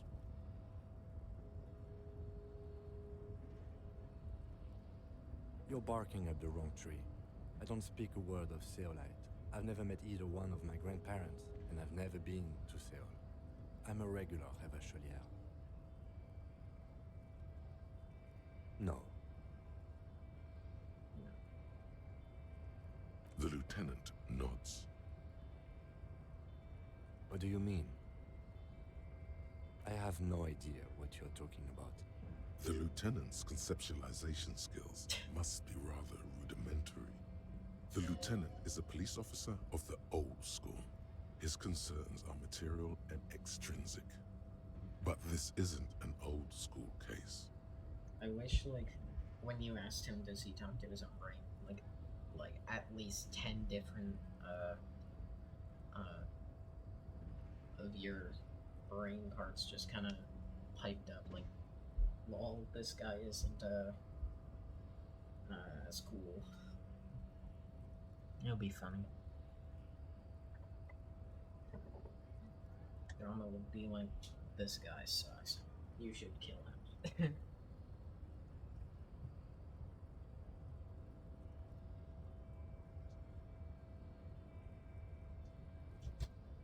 I can't say that it does, no.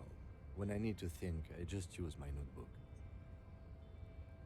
The lieutenant produces his small blue notebook and idly thumbs through a few pages. We all have our different mediums. His is written. Good. Let's change the subject. What do you want to know? Maybe you can tell me what you do know to help me narrow it down a bit. Do you want me to brief you? 3 days ago, the RCM Emergencies Desk received a report about a security guard who was found hanged in Martinez. An anonymous caller said there was a dead body behind the Whirling in Rags hostel cafeteria. The cadaver had been there for 4 days. No one had come to investigate. During that time, the victim had been stripped of his belongings. The caller did not identify him, but used the word lynching. There is an ongoing labor dispute between the local dock workers and the logistics company Wild Pines. I was told we should approach the death as part of this dispute. A security guard or worker of some sort hired by Wild Pines. This was just hearsay from Martinez, of course. We need to find out the truth. They didn't identify themselves in any way. The tone was muffled using a device of some sort. The desk could identify neither the caller's age nor sex. There's a strong prejudice against involving the RCM in what's seen as union matters. The dock workers' union is the de facto police in Martinez. Now it appears they've started executing too. We cannot allow that. That's us, the Revachol Citizens Militia. We're the police in this city. The RCM, or the Revachol Citizen Militia, is the police force you and him are part of. A self-organized peace corps of the occupied city of Revachol. The RCM operates within a legal twilight, yet its authority is rarely questioned. It's super useful to know this.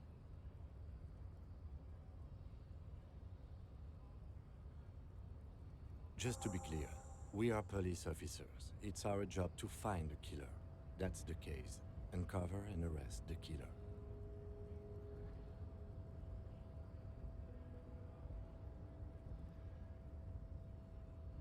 No, it's not a particularly mysterious case. The deceased is a security guard for a corporation involved in a labor dispute. It doesn't take a DeLorean polymath to put the pieces together. I just don't see the case getting more mysterious than that.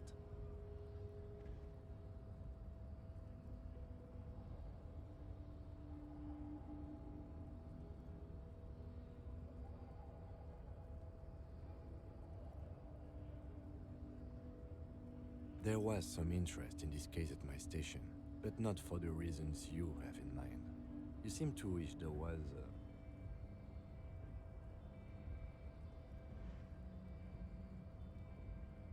Excellent. Was there anything else? I'm afraid you and I are pawns in a pissing competition. You don't know? I assumed you were in on it. That's good. Better still than an imbecile cop-off. It's just stupidity. We shouldn't waste any more time on it. If you want my take, ask me after we've inspected the victim. Later. Was there anything else you wanted to know about the case? Good. No response. He just arches his brow. He's having trouble processing it, believing it even. Have you tried concentrating on something other than your personal affairs? There is a sudden, harsh edge to his voice, like he's tired of hearing about your personal affairs. Try work, the case at hand. It can work miracles.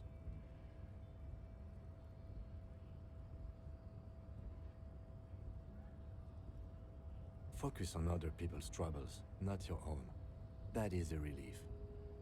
A moment passes. The lieutenant glances at the sports watch on his wrist. Excuse me? You have a distinctive way of walking. If I were to walk in front of you, we would surely collide. I hope you don't take this the wrong way. It's just a collegial observation. In the 57th, we call it the Jamrock Shuffle. Officers from Jamrock's 41st Precinct tend to move a bit erratically. They say it's a scene-clearing technique developed by one of your lieutenants for gathering evidence. It's erratic, yet thorough. Prioritizes containers. Yes, but containers contain things, shiny things. They're interesting. I don't know. Containers contain, I guess. I'm making assumptions. We should move on. Passing along frivolous interdepartmental stereotypes is not usually his oeuvre. He regrets bringing it up.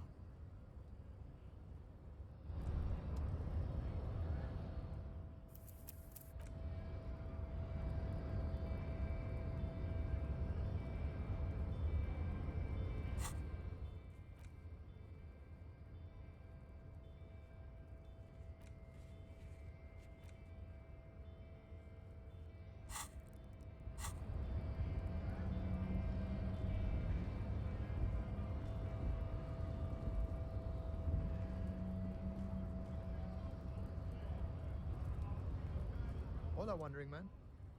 How can I help you?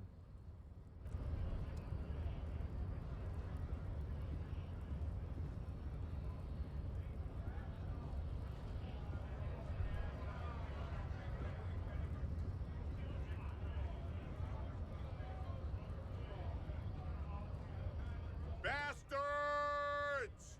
We have a right to work!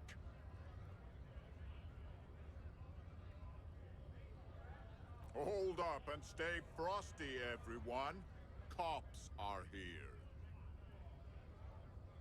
You here to fuck with us? Beat the honest worker down.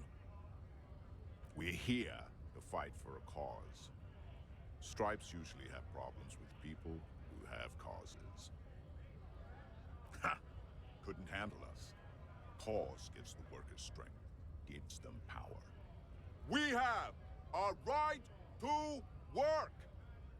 Besides, we're not that different. It helps if people see us talking, cops and strikebreakers together. Shows authorities are on our side. Builds confidence. Rights of people, rights of workers, to have gainful employment, to make a salary, and feed their families. His manner of speaking is wooden, the tone of voice bland and uninspired, almost as if compiling replies from a set of learned phrases. Maybe you should ask them the questions, like why we're not allowed to make a living here. Shame on you! We have families to feed, you piece of shit. So do we, Scott.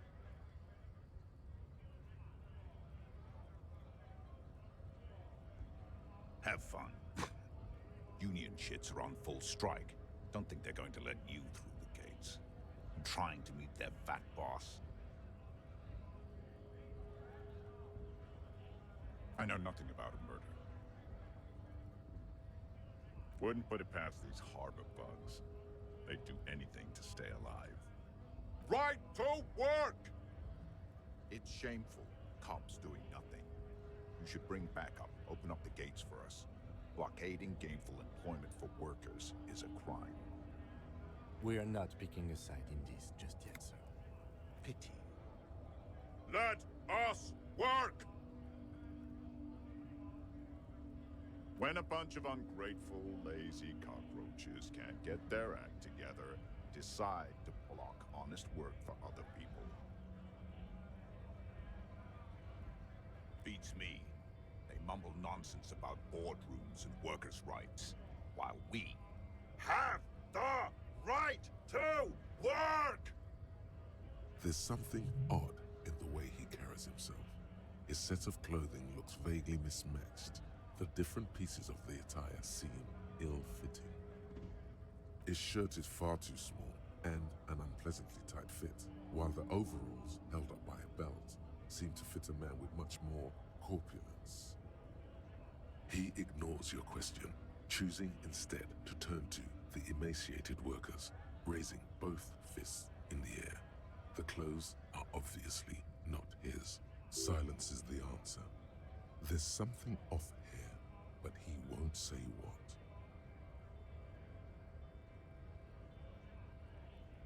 Honest men and women with rights to work, to be useful, not toys for corporate interests. We came here to help the harbor run smoothly in time of crisis. If union fucks don't want work, they ought to let in those who do want work. I have a question. Why do all these men follow your leadership? You think they follow because I'm big and loud? No. They follow the rules of the market, the rules of the economy, because they were given a job to do! You've been talking to him for quite a while now. Something is off with this guy. Ask him where he's from. What's it to you?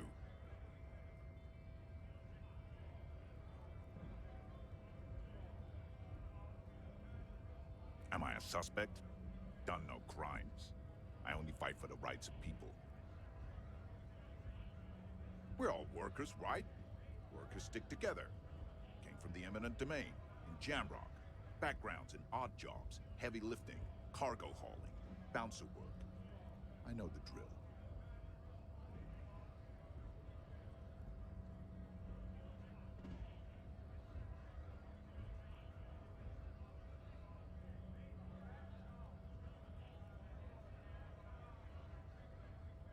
Worked at Territorial.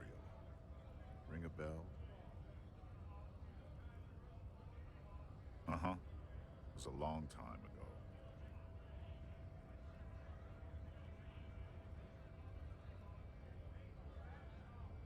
We were promised work. We'd be in there, working, if the bastards hadn't shut the gates. Main gate's locked. Would take heavy ordnance to bust it open. Could try to get in through the secretary's office. Door's locked. The guards blocking the way to the access panel. And I don't mean the scrawny mess punk either. I mean head measurer. Or whatever he is. Why don't you go arrest them instead? I'm sure they've done plenty of criminal shit. They have that look. It would be better for the neighborhood if you went home, at least for now, if you can't get in anyway. No! They will give up eventually. Or get drunk. Leave the button unguarded. Then we charge.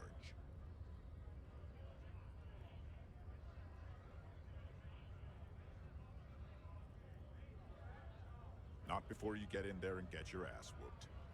Learn by failure, I always say. He might have some advice, but you got to at least try to fight Measurehead first. Return if you fail.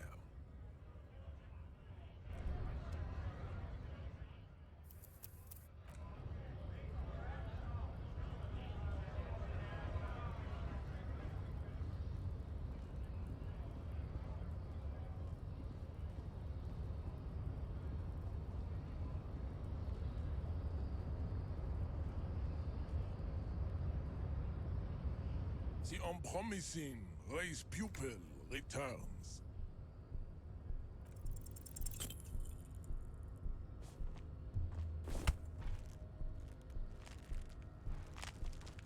How did this happen? Your little fist is in his giant hand, and he's squeezing it. It hurts.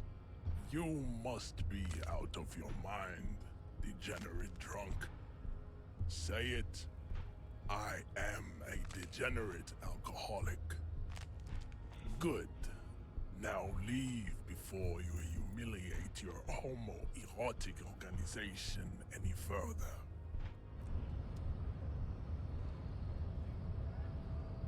I'd appreciate it if you didn't force us into situations where I may have to shoot random civilians, because that won't get us anywhere. I'm not even sure the one bullet my chamber holds would even prick that hook.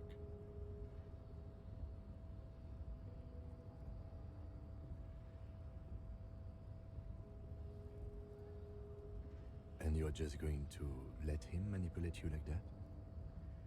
We're not here on some political quest. We are here to solve a crime.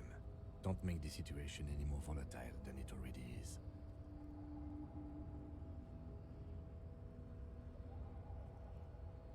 The lieutenant groans, but doesn't say anything. That's right. You should do it again. It's the last thing you'll be expecting.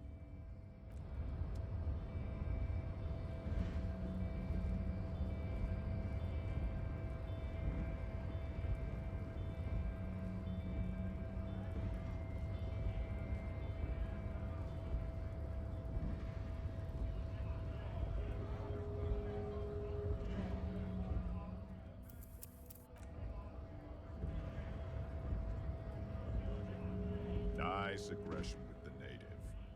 Don't let the chief fool you next time. You don't need to be that up in his face. Leave yourself space to move. Not bad advice, actually. This might do the trick. Let's talk about our right to work. No, I'm not a fighter. I'm a worker.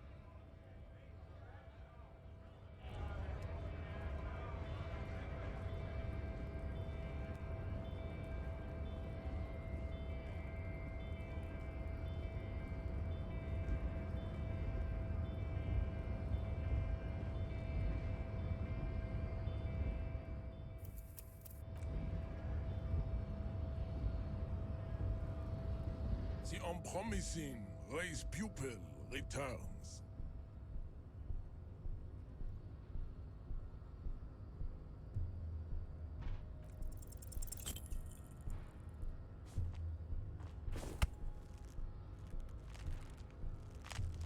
It has happened again. The Titan has your fist locked in his hand, and he's twisting it. Another fit of criminal rage. Who are you, in your own words? Good. Now go before you enter cardiac arrest.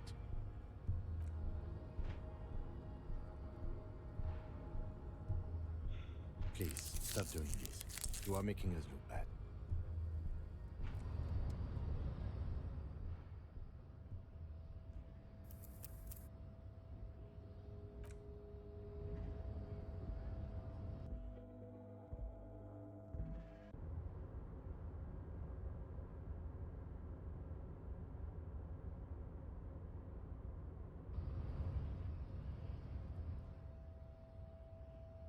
The unpromising raised pupil returns.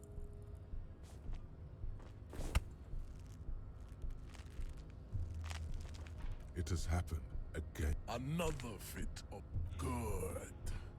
Now go before you enter cardiac arrest. Please, stop doing this. You are...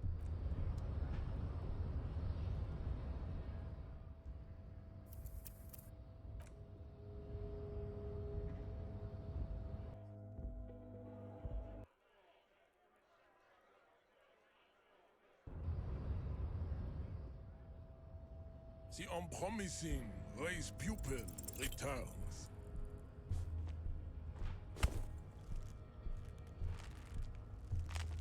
It has happened.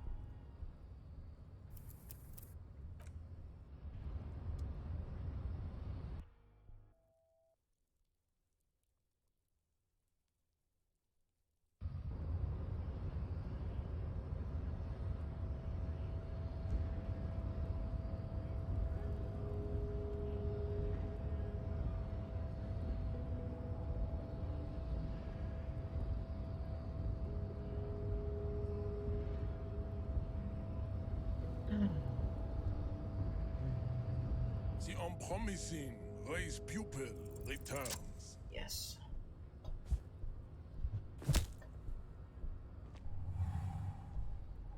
Just like that, instinct took over. A solid strike straight into his throat, into the cartilage. You could swear you felt the soft palate break. The man is reeling, gasping for air. Time stands still around you. In the distance, the sounds of the harbor are falling silent. All you hear is a small gurgling sound as a trickle of blood appears on the man's lip.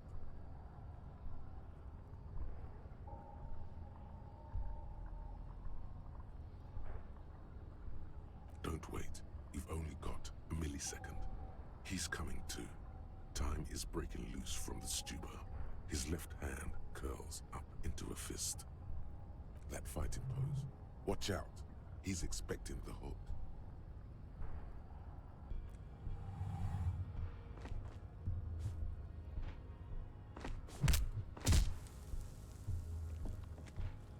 The man lands with a dull thump, like a broken down puppet of muscles and sinew.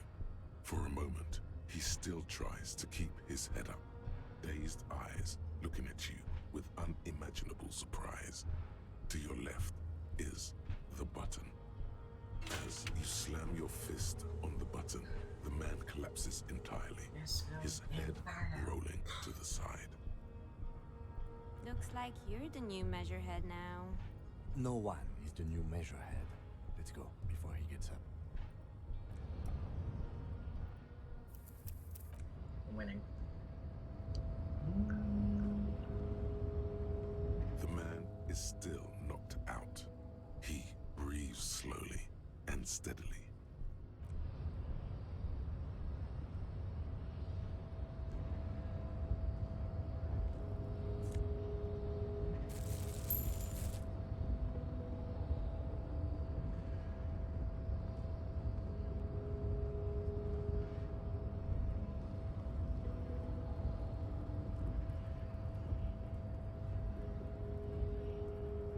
Yes?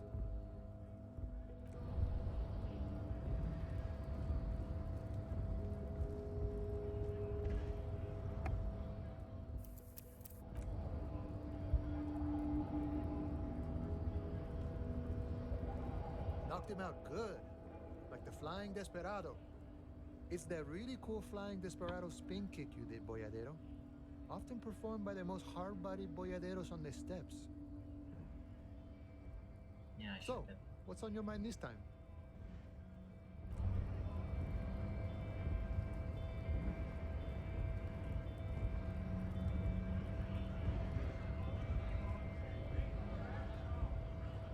Went native on the chief, huh? Those ballerina antics were reckless. Should have just punched him in the throat again. Let's talk about our right to work.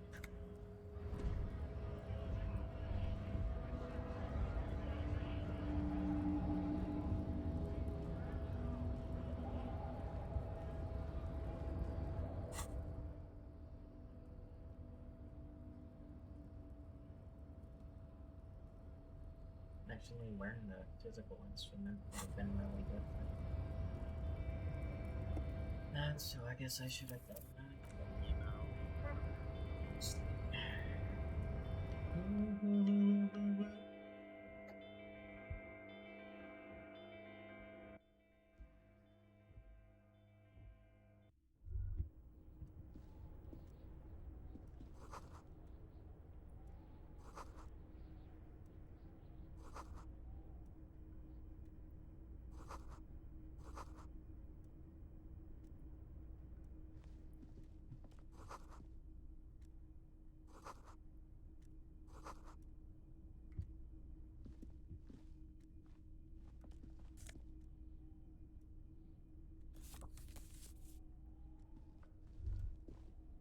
On second glance, someone has forgotten to properly close one of the drawers. It's unfortunate for the Union to just leave their paperwork lying around like this. Let's see what's inside, he thinks.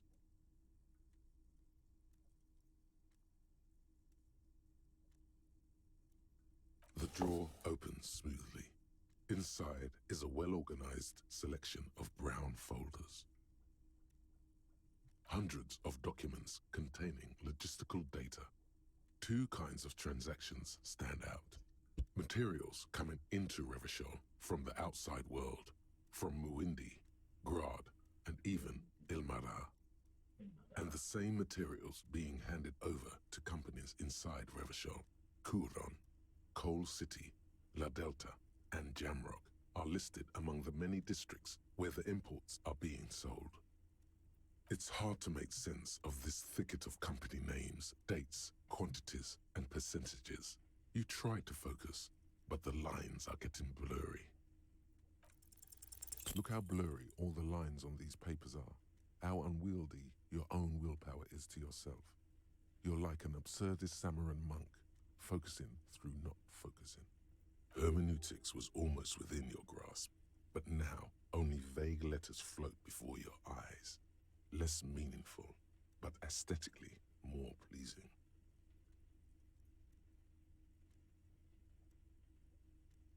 You're a police officer, not a spiritual healer. You can focus the normal way by turning your attention to something and not letting go. Is that what you're doing with those folders over there? Good. This is probably not relevant to our case anyway. After all, we are not investigating an accounting mystery. Whatever's hidden here is hidden well. Concentration isn't enough. Only a trained accountant with a background in logistics would be able to really make sense of it. However, there is a little handwritten note stuck on the side of the drawer. It appears to be a to-do list written in large, uneven capital letters. Remember, Leo, Everard's shoes, special whirling borscht, water Everard's plants, sweep office floor, more banners. All items on the list have been crossed out and the note itself is crumpled. Everard Clare, probably, the head of the Debarders Union. One of his aides must have left it. Nothing incriminating here. The special borscht seems a bit odd in the list. Remember, Leo, Everard's shoes, special whirling borscht. All items on the list have the drawer slides shut smoothly.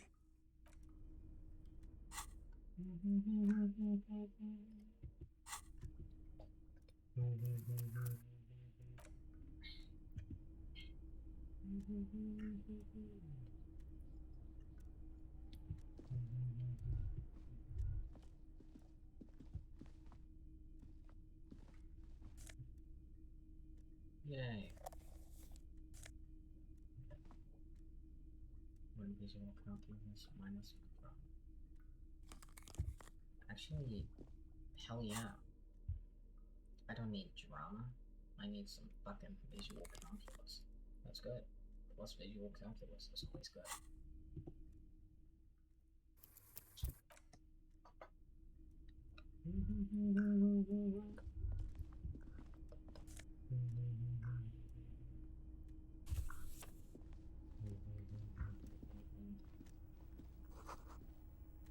A giant aspect on the pillow.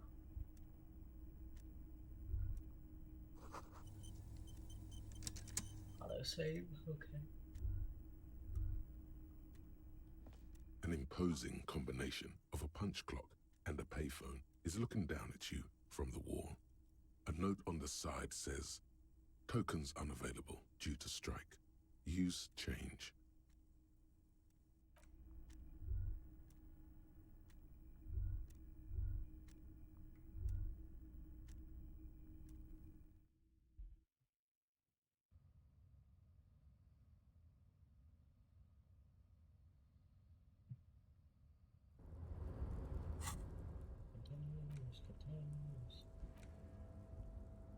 The front of this quarterly journal features a large freeze. To your disappointment, after rifling, the magazine is divided, comrade, but like only 4 issues in, and it sounds like they've all. So please, if you value our radical Mazovian perspective on. What do you expect? It was laying around the office of the Debarders Union. They're probably bankrolling the thing. You flip back to the front of the magazine. This section, you also... Whoa, whoa, whoa. Bear wrestling. It seems to be part of a new public fitness, according to this extremely based on the Sapormat sport. Kelazinski is well into his third decade. It's quite according. This is the SRV. That's very much the idea. The Samaran People's Republic? No, I should expect not. Why do you ask? They're quite the spectacle, as I understand. I've heard they make the people in the front rows wear plastic sheets. On account of the blood, you see. You flip back to the front of the magazine. It takes them why they decided to title this one section Invalda is beyond you. It evokes a sense of recognition and fellowship among those privileged enough to understand. As you leaf through this, the main feature though, the tip-top tourney, is an inter-isola. This so-called you think instead where to even so all of it, basically. Oddly enough, there's no way those are real names. Have you ever met anyone named Exilus?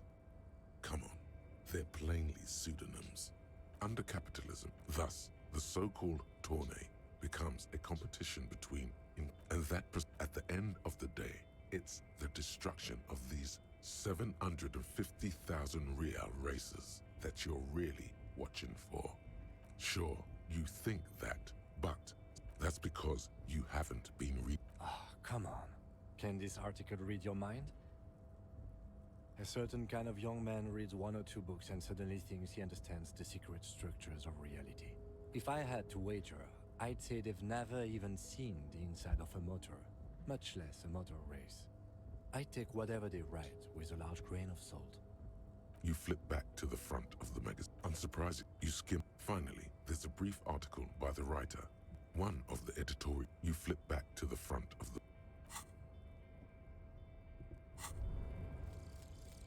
Lonesome, long way home. Here we go. Home awaits. Walk past Station 41 and through the market, past the Boogie Street spearhead to the other side of the lake, the frozen eye at the center of the district. Then, past the video rental store on the corner. There, at the end of a street lined with pine trees, a small house no larger than a matchbox. 11 Voyager Road. You no longer live there. Those times are gone.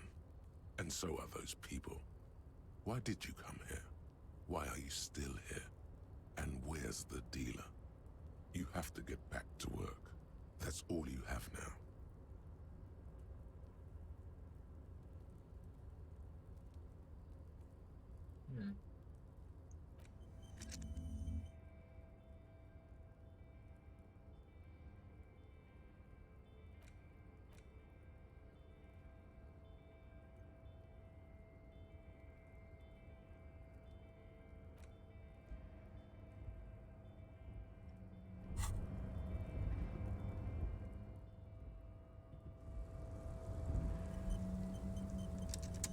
It's clear you like the hard stuff, Brota.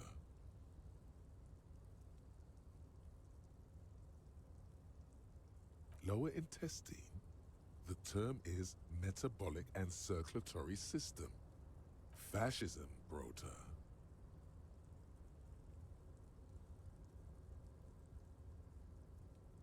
Many things, but it's mostly about trusting your gut. Who does your gut tell you is the source of Revachel's problems?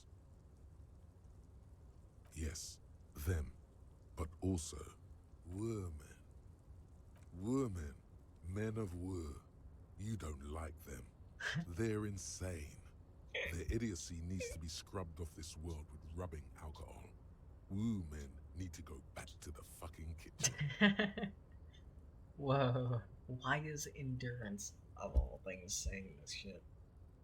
That's what fascism boils down to. The rest is also important. But the main thing is that woo men need to know their place. Stomach truth.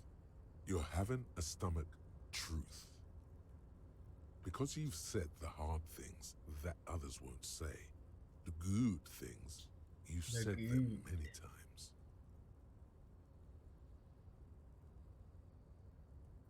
Okay.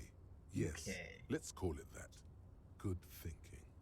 That sounds much better. Traditionalism. You like the sound of that. You're going to keep your vooz, right? Keep your vooz, Brota. I don't know.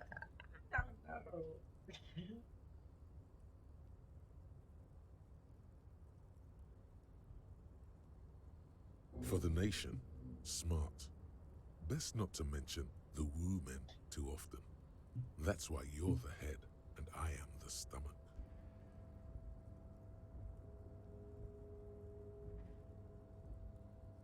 Of course you are, Bruta. Of course. Wink-shaped grow sounds from your ass. What the hell?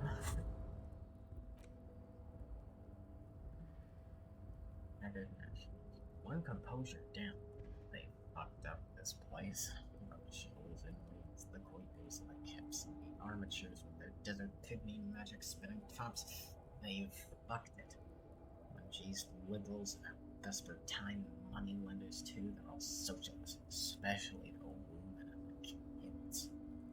You have only a vague idea what this means, but it's clear that a good, strong state must be erected upon the ruins. If any of us are to have a future, the shadowy outbreak of the state starts forming. Every time you close your eyes. I'm not losing one composure. For 9 hours. That is too hard of a punch. Looks like someone left his tarpaulin cloak hanging on the railing here. The white rectangle of the Revachol Citizens Militia is clearly visible on its back. This is your cloak. You can feel it. Yes, it does bear the RCM insignia, and we are the only detectives in Martinez. The service cloak issued to you by your station? Yes, I do. As your fingers touch the tarpaulin, it almost feels like the cloak wants to deliver a message of comfort through your fingertips. I will shield you from the elements and give my life for yours. That's what the cloak is relaying. Neat cloak. +1 is spirit decorates, +1 shivers. Wow, so it's literally just better. Okay, cool. Taking back the streets. Know thy neighborhood.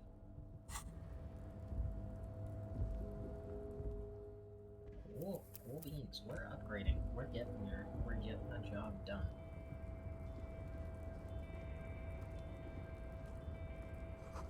Collecting rainwater.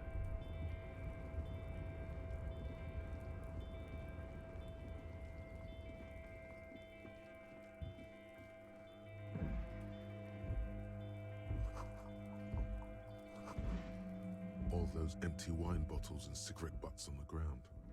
Someone partied really, really hard here. Well, yes, I think we can say with relative confidence that it was you.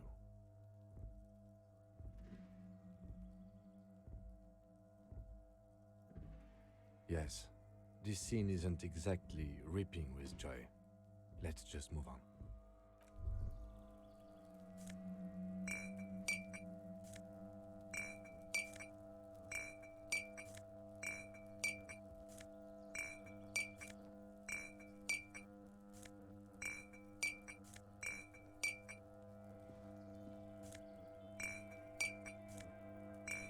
This is gonna be a lot of money though.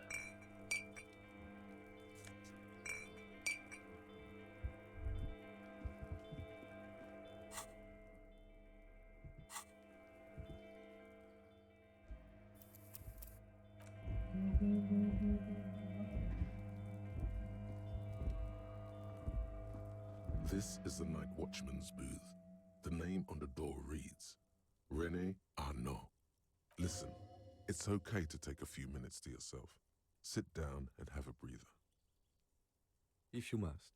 But please hurry. We are pretty easy to spot up here. Nothing incriminating catches your eye. The cabinets are clean and their sparse contents meticulously organized. There's a framed photograph on the table. It's a black and white photo of a young couple out in a street fair. The man, Rene, is dressed in a Royal Carabinier uniform. The girl is young and very pretty. She is smiling playfully at the camera. Why did you take that picture of René? Fine, but let's move. I don't want to be seen snooping around here.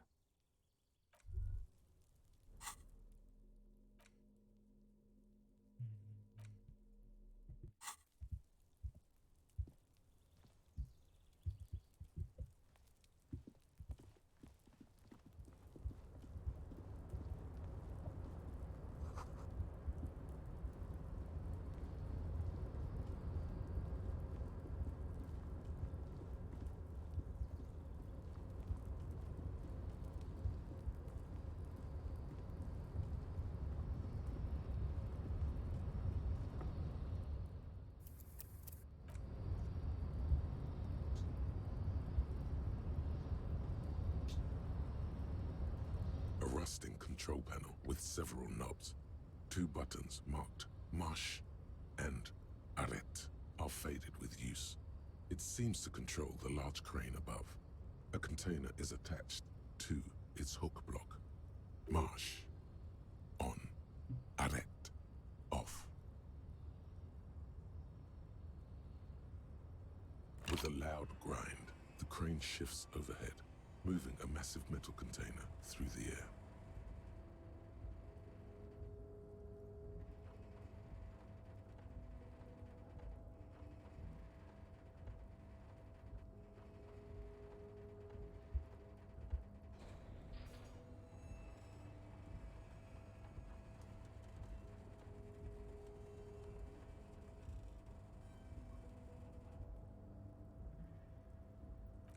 With a surprisingly quiet thunk, the crane places the container down.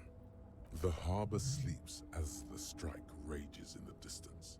The crane can rest again, now that its purpose has been fulfilled. Moving this container, of course. For this purpose it was built. For this purpose it has acted. And now it will rest. I can't see how that was worth the wreckers. Except for seeing the crane in action, which I admit was satisfying. The crane does not return to its original position. It does not move at all.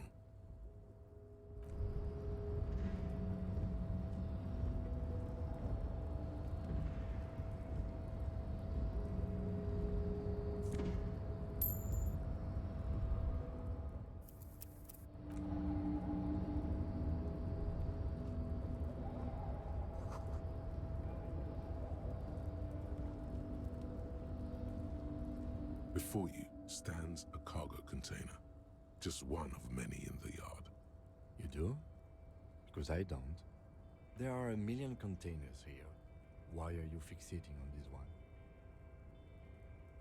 You just picked one out because you wanted to interact with a cargo container. We are not here to interact with containers. We are here to talk to the Union, right? No reply.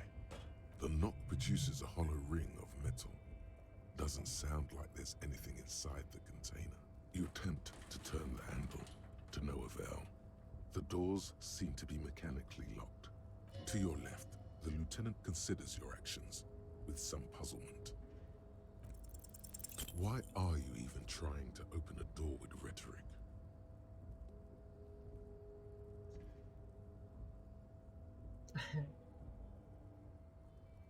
Because what wasn't an option? Now is not the time to get philosophical, detective. You can do that after hours.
songs. Container, container, I'll turn you nice and red.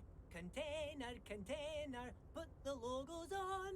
The lyrics to this Container song are being made up as he goes along. The accent is so thick, it's impossible not to notice he's Ubi, from the vanishing peninsula of Ubisunt on Muindi.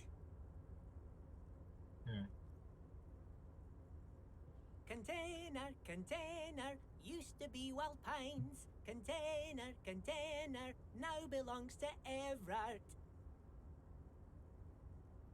I thought he said now belongs to Everard. Not now belongs to Everard. Do not interrupt the little man in his joyous activity. Everard, Everard, Everard, he looks after everyone. Huh? Well, hey there. How can I help you, mister? I see you are not a union man, mister. Did you get lost? You're not one of them scabs, are you? I mean, I don't personally mind. Folks is just folks, you know, and folks gotta eat. Just some of the other guys don't look too kindly on the scabbing kind, if you know what I mean, mister. Oh yes, born and raised in Irish, mister. Mum had to leave my dad after he got a bit violent. Took us here to the new world. I was about 10 then, too old to lose my accent then.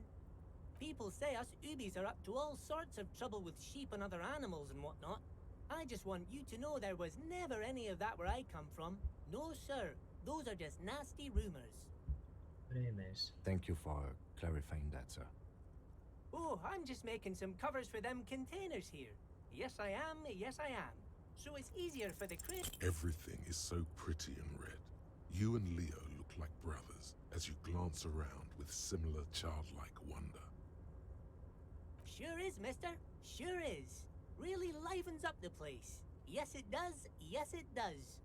I hate to break this bonding moment, but the red containers mean they are replacing the company livery with the union livery, which means this strike isn't gonna stop anytime soon. Oh, most of the guys are down at the gates, keeping the scabs from coming in. We're on a strike. The whole union is. You don't have to work when you're on strike. Ha! We haven't worked for 2 months now. So no one is working? Not everyone is down there, of course. Mr. Everard is in his office, where he always is. And Jean-Luc is guarding the gate. But Titus and his boys got into some drunken trouble and Everard sent them on a nice vacation. For a week or so.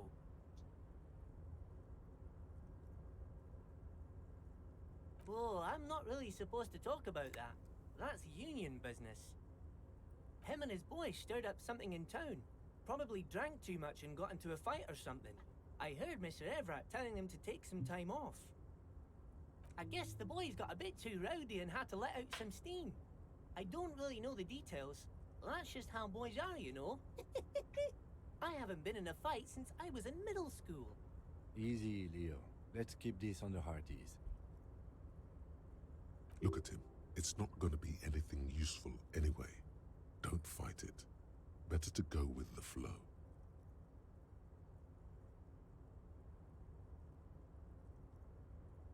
I remember I was the runt of the class. The bigger boys always used to pick on me. You see, I had a bit of a temper back in the day. Flew off the handle like nobody's business. But Mr. Everett and his brother always came to help.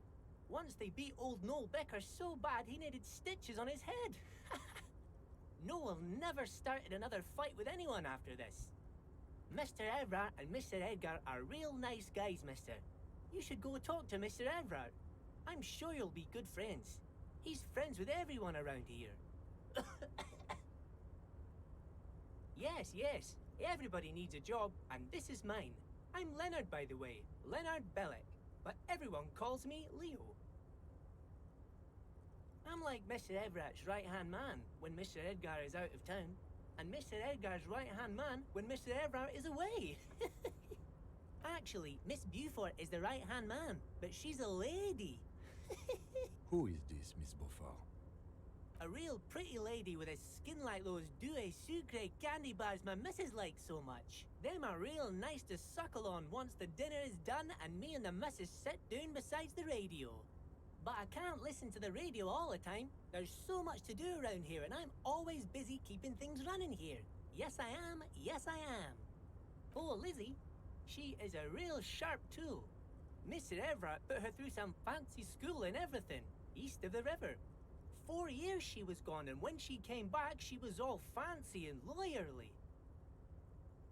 He respects that word. That's obvious. But she's a real nice girl. Grew up in this here neighborhood. Knows everybody and gets along with everyone. Real pillar of the community one day, I'm sure. If me missus and me was to have a child, I'd be real happy if she turned out like her. But she can't have kids. Dr. Lemaitre said so. And she knows about such things. Been a doctor for almost 50 years she has. So Everett trained a lawyer named Miss Beaufort. Interesting.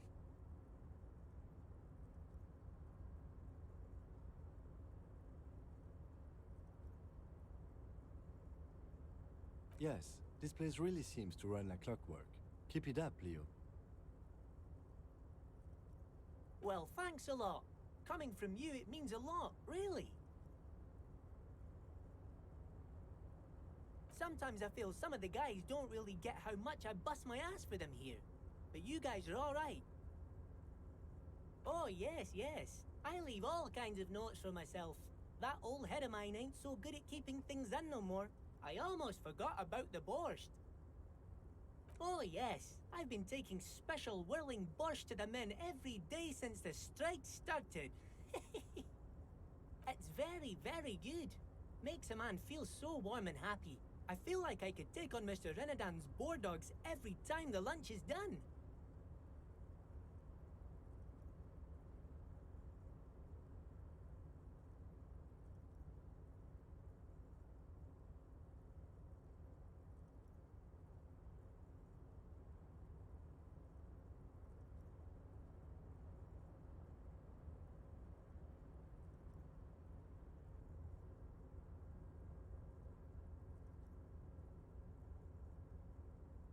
Yes, yes. I'm taking it to them. The borscht keeps them happy and in fighting spirits. Makes you all warm inside. They brew it in the whirling in rags.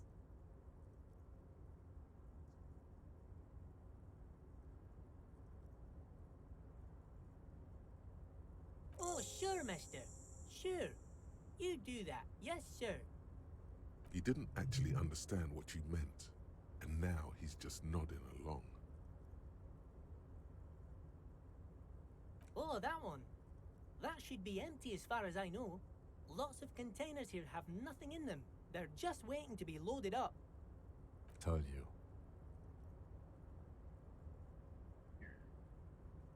Oh, you want Mr. Everett then? He's an awfully nice fellow, he is. Him and his brother are both nice fellows. They've lived their entire lives in this here neighborhood. Guys like Mr. Everett and Mr. Edgar, his brother, are real good guys. Made Martinez what it is today. Mr. Everett and Mr. Edgar and I went to the same school we did when we were boys. Oh, Mr. Everett is where he always is. In his office, of course.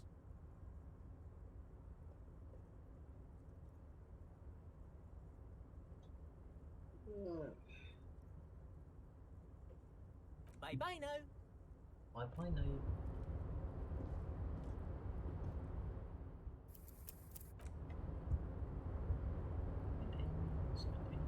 I killed this man.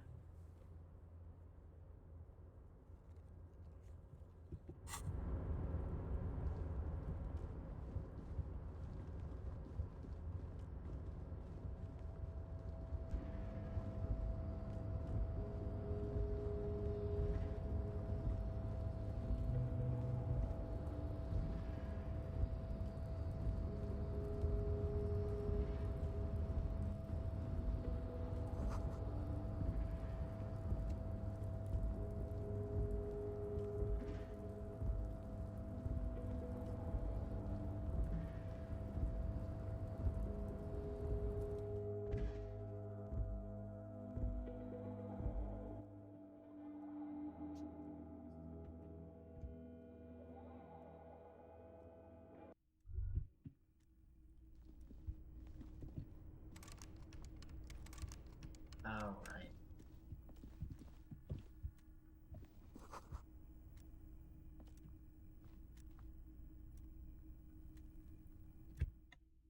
I forgot. I have to fucking do the thing. I have to talk to Ember before I can do anything.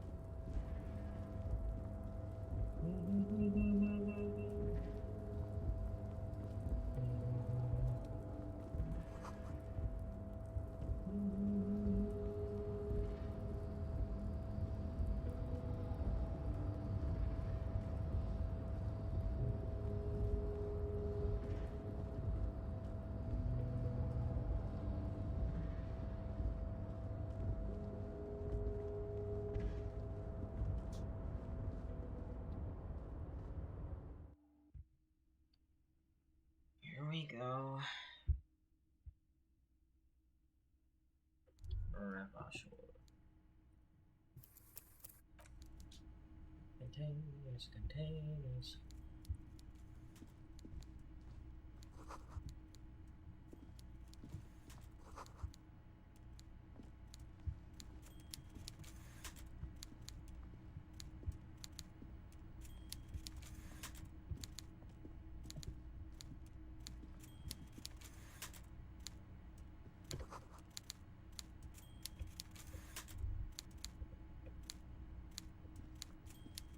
Before you is a walrus of a man seated behind a large desk. He looks up from his work, not the least bit surprised to see you. With great effort, he straightens himself up in his chair, yet says nothing. He simply stares at you, with a mixture of expectation and impatience, well bottled. Welcome, Mr. Dubois, Mr. Kitsuragi. It's good of you two to stop by. Please, have a seat. I'm Everard Clare, head of the Debarders Union here in Martinez. I'd offer you my hand, but unfortunately my health prevents me from getting up. You understand? He looks extremely comfortable. The tiny folding chair, on the other hand, looks like a torture device. You go ahead, detective. Whatever he has in store for you, it can't be good, he thinks. I'll do my best. Forget about that. What's with this Dubois stuff? You're getting some seriously... Please, Mr. Dubois, let us converse in a civilized manner, as equals. Take a seat. I insist. It's nothing. Yes, that's probably right. It's nothing. Forget about it. Filter it out. Excellent, Mr. Dubois. I can see that you're a reasonable man, and reasonable men can be of great use to one another. So tell me, how can the head of the Debarders Union help a representative of the Revachol Citizens Militia today? The chair you're sitting on has got to be the most uncomfortable chair in the world. It's violating your backside. Oh, by the way, I heard you got a rather rude reception from a certain Lawrence Gart. Some people have no manners, it pains me to say. This should take care of that nonsense. It should be sufficient to cover your expenses for a few days and patch over your differences with a cafeteria manager. Go ahead, take it. Wow, that's 25 real. That's good money. You need it.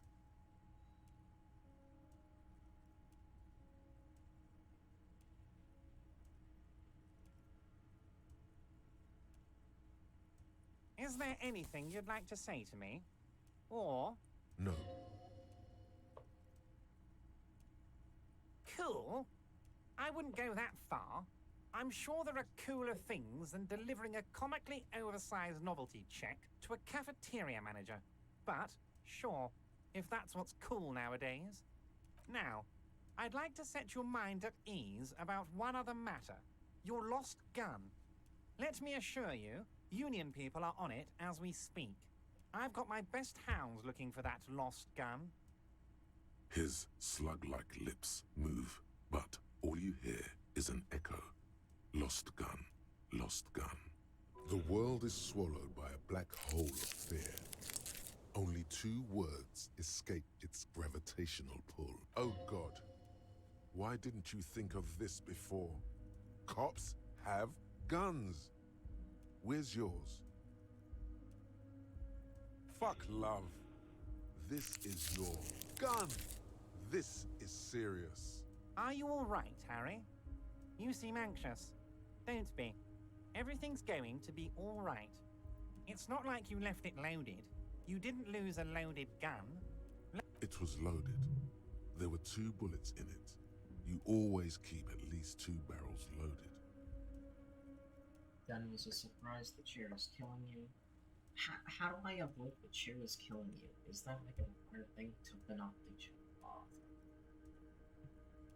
Please succeed. God, you're sweating. Your knee is jerking. You're about to cry, aren't you? You're about to cry because you lost your gun and those children are gonna shoot themselves with it. Mr. Dubois. What is this, Okay, Mr. dude. Dubois? Mr. Dubois! Mr. Dubois! Harry!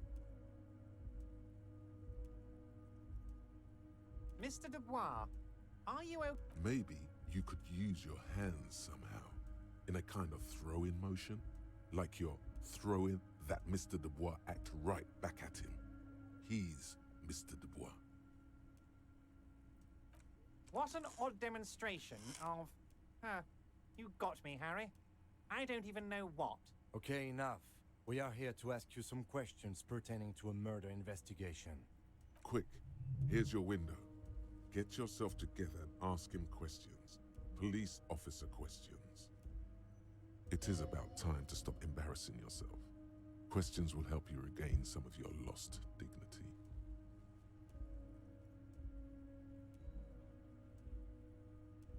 Of course. Let us dispatch with the formalities. You call me Everard, I call you Harry.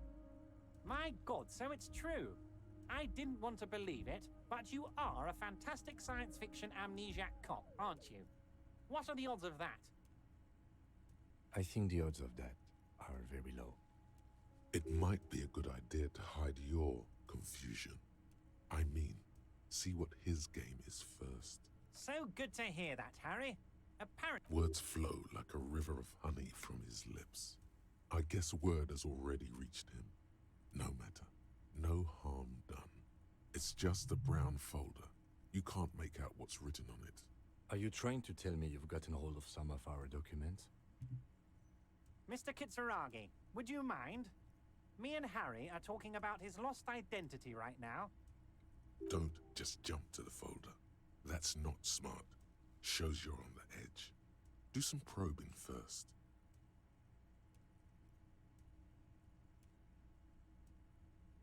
Harry, you're not simply a cop, you're a star. A bright shining star in the nonsense, Harry. You lit up... He's probably just making a guess based on your recent activity in Martinez. Ah, this? My friends in your organization gave it to me, Harry. This translates into, haha, you guys are so corrupt.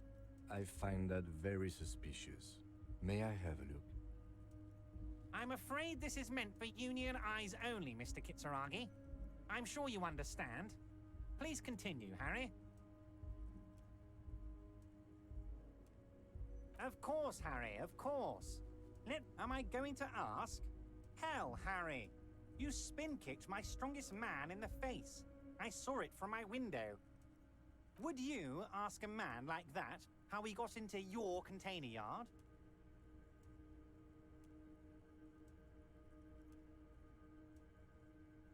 It was a figure of speech, Harry.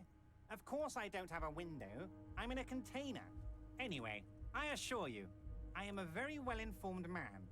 Information reaches me before I even get the chance to request it. Oh, of course. That's your main thing here. That's why. I mean, it's no secret that the lynching is connected to the strike. So much to talk about. Honestly, it's been weighing on me so heavily. I understand you need to interview me.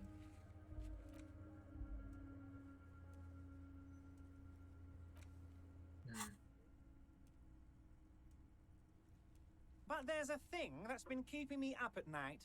I want to talk about the hanging. I mean, If we could just calmly talk, exchange information, we could blow this thing wide open. Yes, that sounds good. Let's... But I can't think straight with this thing weighing on me. You're police officers, aren't you? I have a crazy idea. You guys are basically door-opening machines, incredibly talented at opening doors. Oh, you're being too modest, my friend. But don't worry, this... The stars aligned into a cosmic frown here. He has your fate decided. Bide your time, however, and let the stars continue their course, and that frown shall turn into a smile. Only if you play along.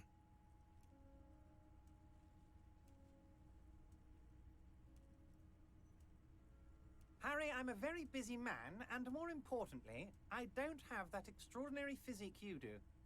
You look like you could run around all day. You want to send someone a message that the police are working for you. I repeat, I'm a very, very busy man, Mr. Kitsuragi, and therefore I must occasionally enlist outside help. So what will it be, Harry? Harry, my dear friend, I am what people call a local bigwig. I know everything that goes on in Martinez. Oh, no one's. It's just a weasel. A weasel lives there. Nothing for you to worry about. A loud blabbering weasel. When weasels feel no one is watching, they start acting foolishly. Just go there, unlock the door, and leave it open. It's been such a burden on me, Harry. I just want this to be over so I can discuss business with you. Fantastic, my friend. Just let me know when it's done and we can take our friendship to the next level.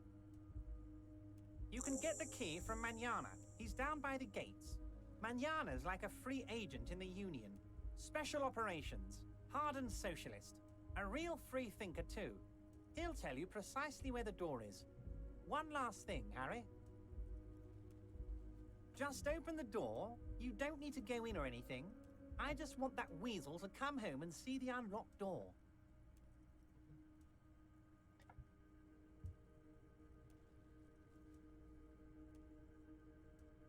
Let's hear it, Harry. As you look at the folder, Everard covers it with his hand and pets it. He's hiding it from you because it's not a real RCM folder. It's just another one of those brown folders you saw in the file cabinet. Okay, Harry, you got me. This is from the Census Bureau, not the RCM. Those Census Bureau people are absolutely corrupt. You should do something about them.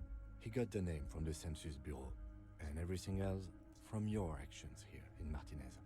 Yes, Mr. Kitsuragi from the Census Bureau. Like I said, now I'm actually a very busy man. So is there anything else I can do for you, Harry?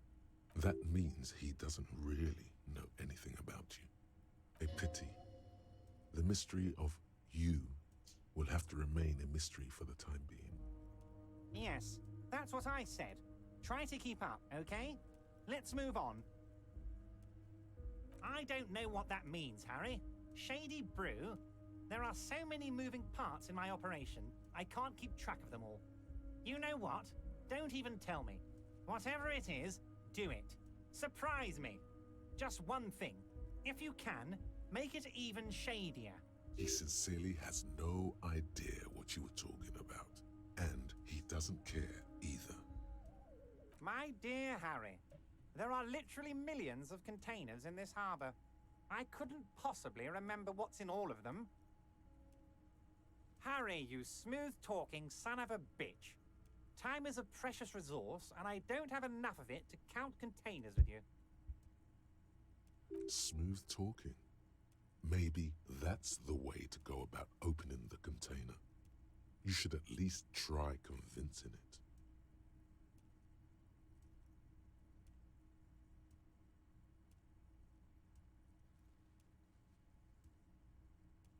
Wait. You need this to get in and out through the gate.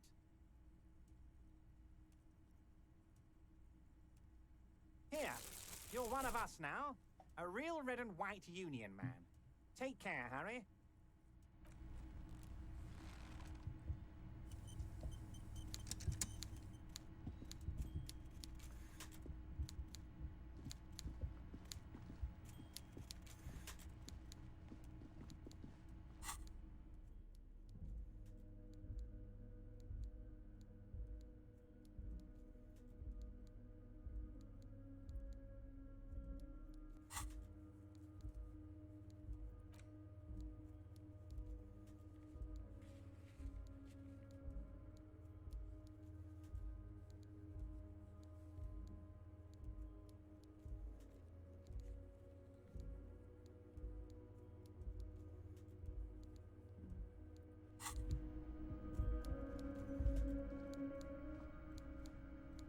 Yes?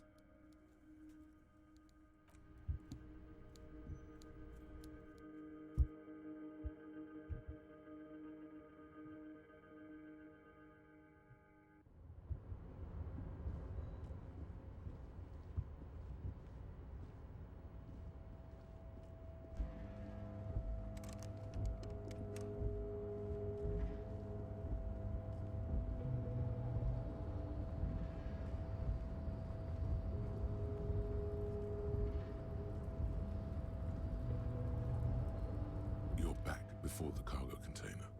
Its draw has not lessened since you were last here. If anything, it seems to have grown slightly.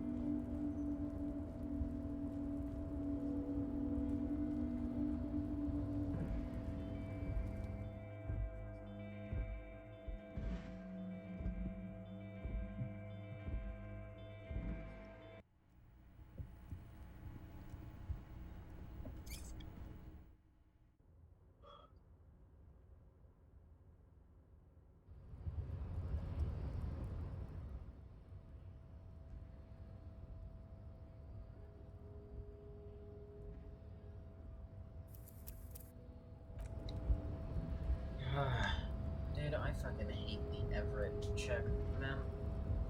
It's so dumb, because you can't fucking do anything about it.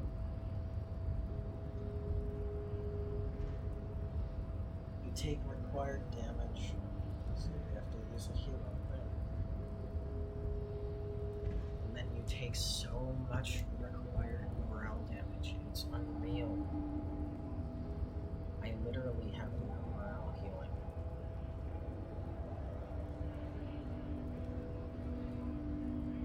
So, how'd you like our harbor? You've been in there, he means. Talked to the boss man too, probably. It's but a rest area on the path leading across open plains. Right. You talk to the boss, eye to eye, like men of the plain. If you have any more questions, I'm set to talk.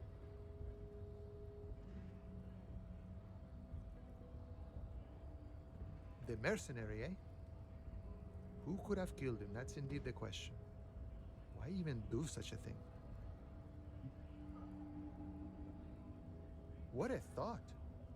Why would noble workers resort to such a thing? Unless they were pushed, of course.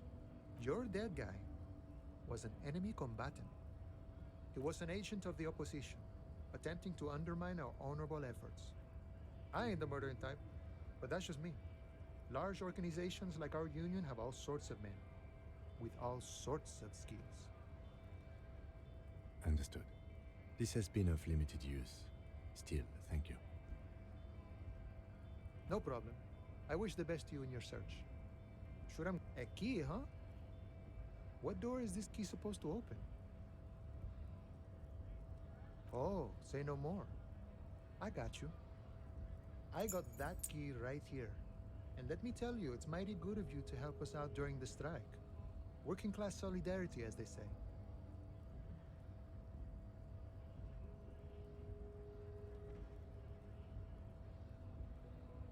I knew this man was a commie. And it's a good thing you're doing too. Thanks. What you're looking for is a basement door behind the greenhouse. That's behind the wailing in rags. That's all I know. Our organization is what you call compartmentalized. Means we keep out of each other's business. Okay, but where did you get the key from? The janitor gave it to me. Nice fellow. We talked about life and things that really, truly matter. None of this mess we're in. This jiving and juggling. What's it for? To feed our children, I guess. I'm more of a philosophical dock worker. I like to talk about the big picture stuff. Who I am, who you are, what we are fighting for. He means he's not going to tell you, cause he doesn't know. But he will shoot his mouth off with you now that you're working for Everard. Who he is, and what they're fighting for. This is interesting. We're negotiating our share.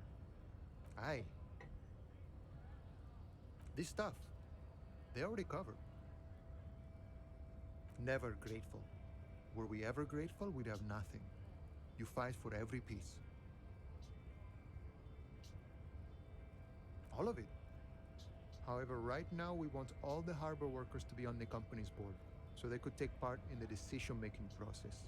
This seditious talk sounds like communism. Just so we're on the same page, communism is basically wanting to kill the rich people or deporting them to a labor camp in Southeast Grad. But don't say that out loud if you're a communist. No. I don't think I'm a communist. Seeing something of value and saying I want it all to myself is a much older and simpler notion. No science to it at all. Even a weak child can think it. The only things holding someone back are I can't and I shouldn't. A none of the above kind of man. No harm in being that. I think it's best you make up your own mind now that you've met him. In my eyes, he is a capable organizer and a decent businessman. I guess you kind of get to be the village chief. He oversees the harbor, makes deals with the owners or other relevant parties, watches out for his own. By that, you mean corruption? By heavens, why would he not be corrupt? We live in a harsh and disordered world, see? And in this world... It's kill or be killed. He absorbs the human souls. The old man is corrupt for our benefit, and we know it. Appreciate it even. He is, personally, not too lavish. He is reasonably lavish, sure. That's his prerogative. It's not like you want a saintly demeanor on a corrupt motherfucker. That would be a manipulative illusion. Besides, there are no non-corrupt systems in the world anyway, and moralism is the most corrupt of them all. This man has political theory, and it has not failed him today. Sure, I've had the necessary free time. Fortunately, there's always time. The look in his brown eyes conjures up an understanding. For him, having command of his time is the most important thing. It all comes together now. The way he speaks about scabs, his general attitude. He's a follower of a 500-year-old Franco-Nigerian Boyadero code, itself an appropriation of Vespertine cool. That of a noble peasant or a traveling herdsman. True to yourself, independent in your actions, loyal to your friends. The man sits on the railing, his hands reaching far and wide, yet it feels as if he could effortlessly go even wider, if need be, an endless torrent of time.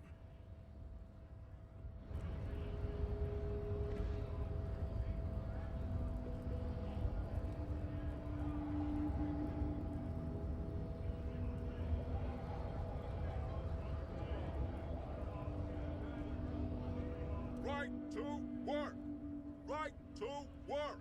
Shame on you!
This is a wall on the side of an apartment building.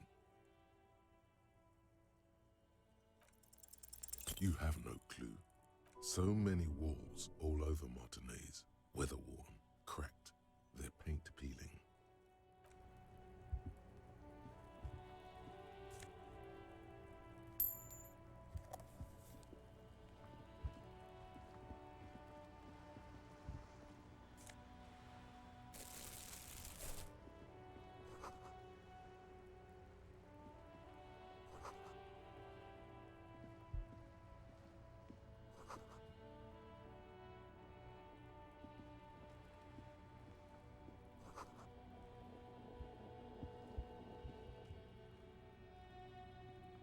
The streets will flow red once more. A great torrent rushing down Rue de Esperance. You wait and see. The streets will not flow red with anything. Who are you? I'm Cindy the fucking Skull. What else do you want to know? Date of birth, blood type, the last time I was tested for Hep C.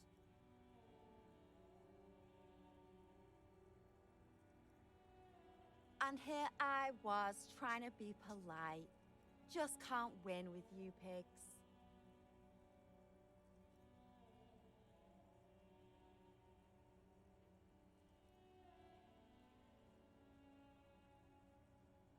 The lieutenant furrows his brow at another one of your eccentricisms.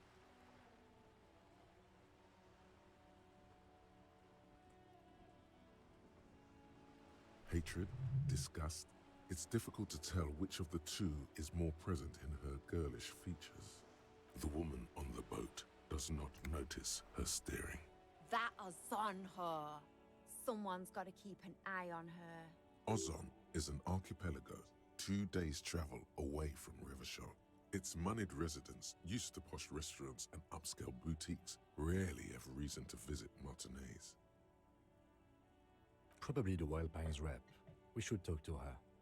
She's a professional negotiator, though. I have the feeling she will be very cooperative while telling us nothing. You should take the lead. Ask her unexpected questions, you know? Do your thing. Don't be afraid to get a bit wacky. Throwing her off is our best bet. Good idea, piggies. Run along now. Fuck her shit up good. Impound that boat while you're at it. I'd like to watch her swim back to Ozon. I ain't no snitch, pigstein. Go forth and forage in someone else's shit. No shortage of squealers in these parts.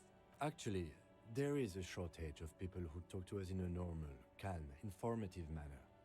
We weren't put on this earth to make your life pleasant, fucko.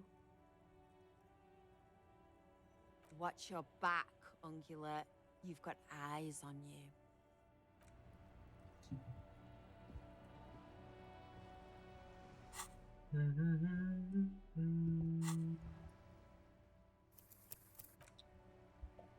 We should kill her.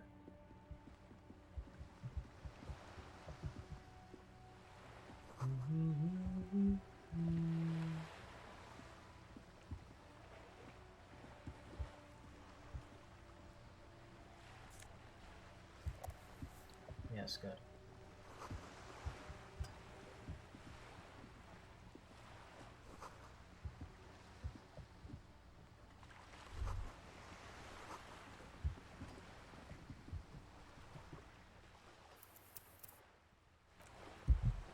It's time to talk to the bitch.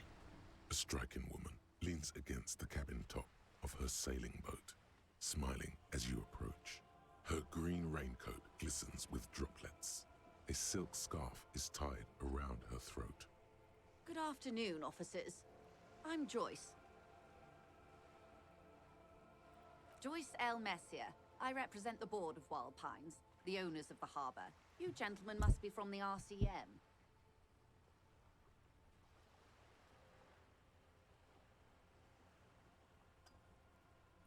I'm glad to see you here. Like steel, there is strength there. If she wanted, she could sink her nails deep into your skin. I was dispatched to handle a strike, not a lynching. Anything I can do to assist the RCM in this matter, I will, gladly. That is good to hear, madame. My colleague will take the lead on this interview. I should let you know that he is recovering from an Unusual medical episode. Very unusual. But I can assure you of his ultimate competency. There's a trace of irony in his voice. Mischief, even. This is a tactic. It happens quicker than a shooting star. But did the lieutenant just wink at you? How interesting. I wish you a swift recovery. In the meanwhile, you have my full cooperation, and the full cooperation of the Wild Pines group. Why, yes I am. Of course there are. We're on an archipelago. How else are you supposed to get around? Yes, we are. We are on Le Caillou. We are. And the city of Revachol is on the island of Le Caillou. I haven't seen anyone else drive a souped-up Capri Kenema motor carriage either. Actually, that motor carriage has been specially issued to serve as a patrol and pursuit vehicle. It's for crossing long distances in the greater Revachol industrial harbor. It's not a toy. Neither is this. A toy, I mean. It's a machine for crossing long distances in the Bay of Revachol, between the city and the islands. You need to make this lady admit she's only riding around on this boat because she's rich. Before you do, it would be pertinent to ask other questions. Gather more info on this boat of hers. The boat? No. It is called Cor de Lady 19 because that's the type of sloop it is. It's a pleasure craft, a 19 pacer.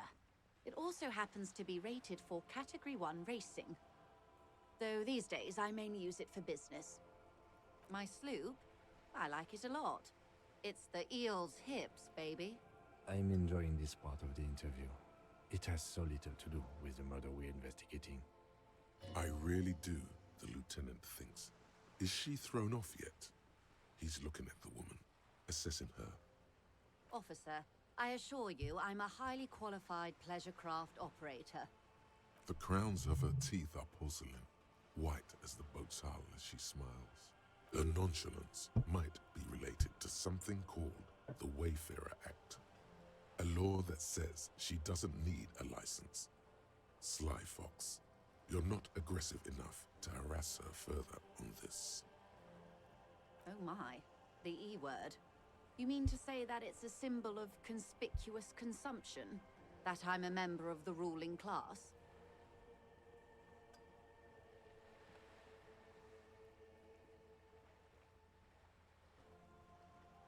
Detective, may I remind you that Mrs. Messier is a professional negotiator? Then what does that say? Does it say docking reserved for residents of Rue de Saint-Ghislain, 33A? 33A? This old proletarian haunt here. She takes a sip. Okay. Nothing happens for quite a while. It doesn't. No worries. We can just go back to discussing my fast, large, interminably middle-class boat. Good.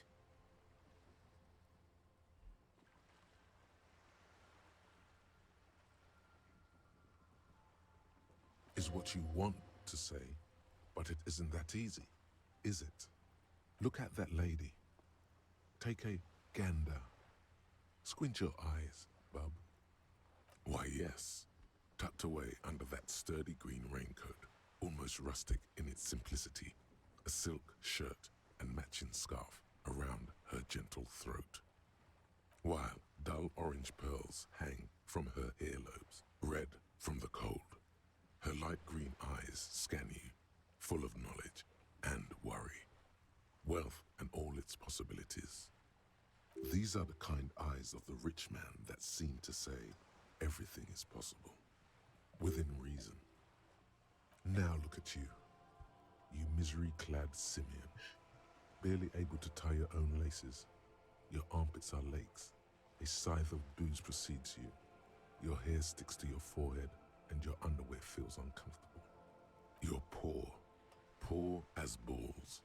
You can't ask this person for money. You're too...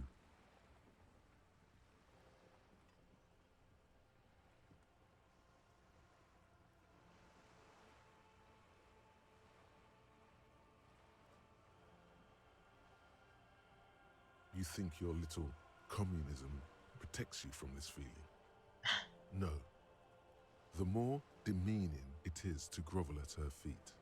As I was saying, if there's any way I may be of assistance, please don't hesitate to ask. What we do. I'm afraid I don't speak for Wild Pines as a whole. It's a giant undertaking. There was a touch of discomfort there. She wants to merely represent. The Pines' core competency is logistics. Container shipping, freight, that sort of thing. See those airships there, blinking? Those are the shipping side of things. And that is the terminal. Another subdivision deals with energy, oil and gas exploration, offshore platforms. The Wild Pines Group is one of the original Revacholian Indo-tribes. Companies awarded royal monopolies by the king, the suzerain himself, centuries ago. The king is long gone, but several of the Indo-tribes remain. Saint-Baptiste, Elysium, an unknown entity known as Brightest Star. Why, thank you.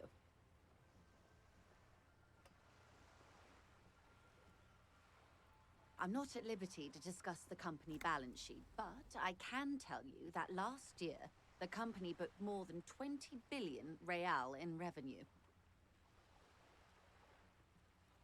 20 billion is a large number, but the conglomerate employs 72,000 people. They all need to be paid. Then there are capital improvements, interest payments. A conglomerate the size of the Wild Pines is like a shark. If it stops moving, it will die. Then what becomes of those 72,000 families? It's a tremendous responsibility.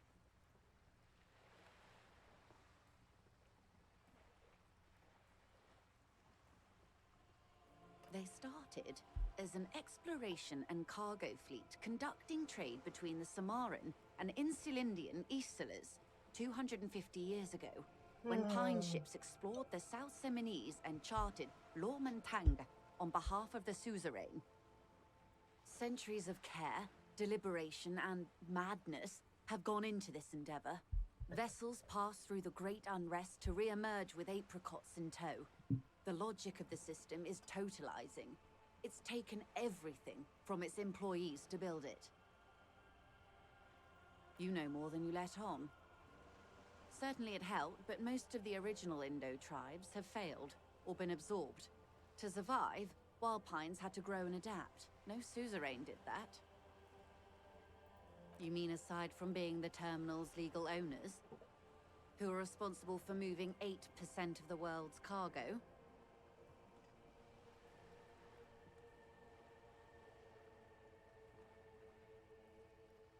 There are no minor cogs in the system. Each terminal must be accounted for, lest the entire system break. Every hiccup in such a system means thousands lose their jobs, the world over. I'm here to assure that doesn't happen. With your help, hopefully, says her warm tone. Everything.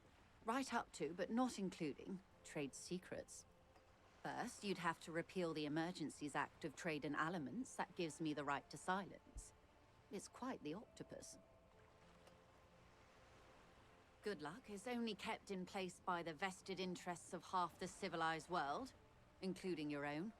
What the ma'am means is that the Emergencies Act and the RCM both get their authority from the coalition government.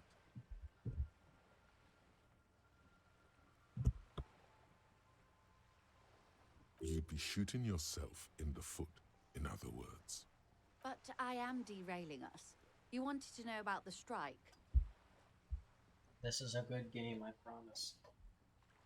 I'm playing it for good reason.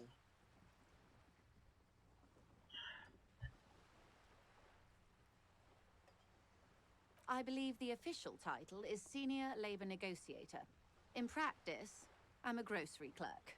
I relay the union's demands to Wild Pines and return with Wild Pines' counteroffer. And how are the talks going? They're not. That's the problem. The union stopped all negotiations a week ago, after that awful lynching took place.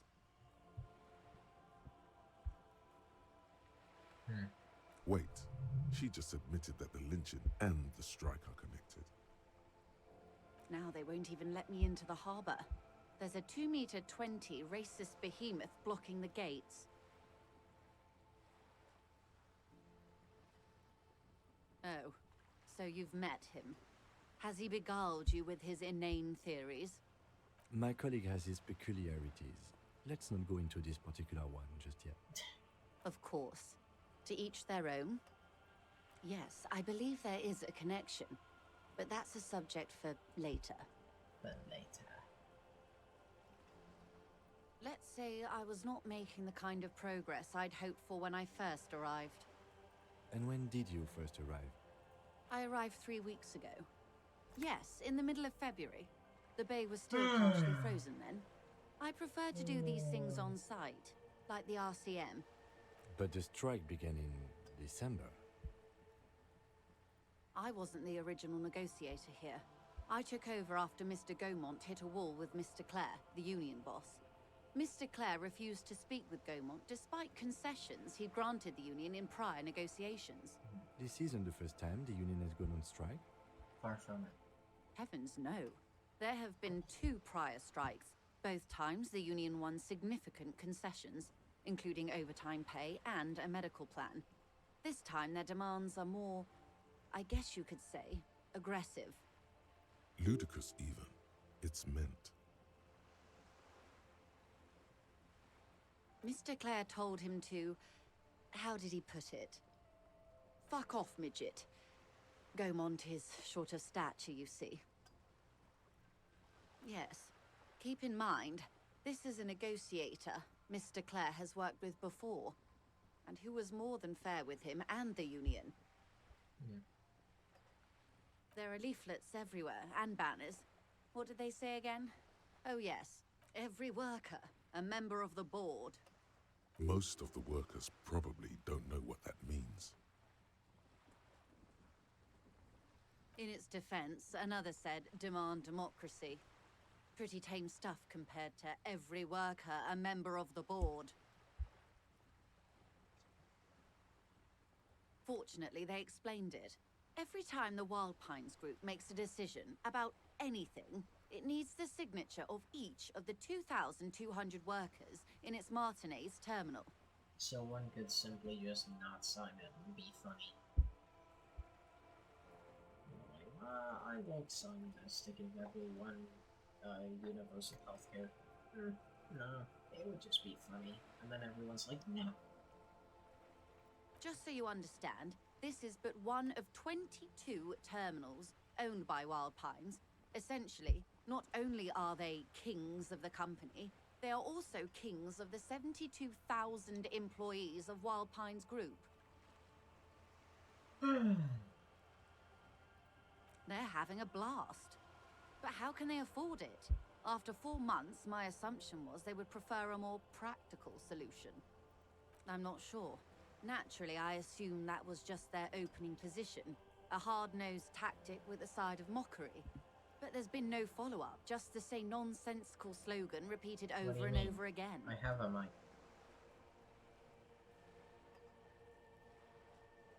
I've had the mic on the entire stream. I just checked my Streamlabs and it says it's on.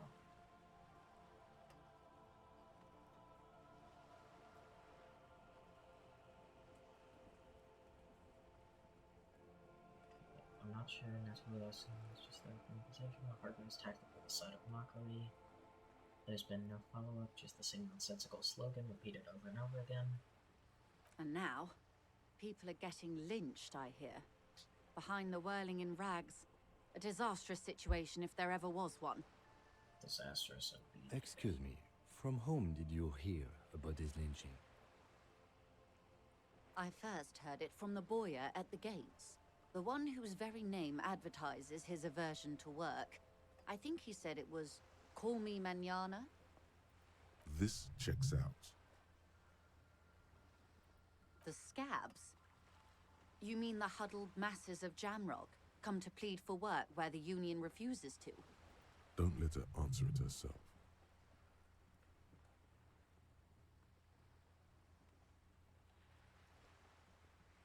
If these strikebreakers were organized by Wild Pines or its affiliates, then it would be a company secret. I could not share it with you. Not yet, at least. It's implied. She's open to discussing this matter with you at a later occasion. Everard Clare is a man of the utmost integrity. If you can say one thing about him, it's that he always puts the interests of the workers first. Really? Of course not. Everard is fantastically corrupt. I imagine he has a thick, viscous goo where you and I have blood. If you were to prick him with something sharp, you could see it oozing out. A knife, maybe? No, a rapier. Oh, heavens, no. We get along just fine. Yet, now that you mention it, I can't stop imagining that black treacle just dribbling down his double chin. He is the most corrupt individual I have ever seen, and I deal with men like him for a living. If there is anyone more venal, more irredeemably nepotistic, then it's his twin brother, Edgar. Yes, Edgar looks exactly like his brother, except for that lazy eye. He also talks exactly like Everard does, and when one's term as foreman is up, the other takes over. It's how they circumvent the term limits, you see, with a funny little switcheroo. While in office, they've embezzled God knows how much of their workers' dues. The Débardeurs Union was once a perfectly normal institution.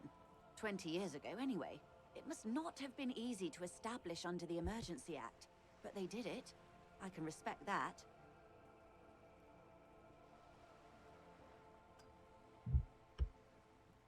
Organized labor at its best, as they say.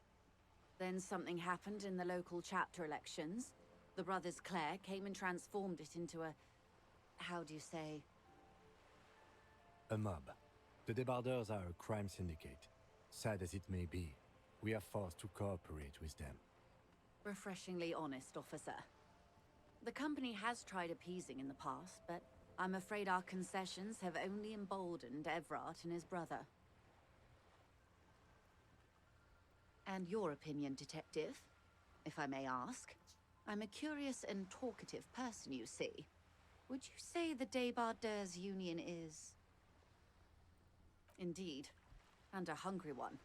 Sadly, Wild Pines have cooperated with what amounts to a crime syndicate for 2 decades. However much you feed the leech always hungers. I'm glad you asked. There was a woman, the previous forewoman of the Union. She disappeared. Disappeared? Yes. On the last day of the local chapter elections, her daughter phoned in and said she wasn't running anymore. Or coming to work. Ever. End of story.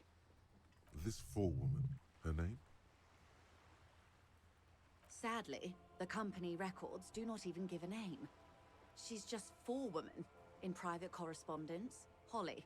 I don't even know if it's a sir or given name, and I don't have access to the Union's files. Downright haunting, if you ask me. The Wild Pines suspected foul play, but what could they do? It was a Union matter. The point of the presentation is, these kinds of things happen around the Clares. Watch out when you're dealing with him. Thank you for your concern, ma'am. We'll be just fine. Of course. How else can I help? You have? And how did you like Mr. Clare? Oh, come on now. He has his uses. How else would he have stayed in power all these years? Or wait, actually, corruption. That's how he's done it. Fantastic, Verne-like corruption. Reaching into the bowels of the earth. The position of my unusual colleague does not reflect official policy. I hope you understand. The RCM does not pick sides. Of course. And I don't expect you to share anything he told you with me. I'm not a corrupt Verne myself. However, if you felt like discussing something, how could I stop you? Are we not human? Are we not curious to hear another person's take? It's only natural. We would only be gossiping. Intellectually speaking, it would be quite interesting to hear what she has to say about these things. Of course, Detective. Should something come up later down the road, don't be afraid to drop by for a chat. Until then, is there anything I can help you with? Quite a few things, I'm afraid. The information I'm to share with you includes sensitive trade secrets. For the sake of my employer, I have to ask for your names and badge numbers. Of course, ma'am. We should have introduced ourselves. I am Lieutenant Kitsuragi from Precinct 57. And this is my colleague from Precinct 41, Detective Dubois. I'm afraid Harry doesn't have his badge at the moment. I hope mine will suffice.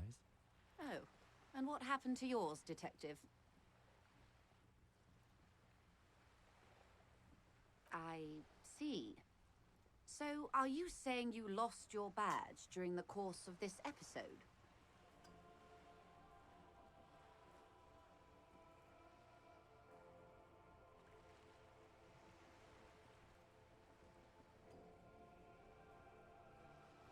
I can't hear you, darling. Speak up, please.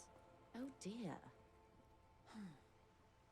I suppose this does explain some of the more curious turns in our conversation.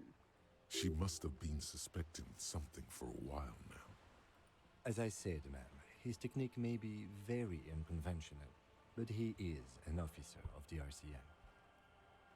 Of course, I sympathize, but I'm afraid I simply can't share anything more until I've seen that badge. She's a professional negotiator. She should be open to some sort of mutually beneficial arrangement. Okay. She's a negotiator. Just float a favor at her. Insinuates. I will be frank with you. If I'm going to break protocol, I need to be able to justify it to my superiors. They're going to want to see something very tangible. You're in, but expect her to drive a hard bargain. Reports from inside Terminal B suggest it's a hub for the local drug trade. This is an open secret in Martinez. The Union controls the terminal, so it goes to reason. They're profiting from this trade. The company has tried looking into this matter before, to no avail. Perhaps someone with your authority and resources might turn over the right stones.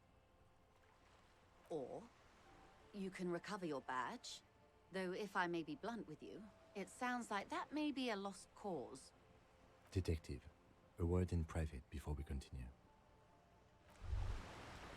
Hey. Psst. Yes, you. Word on the street is you're ready to start building communism again. No, I am not a communist. We are not doing the communism. I'll do a communism route someday, but not today. Hello, Kim Kitsuragi. This is not going quite as I hoped it would, Detective. Honestly, I was expecting you to use your unorthodox technique to keep her off balance and, not volunteer us to be her henchman. This woman is running circles around us. She might have known about your misplaced badge all along, or she's simply an adept improviser. Either way, we've played straight into her hands. No, if there is reasonable suspicion, we must investigate. Otherwise, she could claim we're siding with the Union, or that we are on their take. We'd never hear the end of it. What I propose is, we ask her, then we investigate, briefly. But do not share the outcome of this investigation with her. We tell her it's done and demand for her information on the lynching.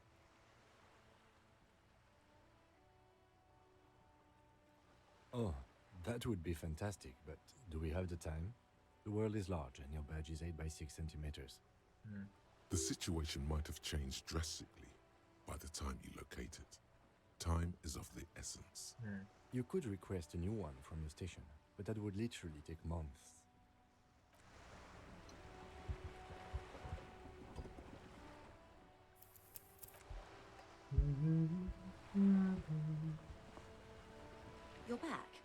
Good. It's quite straightforward. Someone is using Terminal B to smuggle raw ingredients from the Samaran Isla into Revachol with the Union's blessing. Wild Pines has suspected it for years. Ingredients for what, ma'am? Crystal meth. Meth and I knew it. dextroamphetamine, GBL, and various synthetic psychedelics. Honestly, it might be quicker to say what you can't make from the stuff. Yes. After they clear the terminal, we lose track. The actual production is taking place at various sites in and around Jamrock Quarter, north of here. Wild Pine seems to be well apprised of the local drug trade, ma'am. Do you mean to say the Union also produces the product? Sells drugs, I mean? We're in logistics. It's our business to know. And no. As far as the company knows, the Union does not produce it. They transport the ingredients for a cut. Yes, but you won't get anything out of Evrat and the Dock Workers Union. Still, every chain has its weak link. The handoff. The motor lorries at the roundabout.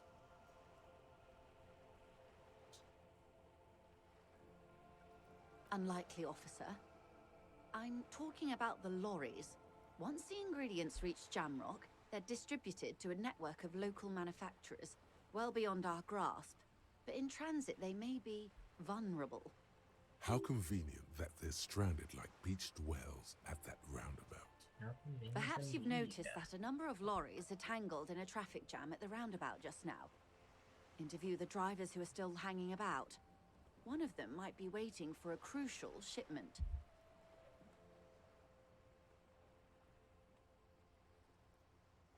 Word.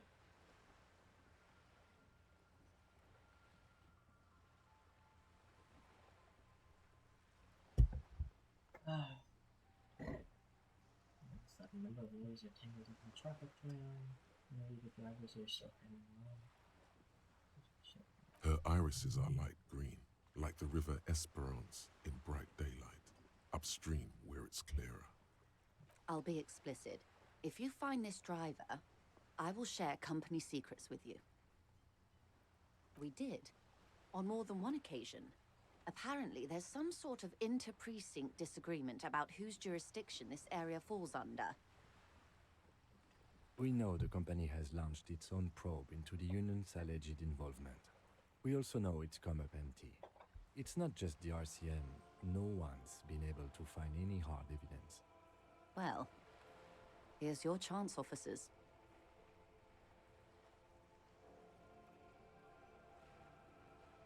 No. We asked East Motor Track to raise the drawbridge. The road company is a partner of one of our subsidiaries. However, this is a limited time opportunity. Once the complaint has been processed by the Trade Committee, they'll have no choice but to lower the drawbridge, and the operation will continue. Thousands of litres of raw ingredients will pour onto the streets of Revachol. Not the east across the river, but the west. The vulnerable, the weary. Well, at least this solves one mystery. What is that, Lieutenant? Why I had to call East Motor Track and beg them to open a drawbridge for me. I'd wondered since I first drove in, on my motor carriage. I am sorry for the inconvenience, Lieutenant Kisaragi, but we need them trapped here. This is a unique opportunity. I'm sure you understand.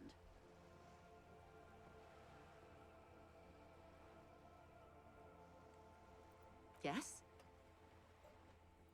Excellent. According to my reports, there are at least 3 lorry drivers lingering near the roundabout. Hopefully one of them will know something.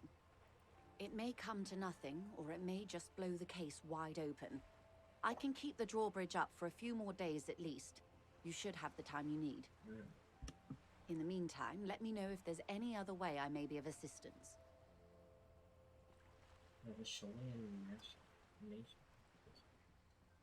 Herd of billions.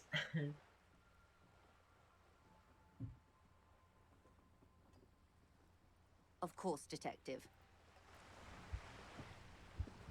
Okay. I guess we have to get this done. Yeah.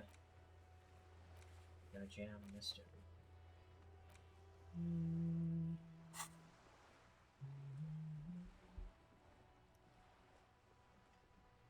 Alright.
Alright.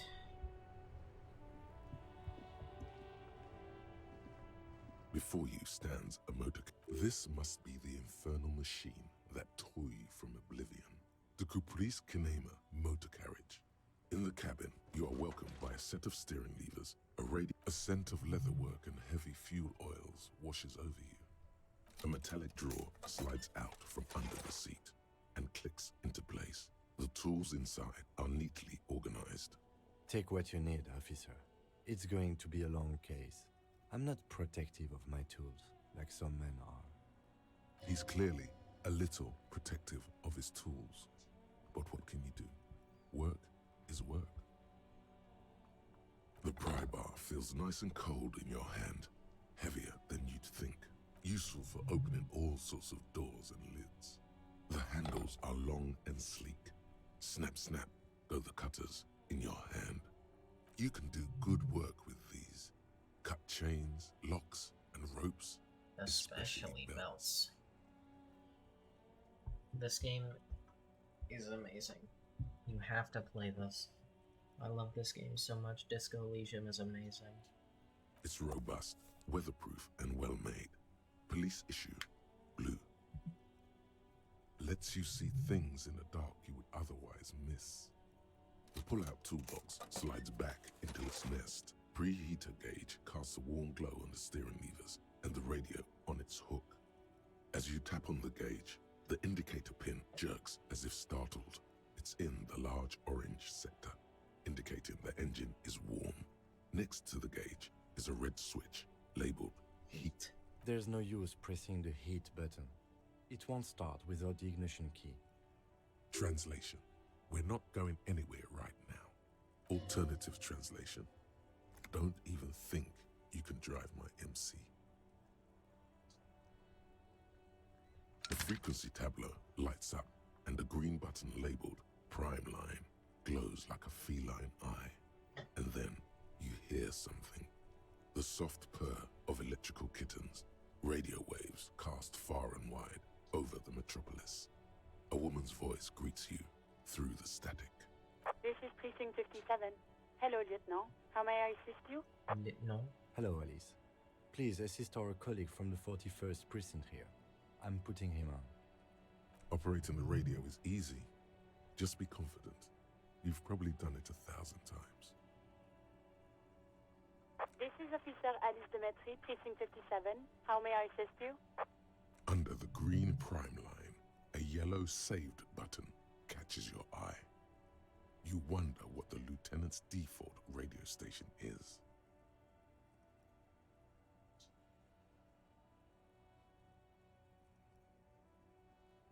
Just a second, officer. 10-2, 10-5. This is 41st. Come in. Over. A scrawny old man sits in a dusty cubicle, smoking, with a large white rectangle sewn on his vest. In front of him is a box-shaped apparatus with an array of wires and antennas. The radio switchboard. The man uses relay code. You got this. You're a cop, and cops know relay code. 10-4, message received. 10-5, relay message. What's your status? Over. 10-18, state your message, sir.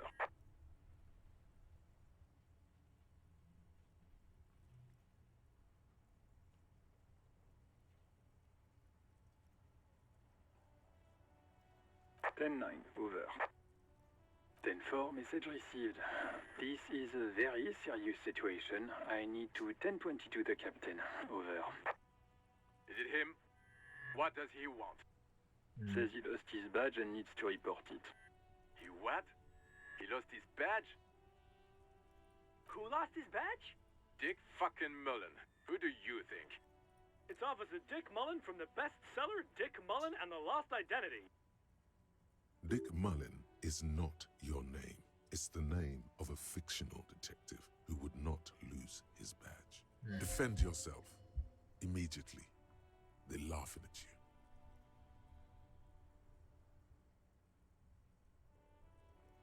10-4, I hear you, officer. I'm just going to make a note here that you are in pursuit of your misplaced badge. Over. We need to put that into... I don't know. Maybe not a skill. Maybe we should put that into, compression. Fuck me. Mac, come here. You've got to hear this. Dick Mullen lost his badge.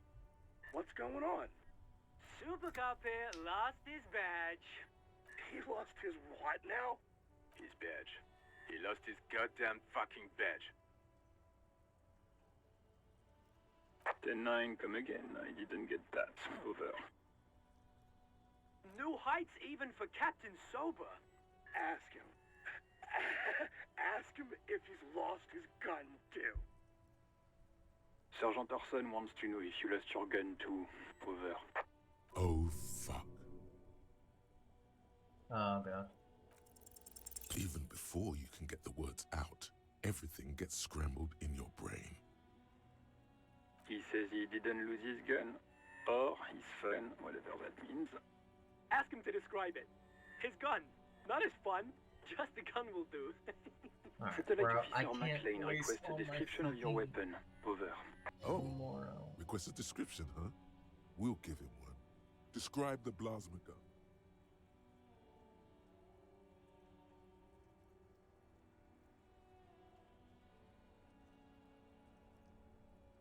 It's a single-shot kill A9. An armistice, to be precise. Says it's a kill 9mm armistice. Armistice? What, is he a fucking... Clearly he doesn't have his Villiers anymore. Dear God, he lost his gun? Oh my, I can't. This isn't really a laughing matter. Mac can face a giant of Coco Nur by himself, but Disco here made him piss his pants. Oh, I can't. Fuck. He lost his... Ask him if he still got his wiener. I'm not going to. Ask him. Sergeant Orson here is wondering if you are still in possession of your genitalia. Over. That's a negative. Not going to say that. Over. What's he saying? Share with the class. He said he sodomized your mother. The prick ate Mama's vanilla waffles at the captain's birthday party. Some nerve he's got. Sure her vanilla waffles were the only thing he ate? Shut up, Captain. This isn't funny. This is my mom we're talking about. Tell him to apologize right now. Sergeant Orson requests that you apologize for the claims you made about his mother. Over.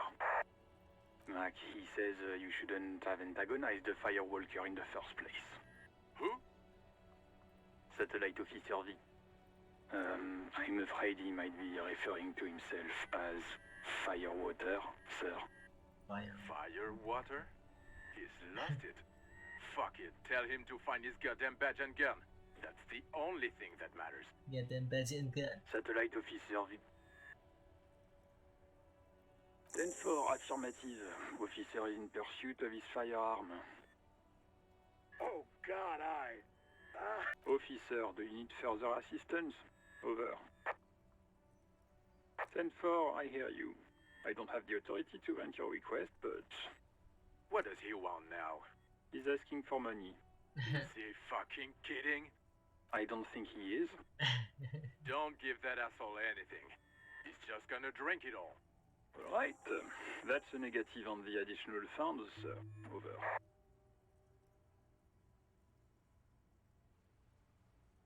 He says it's important to the case. He isn't getting a red cent. You can tell him that. Request denied, sir. Over. Anything else, sir? Over.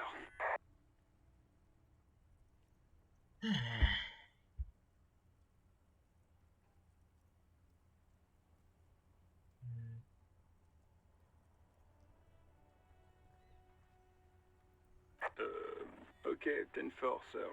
I hear you. Relay your question. Over. Wait. Before you say anything stupid, think it through. You're going to be looking at a straitjacket if you tell everyone you lost your memory. Be smart about this. Ask if he's there alone. He's not. We just 10-4, saw it. sir. I'm not hearing your question. That's a negative, sir. I got 10-12 visitors present here. Over.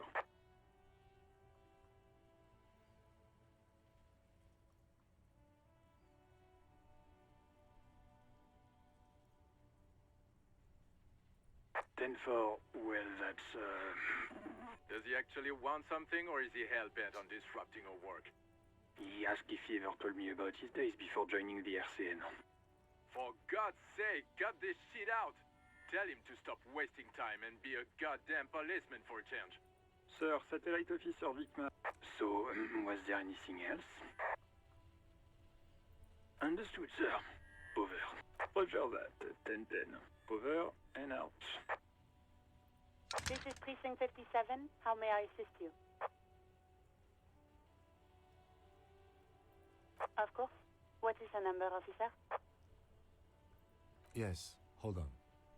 Her number is 005 1944 298. Received. Hold on, officer.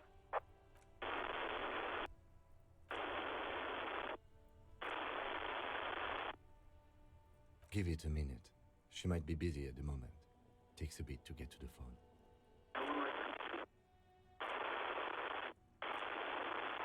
Officer, I have Sylvie Malaika on the line for you. Yes, hello?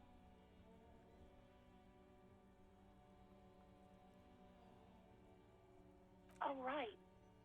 Hello, officer. What can I do for you? No, not me. No, sorry. I don't.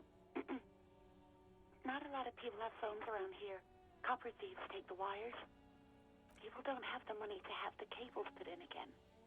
They use the Union's phone, or the one on the coast. So the Union has a phone, and there's one further down the coast. Got it. It was someone else. We'll find them sooner or later, officer. It just might take a while. Yeah, go on. I do hope so. Please, don't call me again. Bye.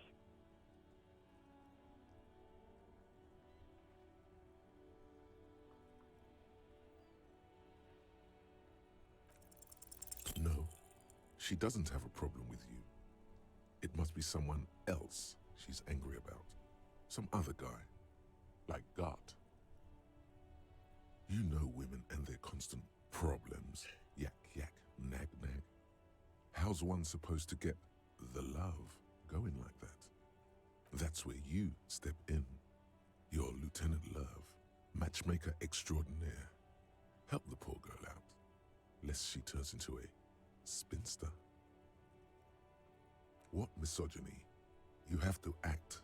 Think you can do that, Lieutenant Love? I You're do just a not kid. want to fucking do this shit. Call was terminated by the Not other again. party. Do Anything this, else, do officer? this to me.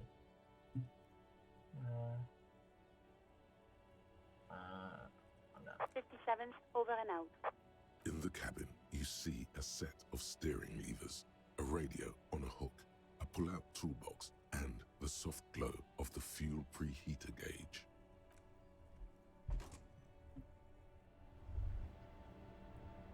Okay. I didn't lose any morale. And I didn't do the love quest. We're winning. I need to go to internalize. Sorry, thought cabinet.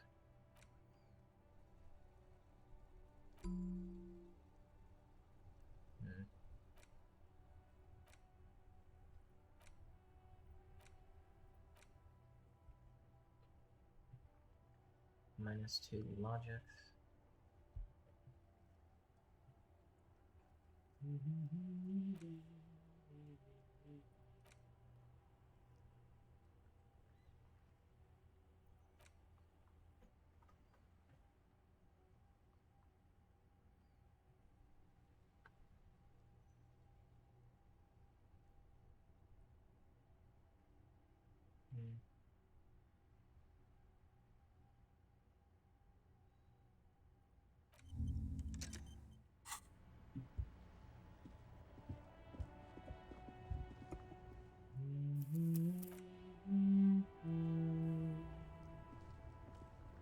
Hello again, my man.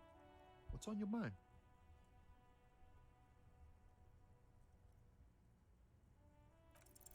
Ease into it.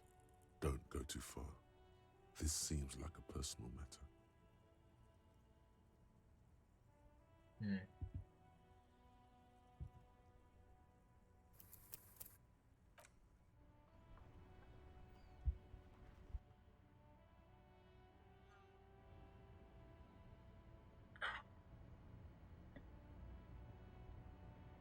Surely he'll tell me about the drugs if I get him to trust me.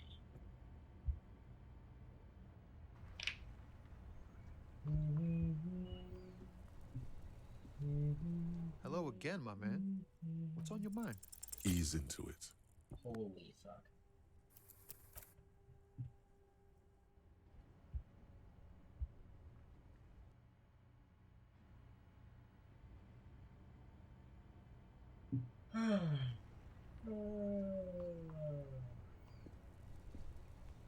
Hello again, my man. What's on your mind? Ease into it. Yeah.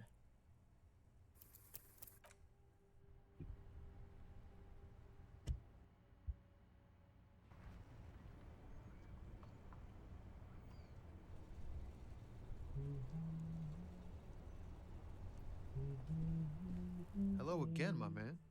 What's on your mind? Ease into it. Bro. Come on, after like 7 attempts, I should be good.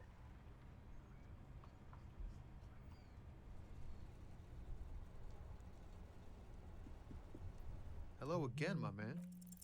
Ease into it. Holy balls.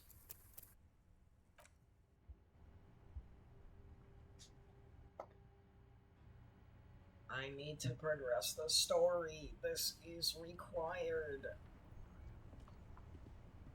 Hello again, my man. Hello again, my man. Ease. Ease.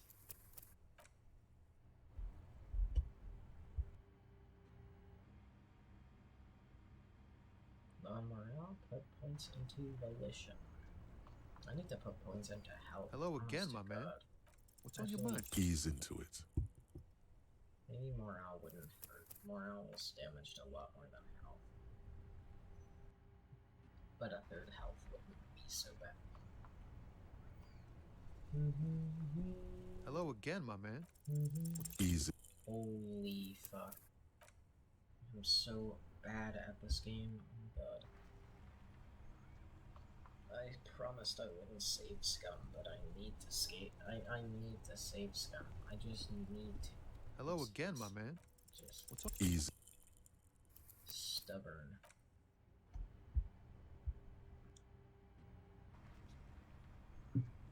You need to keep going for the sake of the name. Hello again, my man. Hello again, my man. Easy. Holy fuck. You can't keep doing this to me.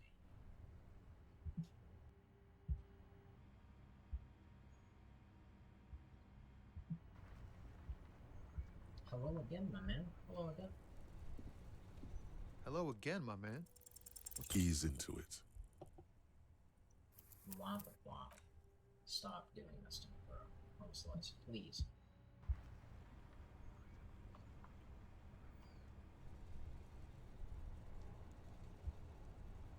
Give to me what I require.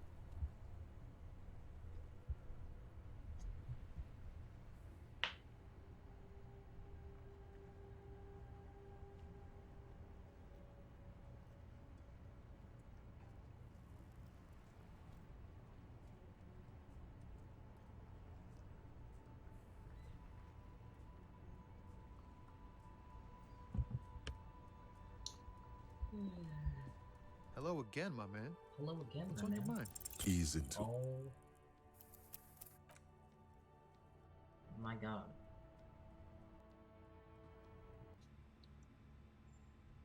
What if I fuck you? How about that? Hello again, my man. Hello again, my man. Ease into it. Oh my god. Give me the fucking roll. What is this, dude?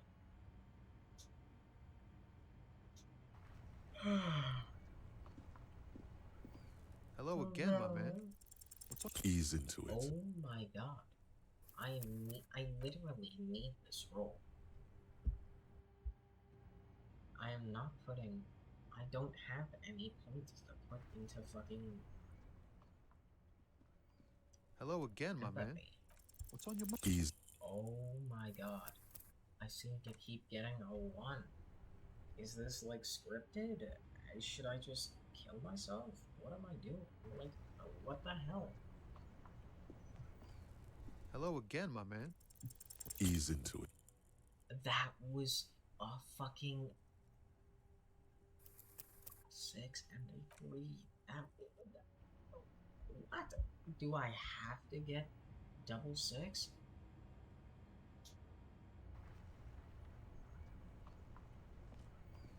Hello again, my man. Hello again, What's on my man. Ease it. Oh my god. This is literally required. Don't do this to me. I am not dealing with white chess. Hello again, my man. Ease. It's almost a 20% chance. I have a 1 in 5 chance. What are you doing? Hello again, my man. What's on? Ease.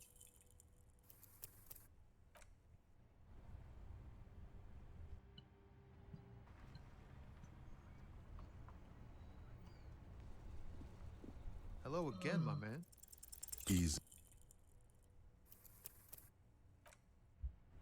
I'm gonna have a seizure.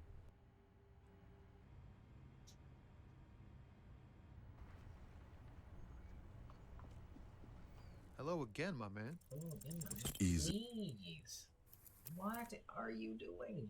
It's a 1 in 5. It's a 1 in 5. What? My calamity, what carried over? What the hell? Hello again, my man. What's on your mind? Ease into it. Oh my god. I've done this too many times. I've done this like 20 times now. It's a 1 in 5. Hello again, my man. What's on? In his eyes. Oh my god. An unfamiliar longing. Flecks of brown and gold. It's hard to say. His gaze wanders southwest, down the street that goes beyond the horizon. Excuse me? A flinch jolts his frame. The question has touched a nerve.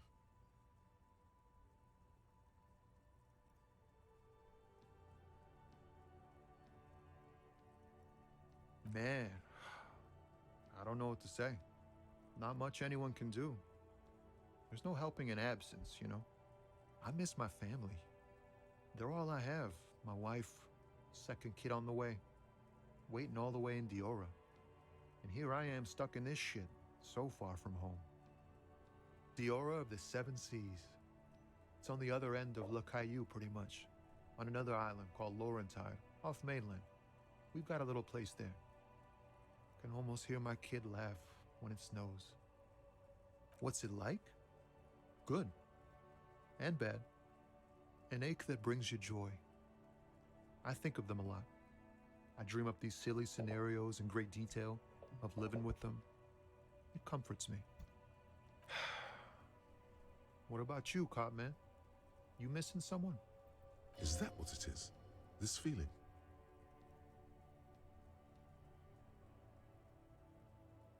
I feel for you, my friend. It's bad enough to know who you miss.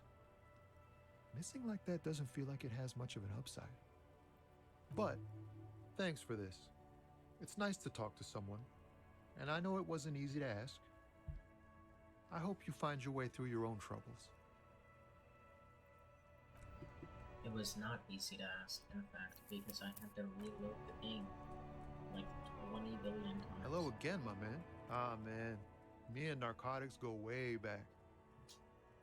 Had some good times surfing the psychic waves of my own consciousness, you know?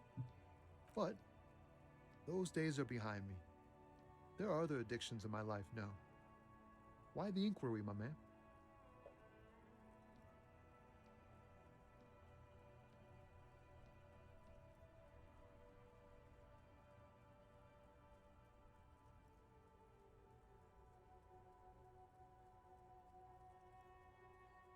Hey, man, that's serious criminal talk. Are you trying to pull some sort of an entrapment thing on me? Entrapment is a practice whereby an officer of the law induces a person to commit a criminal offense that the person would have otherwise been unlikely to commit, usually through some trickery, persuasion, or fraud. Then what's your deal here? We have a credible lead, sir. Someone on this roundabout is waiting for a bulk shipment from the harbor to load it on their lorry and drive it to Jamrock. Not me, man. No way. I don't need any trouble. Shit's bad enough anyway. This jam's got folks up in arms, and I'm afraid it's headed toward a conflagration. Gotta guard the stuff. Bosses don't look kindly on missing cargo, and it gives me time to work on my rhymes. A rhymesmith? This is quite credible. It goes with its cadence and way of speaking. Look, man, I try to stay away from the criminal underbelly of Revachol. I'm a guest here. You really need to find another man to probe with those questions. Wait, there's something here, stored away in some dusty corner. It starts like... Whoa. What else? Silent communion. That's good. Dang, that's some great shit. You came up with that yourself.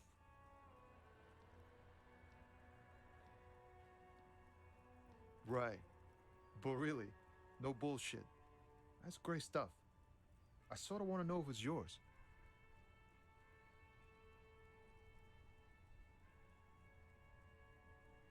Fucking hey.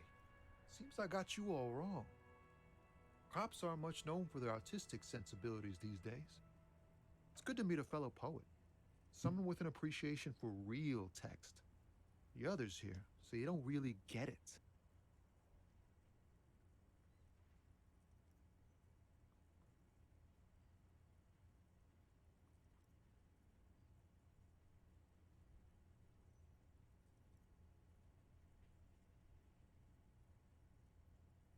I get you. When they really click, it makes the world seem manageable. Good to be on the same page. You found some common ground with this man. Even impressed him. The next time you look in the mirror, though, remember those words.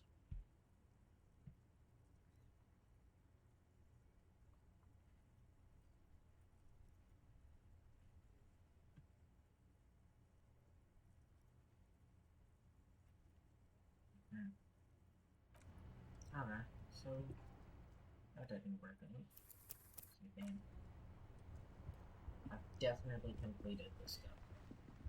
Now, oh, it's probably the racist. Oh god, I don't want to deal with the racist. Looking for something? Drugs? They're shit, man. I don't let anything pollute my body. You know where that shit comes from? Sarah Miriza, Safre, Ilmara. They take the money from our local junkies here and then use it to outcompete us in the manufacturing sector. They know they can't beat us in a fair fight, so they have to get us to weaken ourselves somehow. It's racial sabotage, racial economic sabotage. I don't go for that foreign piss. Proper booze is made in Mundi. Or sometimes, I like a dram of that Yugograd vodka. Koikos and worse much, but they do no booze.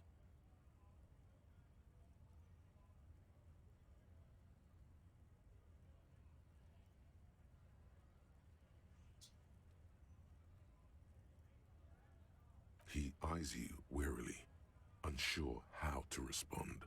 This goes on for about 2 seconds. Then, I don't know shit. And if I did, I wouldn't tell you. What do you think? I can't leave the lorry unguarded. Stuff's been getting looted lately. It's those little kips sneaking around at night.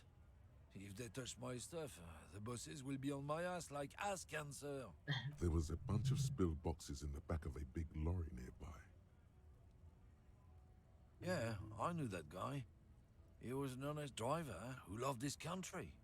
We were having a good debate about genetics at the Wheeling in Rags when some kip boys smashed his lock and took damn near everything.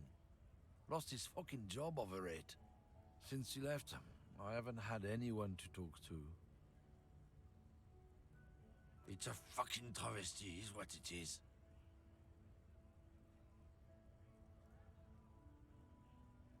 Isn't it obvious? Fucking Sealang, that beady-eyed South Samaran. Yeah, I knew it. His little side business is a scam. I wouldn't be surprised if he was peddling drugs as well. That's the one. His tribe are natural liars.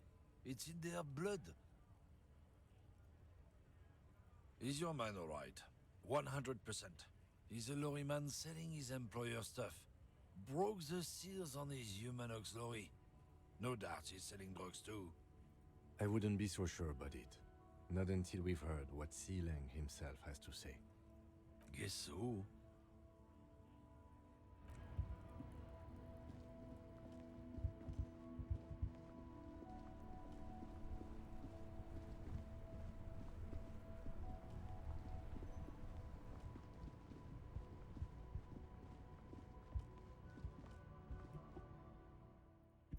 Alright.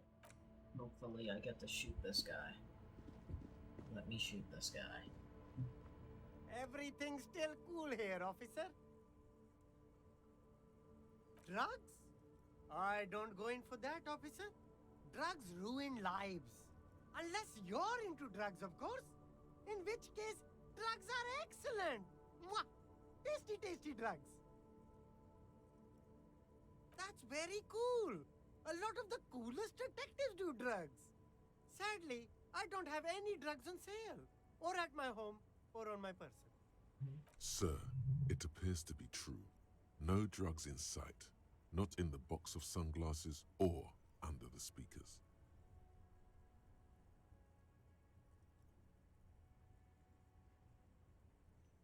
That's cool.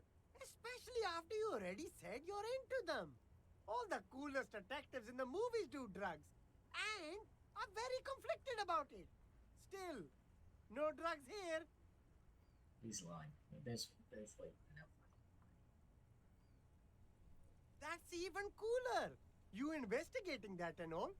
But I am not a lorry driver. I'm just a street vendor. I don't know anything about that.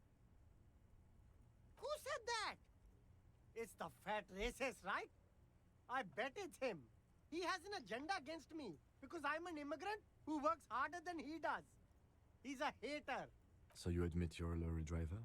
No, I just said I work harder and he's an asshole. I'm... Realizing he can't get out of it. Smart man. Okay, maybe I'm a lorry driver too. A little. But that's not the most important thing about me. That's my day job. This is my dream. Exactly. It's such a small part of my life. It's in the rear view mirror now. I'm climbing out of that hole with ingenuity.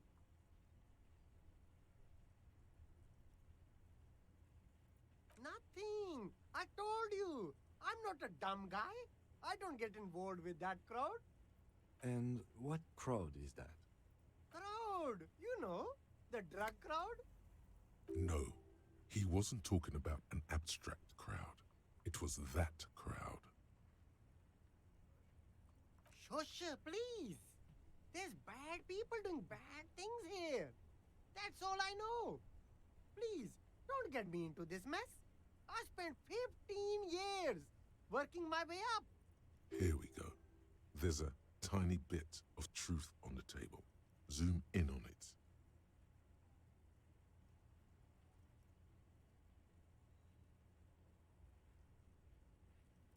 It's a she, okay? The other drivers call her the lady driver. You're better off staying away from her. The way they talk about her, she's no lady.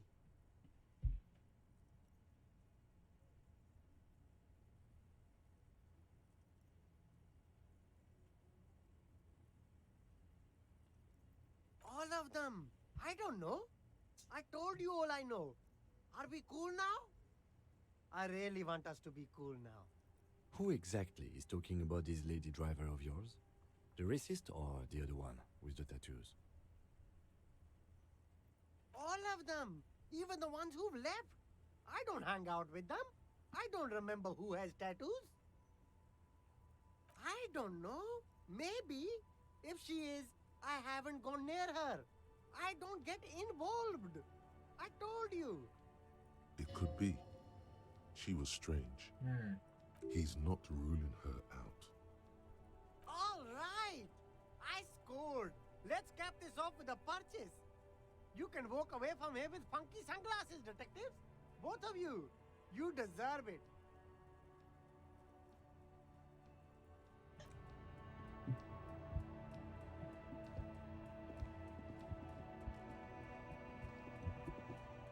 The fucking old woman is a drug trafficker? You can't...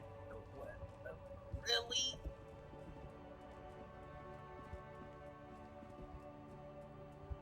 I mean, bruh.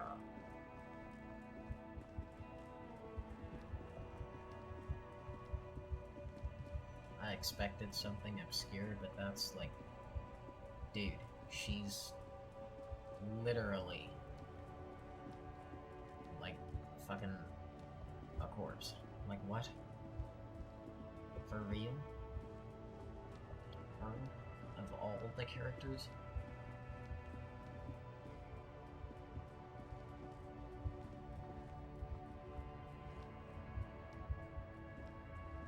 Where is she? I forgot. She's like over here.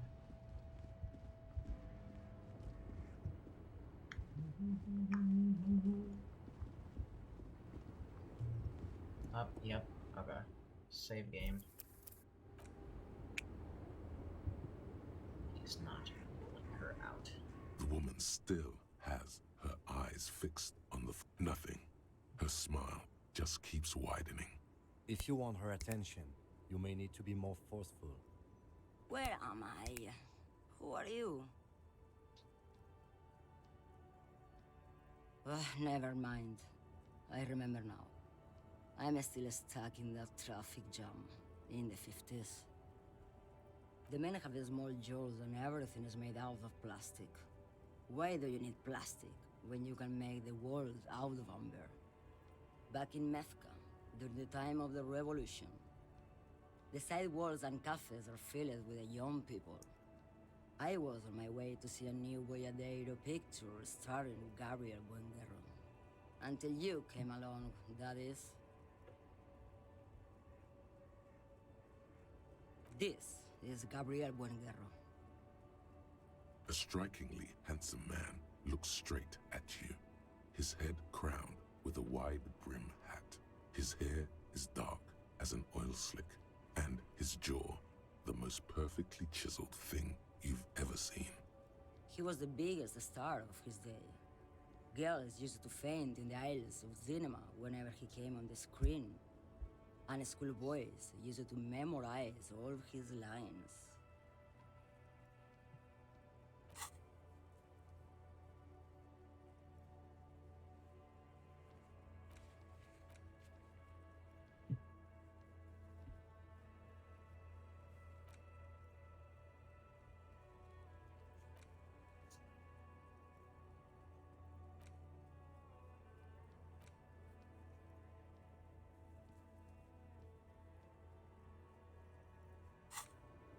In all likelihood, it's a world that's only ever existed in her mind. Someone was. They are someone's memories, boy. What difference does it make if it's me or not? They're beautiful. That is all that matters. Beautiful and true. And they will win. They're coming for this, you know? All of this. All of what? The world. The present. I wasn't dreaming. I was there, Loman. It was early spring, and the mine behind the Black Sun had just come out. The posters were 20 meters tall. Everything was golden. While you, people, were tearing each other apart over your petty little revolution, in Methk was a golden age. The Republic of Mesk is a massive confederation on the Isola of Muindi, the world's largest state by territory. It's a petrostate, a constitutional monarchy, and, as of recently, an outcast due to its tilt to the far right.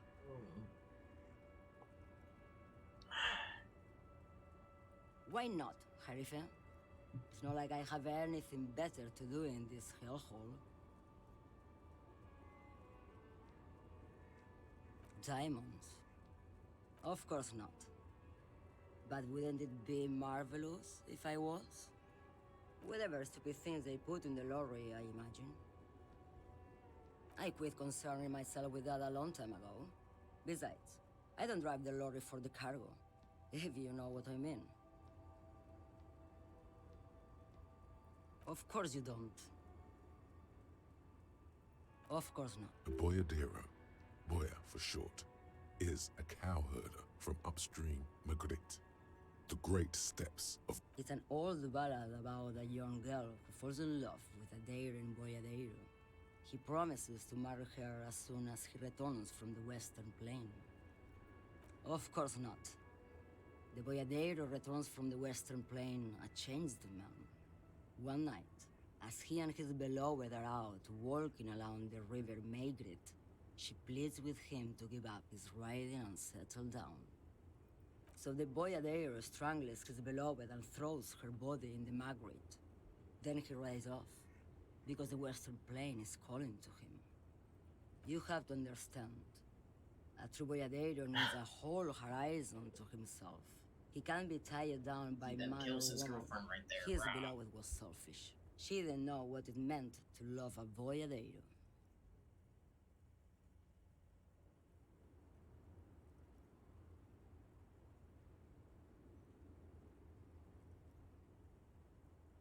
She's just a distracted old woman.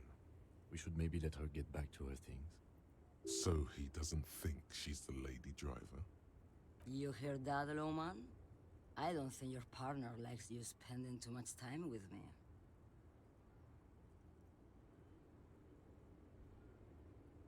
Nothing.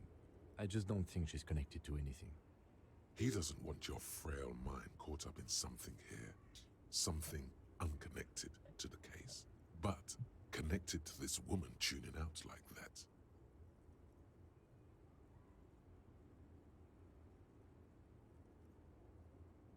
A pale dream is what it is.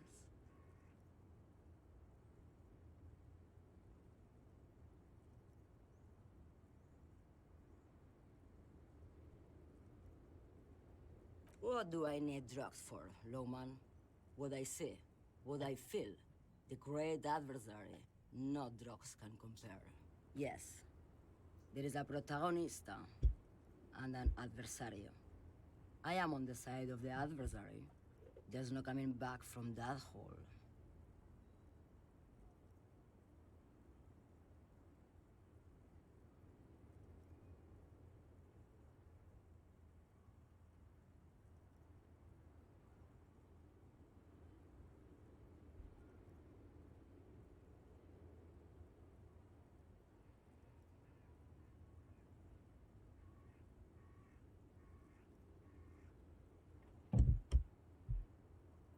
Those epithets are familiar somehow. The great adversary, the great unrest.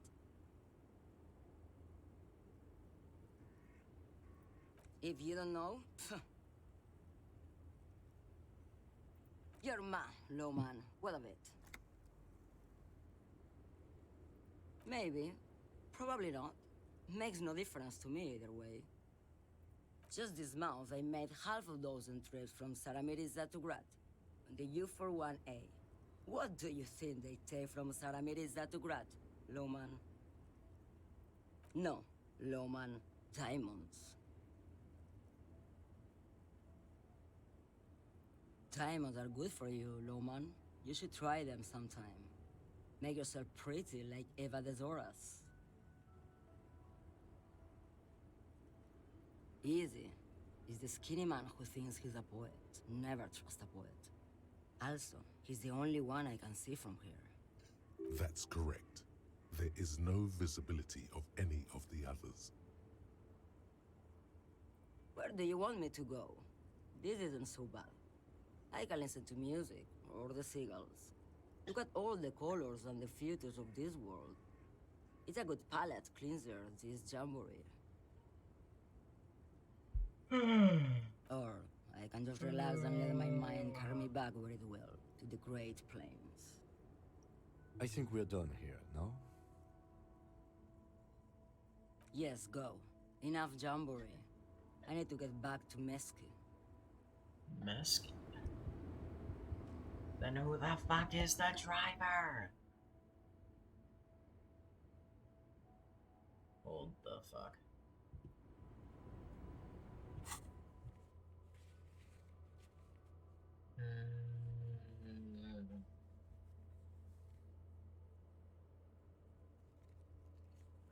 What is it? Jam mystery. Find out who the lady driver is.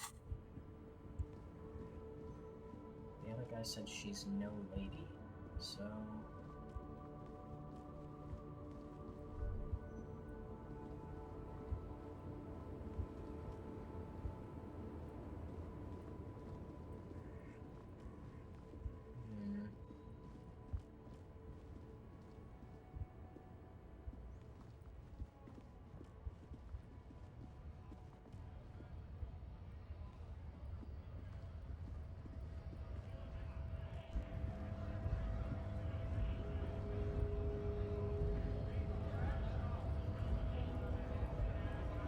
This guy?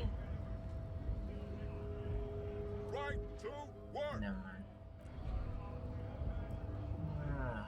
Like, where the fuck? No.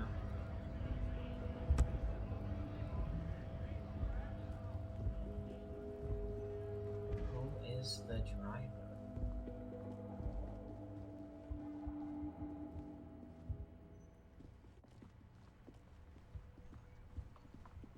The grandma?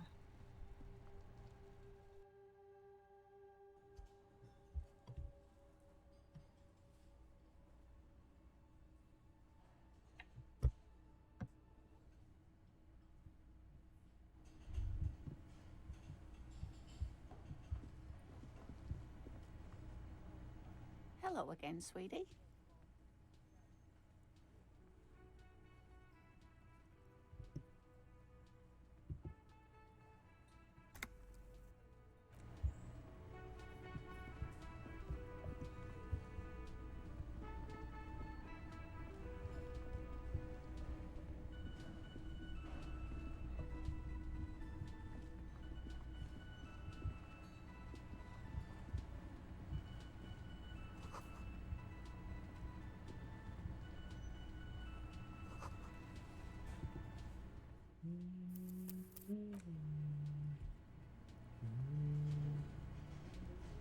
thin man is smoking below an exhaust hood, occasionally sipping from his mug.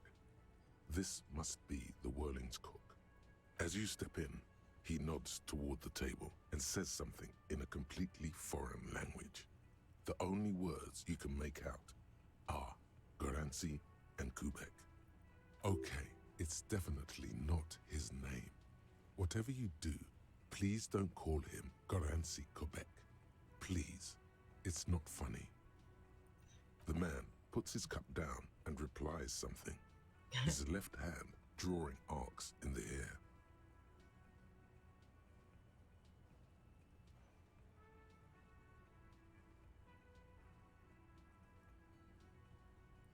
The mention of mañana gets his attention.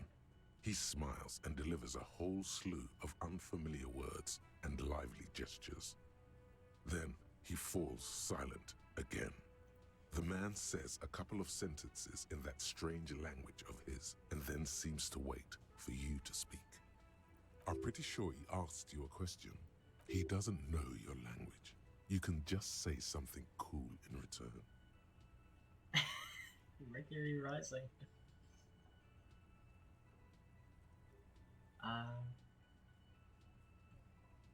Smells in the loose. Boss need more vodka?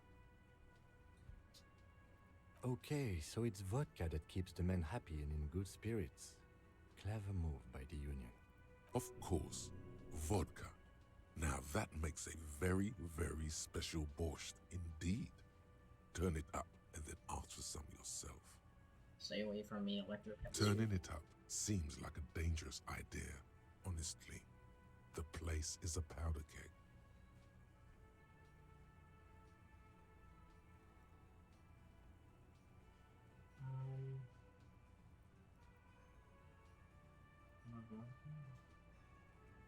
So it's vodka that keeps them happy.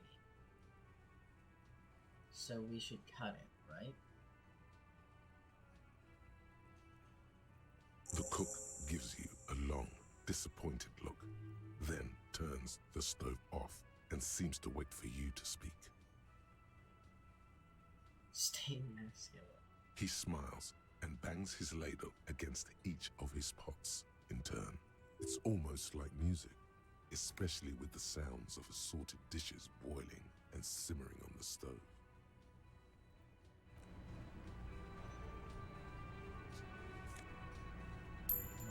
Okay, cool. So we know that.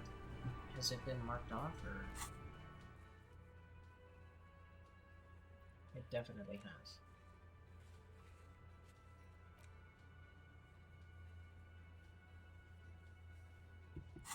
Alright. So since that's done with, that means then maybe tomorrow or later they should stop being joyous and just be like all sad and disappointed in their lives. Maybe stop the strike.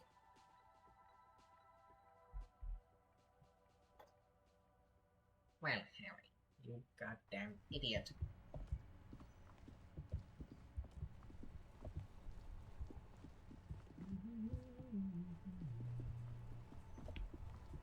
Alright, let's see. What else do we have? Oh, right. And where's her Lordy? Where is her Lordy indeed? We need to figure that out. We need to know. Where is her Lordy?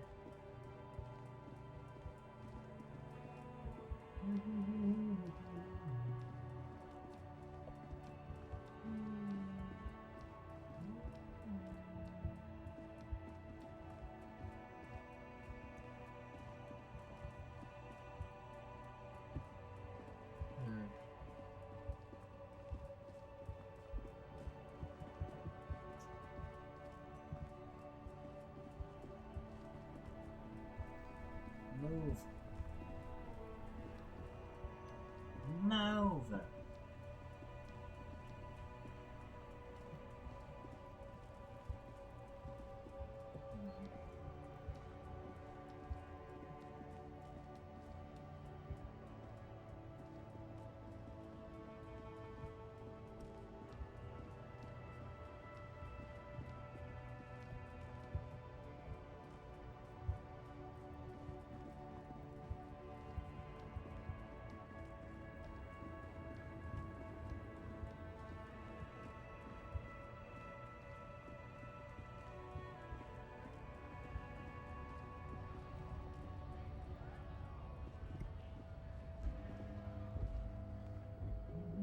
very stuck in the traffic jam. This big, heavy grad made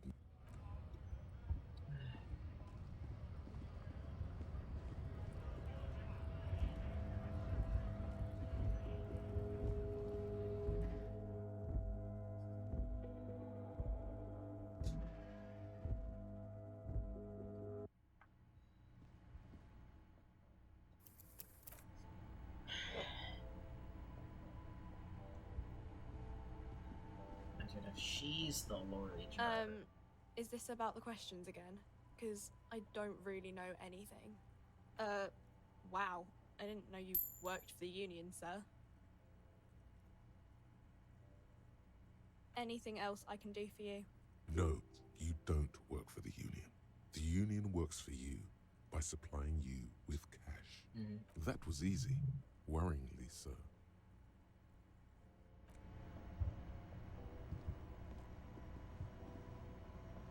The tear machine stands in. Your bottles clunk into the machine, and the 37 bucks.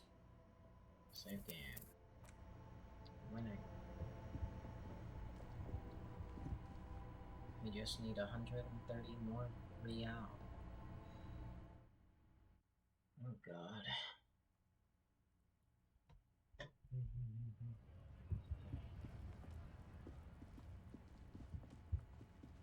I wonder, where am I supposed to go? Because I must be... Is she the... No. The RCM in Martinez. What can I help you with? We don't see a lot of police around here, that's all. Of course. What can I help you with? Of course. Oh, that's right there, in the yard. She's relieved someone has come for it, finally. Even all the way over here, there's a drop of death in the spring air. What do you mean? Yes, sir. District of Martinez. This intersection is called Roundabout North. He knows where we are. He just wants directions. There's the pier, the Cape Side apartment buildings, some more tenements. Not a lot, really. The harbor gates, some kind of commotion, I think. I don't follow the local politics. A fleet store, too. Some shops and a bridge. The canal bridge leads to the coast, but it's broken, I think. Some kind of accident, probably. Just coast. There's a little fishing village there, and a fish market. But that got closed down ages ago. It's just water. No, actually, I think they call it the Martinez Inlet. There are some islands in the bay, but they're hard to reach. No problem.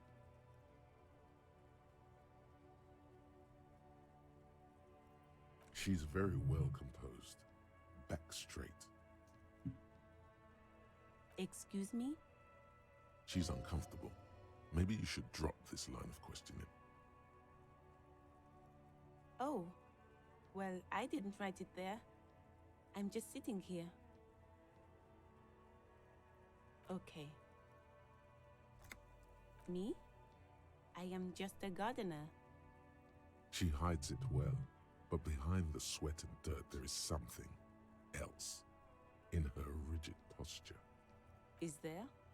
The quickness of the reply certainly does not prove you wrong. I'm working. I have a greenhouse in the yard there. I've been trying to get some work done. But there's a dead body. Well, as you already know, there's a corpse there, hanging from a tree. It smells pretty bad, so I have to take breaks. Don't worry, miss. We are here to clean it up. You can get to work soon. Thank you. My head is about to explode from all the salts I've had to inhale. Salts? Ammonium salts. Perhaps useful for later. Of course. I won't hold you back. If there's a corpse, then you're going to need those gloves for the autopsy.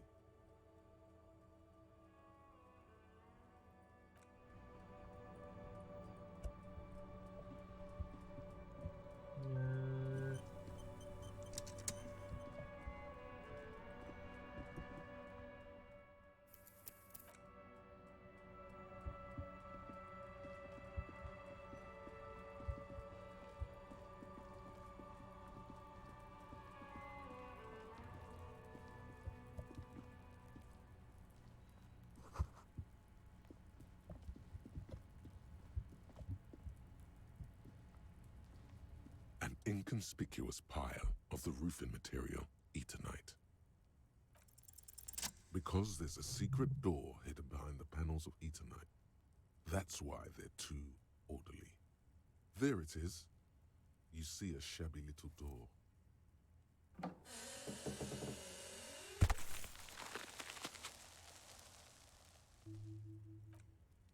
What is this then? A tool shed? Let's investigate.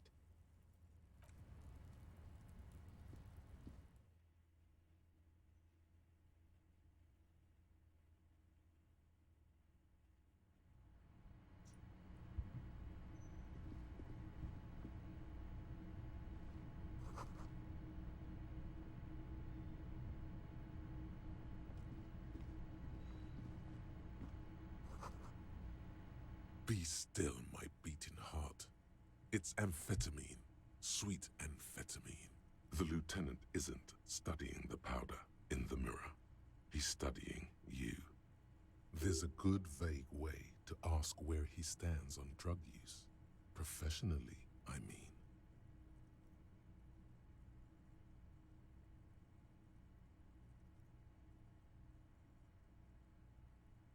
Perhaps not. This is below our pay grade, detective. However, see that ladder there? It's probably another way into the industrial harbor, no? A secret path the local kids use.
This trash container is locked.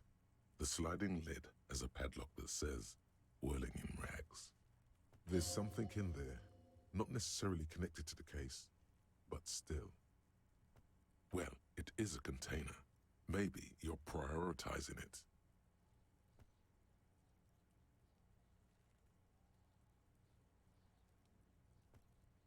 Trash, food waste from the cafeteria.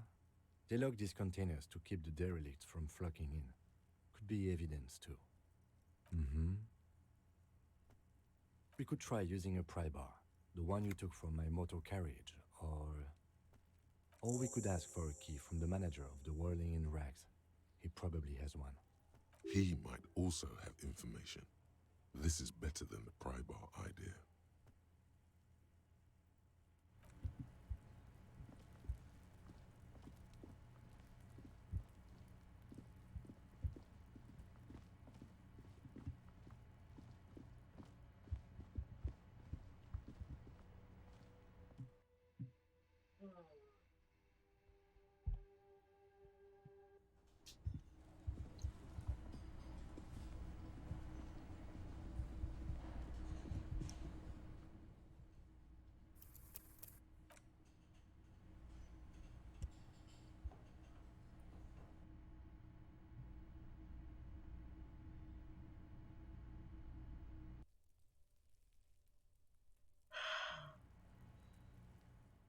What the?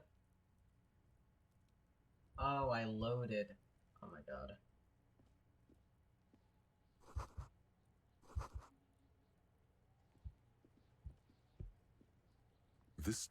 There's something in there. Well, it is a trash, food waste from the cafeteria.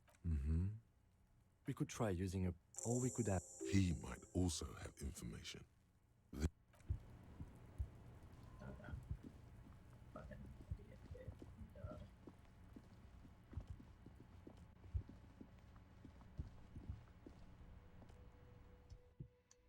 Going into this building when it's disco night severely lags my machine. I assume because of all the light particles.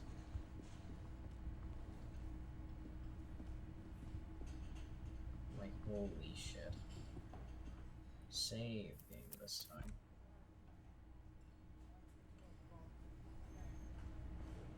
Can I help you? Can I help you?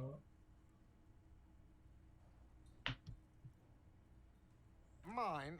No, it belongs to the Whirling in Rags. Thank you for clearing that up. Why do you keep the container locked? Why? To keep the hobos and drunks out. That's why. And the neighbors too. They put their trash there and they don't pay for the garbage company. I thought as much. And are you the only party with access to the trash container? Well, yes. Us and the garbage disposal company. It seems a little callous, doesn't it? Something stirs in you.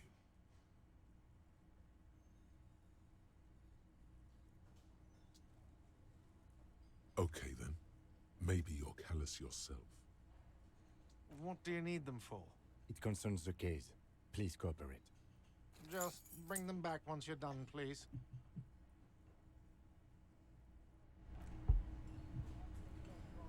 Wow, you work hard. Oh, yes. You hustle. You're a provider. It's tough out there, but you keep it real and provide. Look at yourself. You're a human pedometer. You must have walked 200,000 steps down cracked asphalt, mosaic, sand, and linoleum after you re-emerged. That is the sign of a hustler who never gives up. The world is harsh and people are evil. You didn't make it that way, and you won't let it break you. You ride. A little. You make money. You got gills, baby. Got those black papers with the faces of the innocents on them. You bring in the Franco Negros and the Solas. It ain't easy, but you do it. Day in and day out. You didn't make the rules, but you won't lose. You're a cop, and a sprinter, and a money printer. Yeah, you're in the sales business. Shake 'em for shit and then pawn it off. Law officer style. Sure. And has it been easy? Is life easy? Have you not gone into cardiac arrest? Are you not about to have an anxiety attack or shoot yourself in the mouth? But you still hustle 24/7, ride or die. Now, ask yourself, are you rich? That's right. You work harder than anyone. You almost rode yourself to the grave and you're still practically a hobo. Why is that's right? 100%. Fucking G-Man's got his jam-covered sticky fingers in your pocket, stealing from you every time you buy, sell, walk, talk, fart, so much as sneeze. Aren't taxes almost non-existent in the Gossamer state that is Revachol? You and I both, but they got those indirect modes of taxation. Sales tax, excise duty, extraction tax. This tax that doesn't even have a name. Plus, there's the stuff people in other countries pay for that makes them ask for more money from you here. The Gossamer state's a myth. In total, the coalition government is taking 98% of all your money.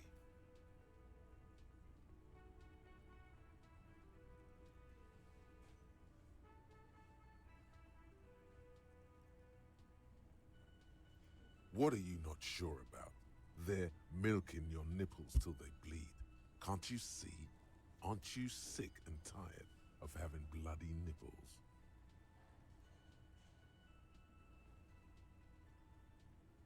It's all about the tax issue, hustler. No other problem in the world is as pressing as top marginal tax rates. And don't you fucking forget it. Don't you fucking forget it. Taxation is factually theft. Oh my god, I nearly loaded.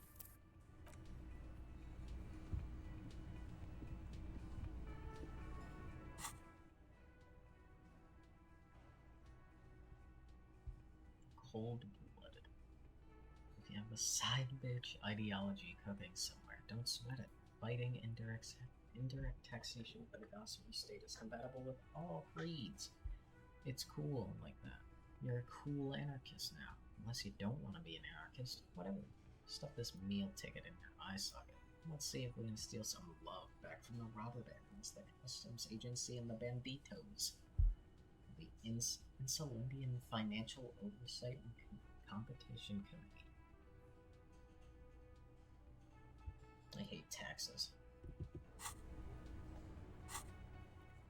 Open trash container. Oh, yeah.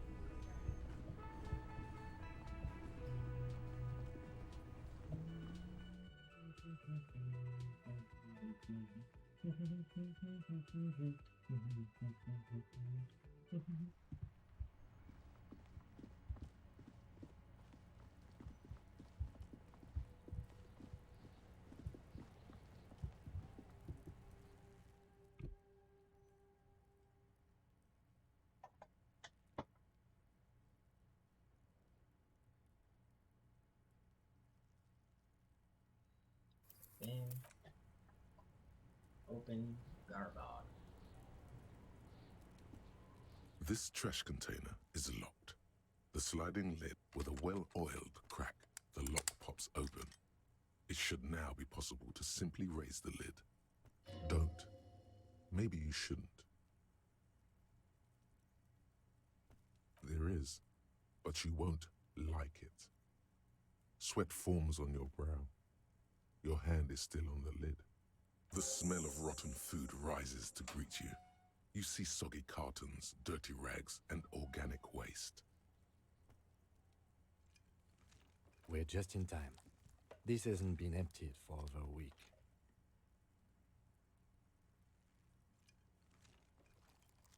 You see milk and egg rest with one broken egg in it. Some pasta wrapper. Picking up the soggy packages somehow feels familiar. You've done this before. The movements are recorded in your elbows, the methodology in your fingers. You're used to this. No, searching for evidence in the trash. A box falls into pieces in your hands. Batiste Soleil cereal. There are plastic pasta packages below. and turbo noodles. Nothing of note, however. Among the threadbare kitchen towels, something catches your eye. A pair of denim trousers. As the legs of the slime-covered jeans begin to unspool from the garbage, a rank corpse smell fills the air. The victim's clothes? Cadaverine odor is faint. If these belong to the deceased, they were removed when he was still in the early stages of decay. Drop them in here, officer. Guitar-marked blue jeans. Pockets empty or emptied.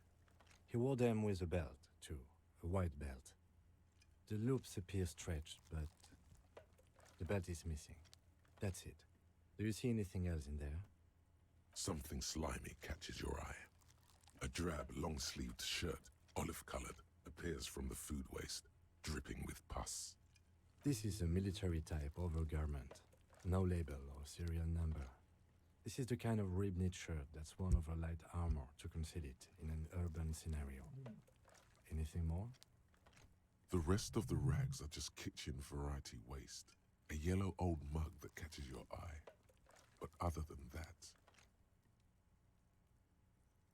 All right. We should go to Gart again and ask if he knows who put the clothes in the trash. It could be as simple as someone from the hostel cleaning the yard. Or that one. I'd advise against confronting that force. Not really. All we know is the victim's clothes are in the trash, the lid was locked, and his establishment had the key. It's just a small loose thread. The lieutenant nods, then looks back into the trash container. It's just organic waste, cold and slimy on your hands. Apple and potato peels, mostly. Unidentified sludge, and the occasional chicken bone thrown in for good measure. But hey, nothing. It's nothing. Nothing more to see here. What's this? A blue piece of plastic sticks out from the apple peels. It's shiny. Looks like the corner of something. Something larger. A clipboard. A blue plastic clipboard with moist papers hanging from it. They look badly damaged, but you can still make out forms and notes, written in a man's handwriting. Officer, is that your paperwork? It is. Look, the plastic has the RCM street grid on it. You've even got an autopsy form in there. If you don't mind me asking, how did this get in the trash?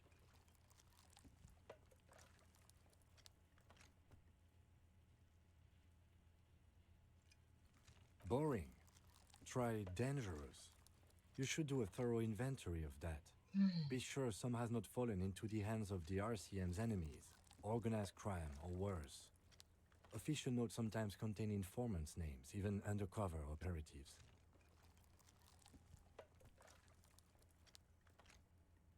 It would also not hurt to start taking notes on the case. Now, tell me what your eagle eyes see. Or are we finished? Some items, such as the ledger you found, are interactable. Go to your inventory and... You pick out a broken mug with an oddly racist depiction of the yellow man frolicking in saffron, only in its social sensibility. You've acquired an interactable item. Investigate this item. The container sounds a muffled gong. That's one thing off the list. I think we got it all. Yippee. Yippee. Okay. Now we can do stuff. Save game. Now we need to investigate the ledger. We put the clothes in the trash. Ask who now? Oh my god. Don't tell me I actually have to ask him for this, please. Can I just ask Gartek?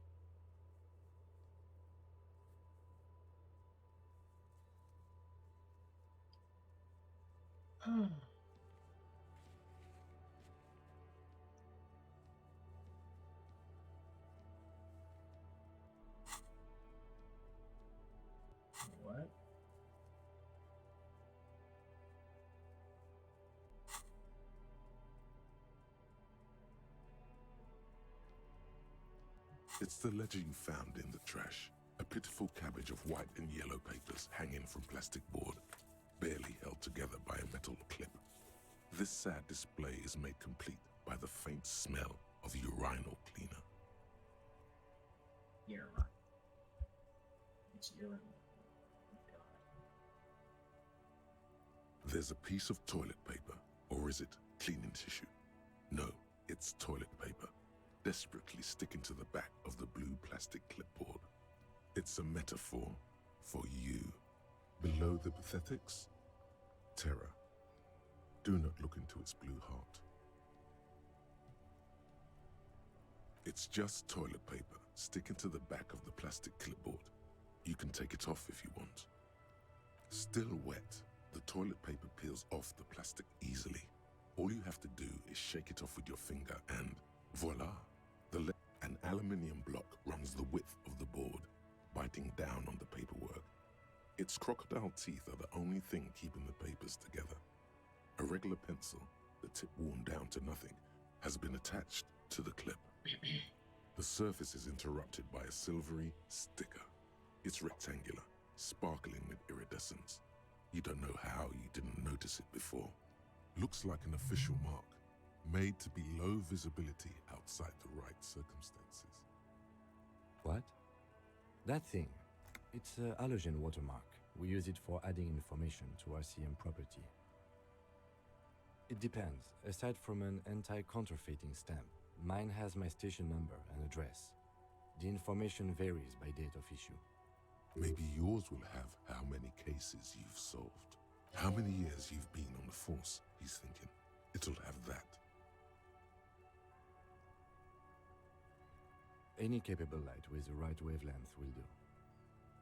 All RCM vehicles have headlights designed to reveal halogen watermarks. Mine too. This means you can read the watermarks if you just turn the lights on. Okay. While a bunch of sodden papers sag, they're not exactly. Once in a while, there's a red stamp that exclaims, "Case files, commit to paper." The case files themselves are plenty. You count more than 100 sodden, crumpled up, earmarked pages falling apart in your hands. I'm so They tired. appear to be sufficiently organized and extremely dense, if mostly illegible. Work, strife, poverty, the general quarter. These are handwritten logs of investigations dating back to January 51, this year. The exact number is hard to estimate due to missing pages and an odd naming convention. But there are at least 20, maybe 30 cases undertaken, not completed, mind you. It's the middle of March. You have attempted 2 cases a week on average. What do you mean? Is that all?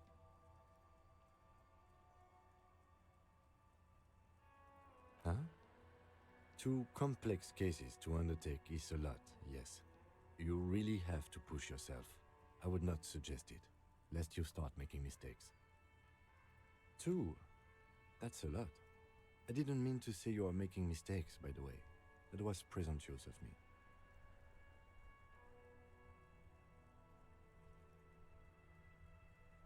That's okay.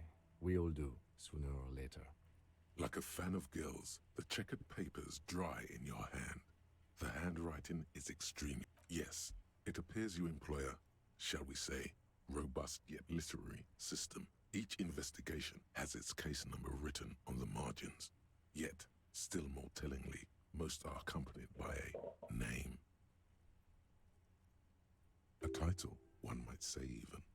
One that draws inspiration from snoop fiction and vespertine cop show staples. Yes, all caps. One is called The Next World Mural. Another, The Square Bullet Hole Murders. Another yet, The Unsolvable Case. Others appear more light-hearted. The guys on a couch in an unexpected location, and the murder at the Ukar Parlor. Even the rare article-free collapsing tenement. Murder features prominently throughout. It's going to take an effort to piece these case files together, but it can be done. Once you're done inspecting them up close.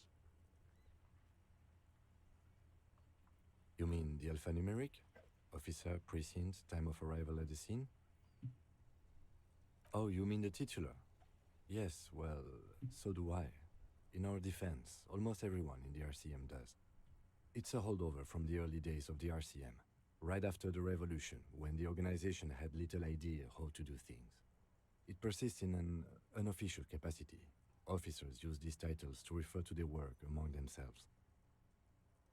Again, in your defense, I seem to have named one the man with the hole in his head. That was a real person. His death was real. Still, I named it that, to amuse myself. I pray his loved ones never find out. Rail spiked through the head. He died. It was a workplace accident.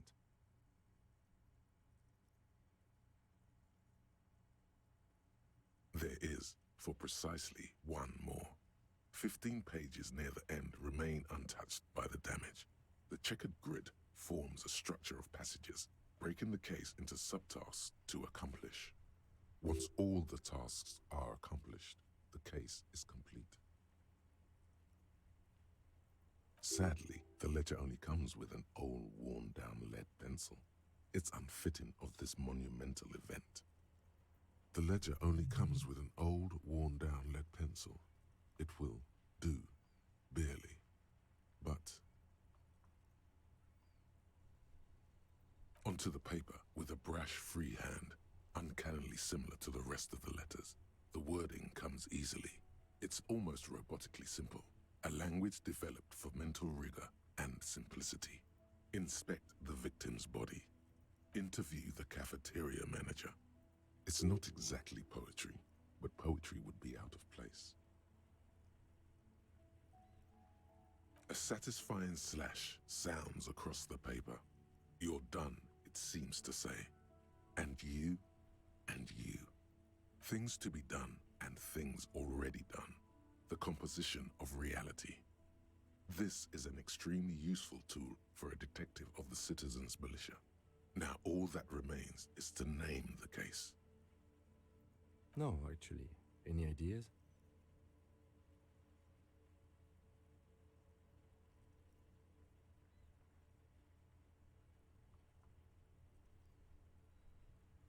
Great. That's great. That's actually what I was thinking too. The Hanged Man. Good, strong name. We have a very good name for the case now. I'm going to start calling it the Hanged Man.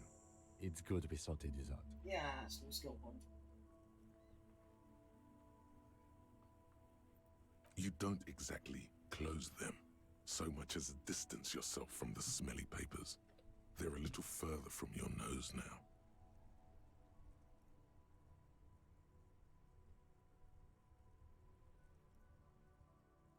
In the back, you see thin, translucent copy of paper. Some neon yellow, some bright red, all covered in boxes, like marching armies. These look like official forms, waiting to be filled out. Then rip them from the binder and hand them out, according to type of form. 3.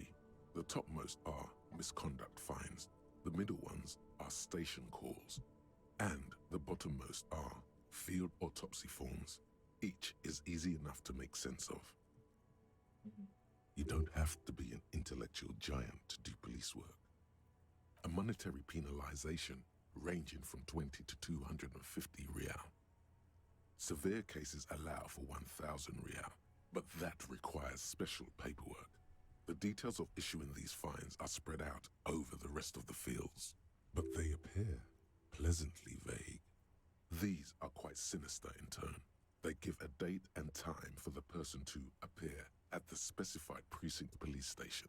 Below the call are the criminal charges you risk by not appearing. All in a print so small it could be considered downright cute. A dozen pages of thin copy paper, bright red in color. You see the parameters of a deceased human form waiting to be filled in. Age, sex, condition of internal organs. Yes, all that remains now is to fill those forms and hand them to people. Fines for wrongdoers, interview requests for bad guys, and field autopsies to dead guys. The The rest of the stinking cellulose is much worse for wear. Being sandwiched between the board and the rest of the paperwork must have spared the fragile copier paper. It's made of dark blue plastic, hard enough to beat someone to submission with. The edges are rounded, however. The U4 size board feels thick and heavy in your hand. Light shimmers on its wet surface. On the back you see the embossed letters, RCM. Blue. The blue heart. Don't look into it. Something rattles inside, ever so lightly. Is there a hidden compartment? And something small inside? Light, made of paper or cardboard? Or dried flowers, perhaps? Permeables. It's not hidden per se. The compartment is made for permeable materials that would get damaged if something happened to it. The plastic shimmers like lapis lazuli, but it is not see-through. You cannot see to its center. With your hands, U4-sized pages hang from the clip screwed to the top of the board.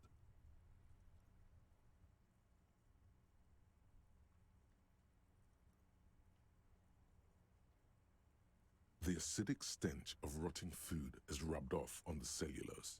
It now forms the base of the experience. This base surrounded by a faint air of spoiled meat, the stuff of death itself, and then sprinkled liberally with the citrus zest of toilet cleaner. You know, like the bits they put into public piss bowls, probably called Fermi Discrete, or Axel, or something. At some point in its journey, the ledger has seen the inside of a public toilet. Remember when I said the smell of the upstairs bathroom was so rank they should have sent a poet to describe it? Why, yes it is, among many other things. This cleaning tablet is used by the whirling in rags. Perhaps that's where the ledger was dropped in the toilet, by you.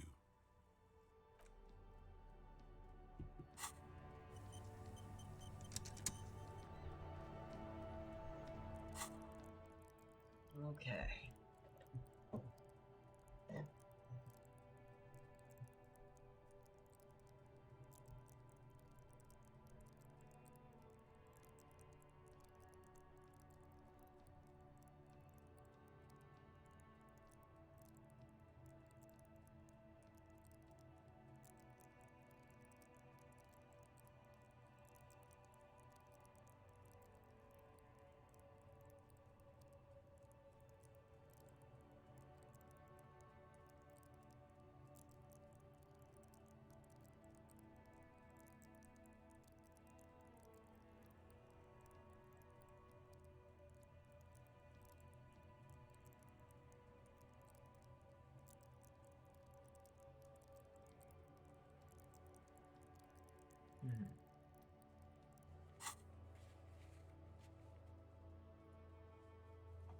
Right, I can even.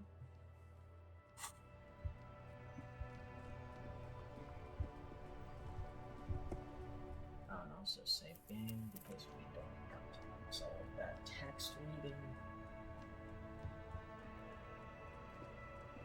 Inside, you see a set of steering levers, a radio microphone. All right. Ready? I turn, you press start.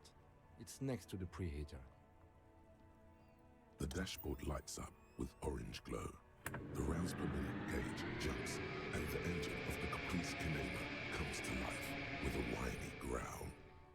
Like a leopard waking from its sleep, yawning and roaring at the same time. The lights unfold with a little click, casting electrical light onto the ground before the vehicle. There you go. I'll turn them off from the remote once you're done. We just need to stand in front of the machine now.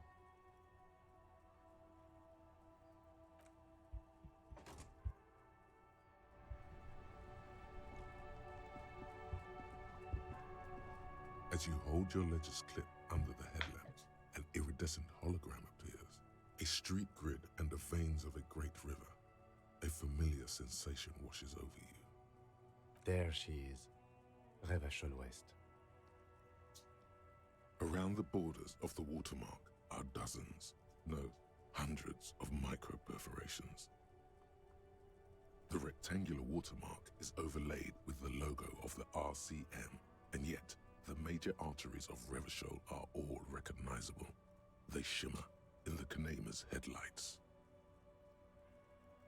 Let me see. Right here. No, it does not. There are many of them, and they are divided into 3 separate rows. The first row has 18 dots. Not bad for what? You don't even know what it means yet. The next is the longest.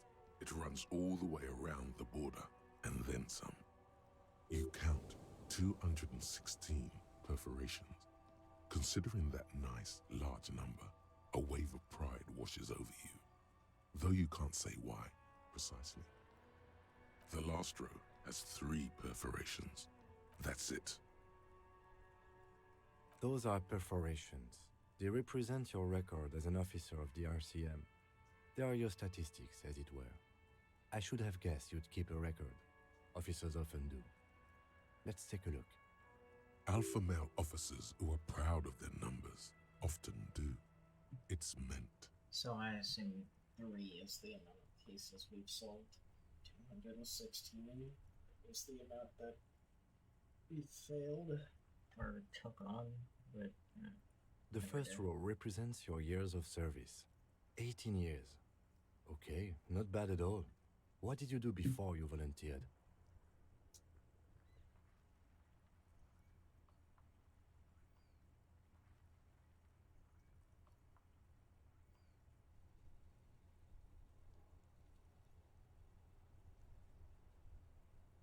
No shame in working a regular job, detective. Sometimes after a long day of doing this, I even envy it. Let's move on, shall we? This next row, the one that wraps all the way around, is your number of closed cases. Closed is good.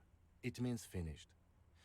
You've got, let's see, wow, more than 200. It's quite a lot, even for someone who's been on the force for nearly 2 decades. Usually, clearing more than 10 cases a year puts you in the 90th percentile of all RCM officers. Right. Those are your confirmed kills. You've got precisely 3 perforations there. For an RCM officer, especially Precinct 41, which is in the Jamrock quarter, it's rather tame. I mean that in a good way. There are certain officers who treat their kills like some kind of ghoulish game. If they do happen to solve a case, it's usually by accident. But it seems as though you are, or at least were, one of the good ones. So we have that to be thankful for. Everyone has their own method of coping. Some more effective or self-destructive than others. Personally, I find it helps to keep up a few hobbies.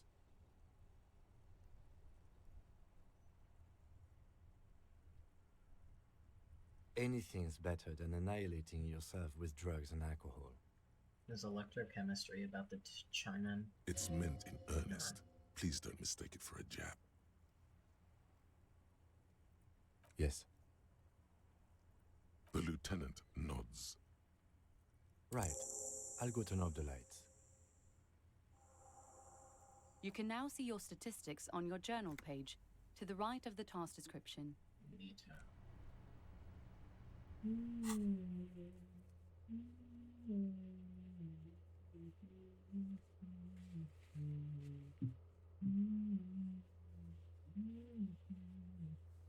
Damn. I've been crazy comic. Damn. I am not good with morals. Holy shit. People killed. The case is solved. Years in service. Holy shit. I'm just naturally a communist. Like, what the hell? No, I hate commies. No, don't do this to me. I'm not a commie, I swear. I hate commies.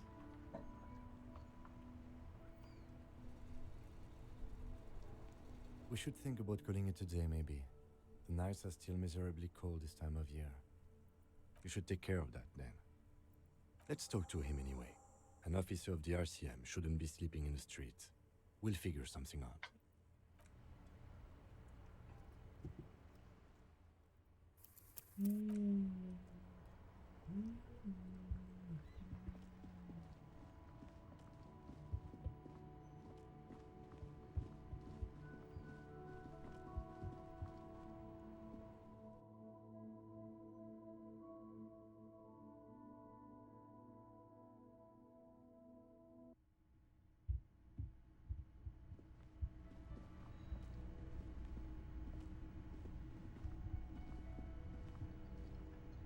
Can I help you?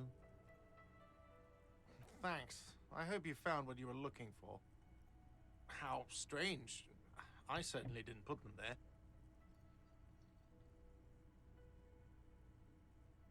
Sylvie had the keys before I got here, and I can vouch for her. I can vouch for all my staff. None of us would tamper with the crime scene.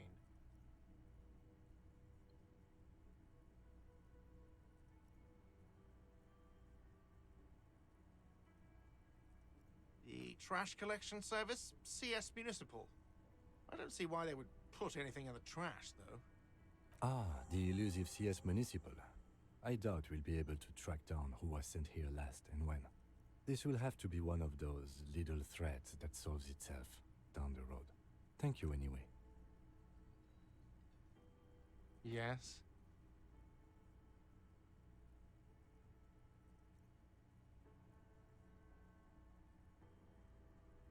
What thing?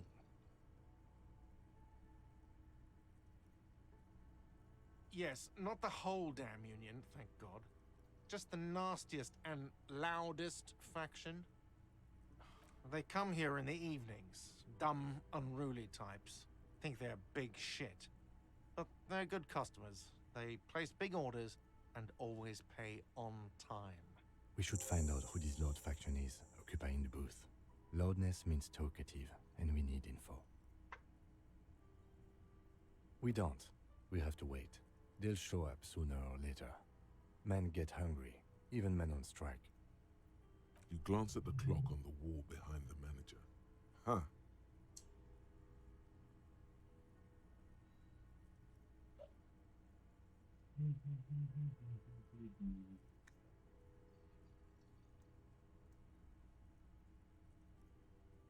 Good question. They're probably getting drunk or protesting something somewhere. Or laying low after the, lynching. They probably fucking killed that guy or something, and that's why. I have a feeling we'll make their acquaintance sooner or later. What? By the way, you should come back to this thing-based questionnaire if you see anything interesting in the whirling later. Yes, have you got it? A lot. A lot. For the room, drinks, and broken window, 130 real. Does that arrangement include you paying me what we already agreed you owe me?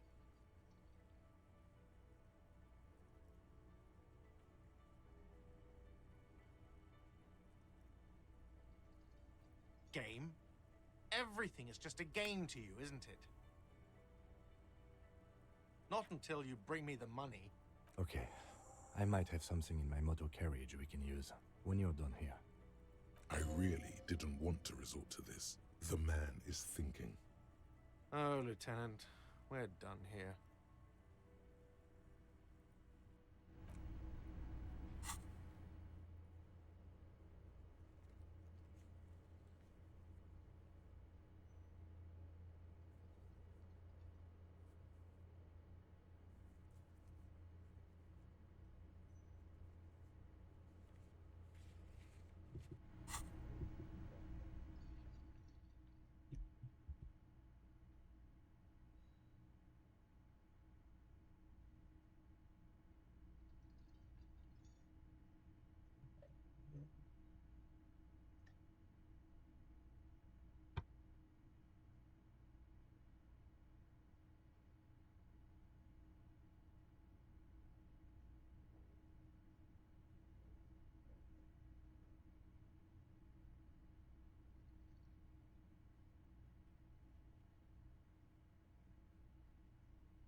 Yeah, we're gonna save game.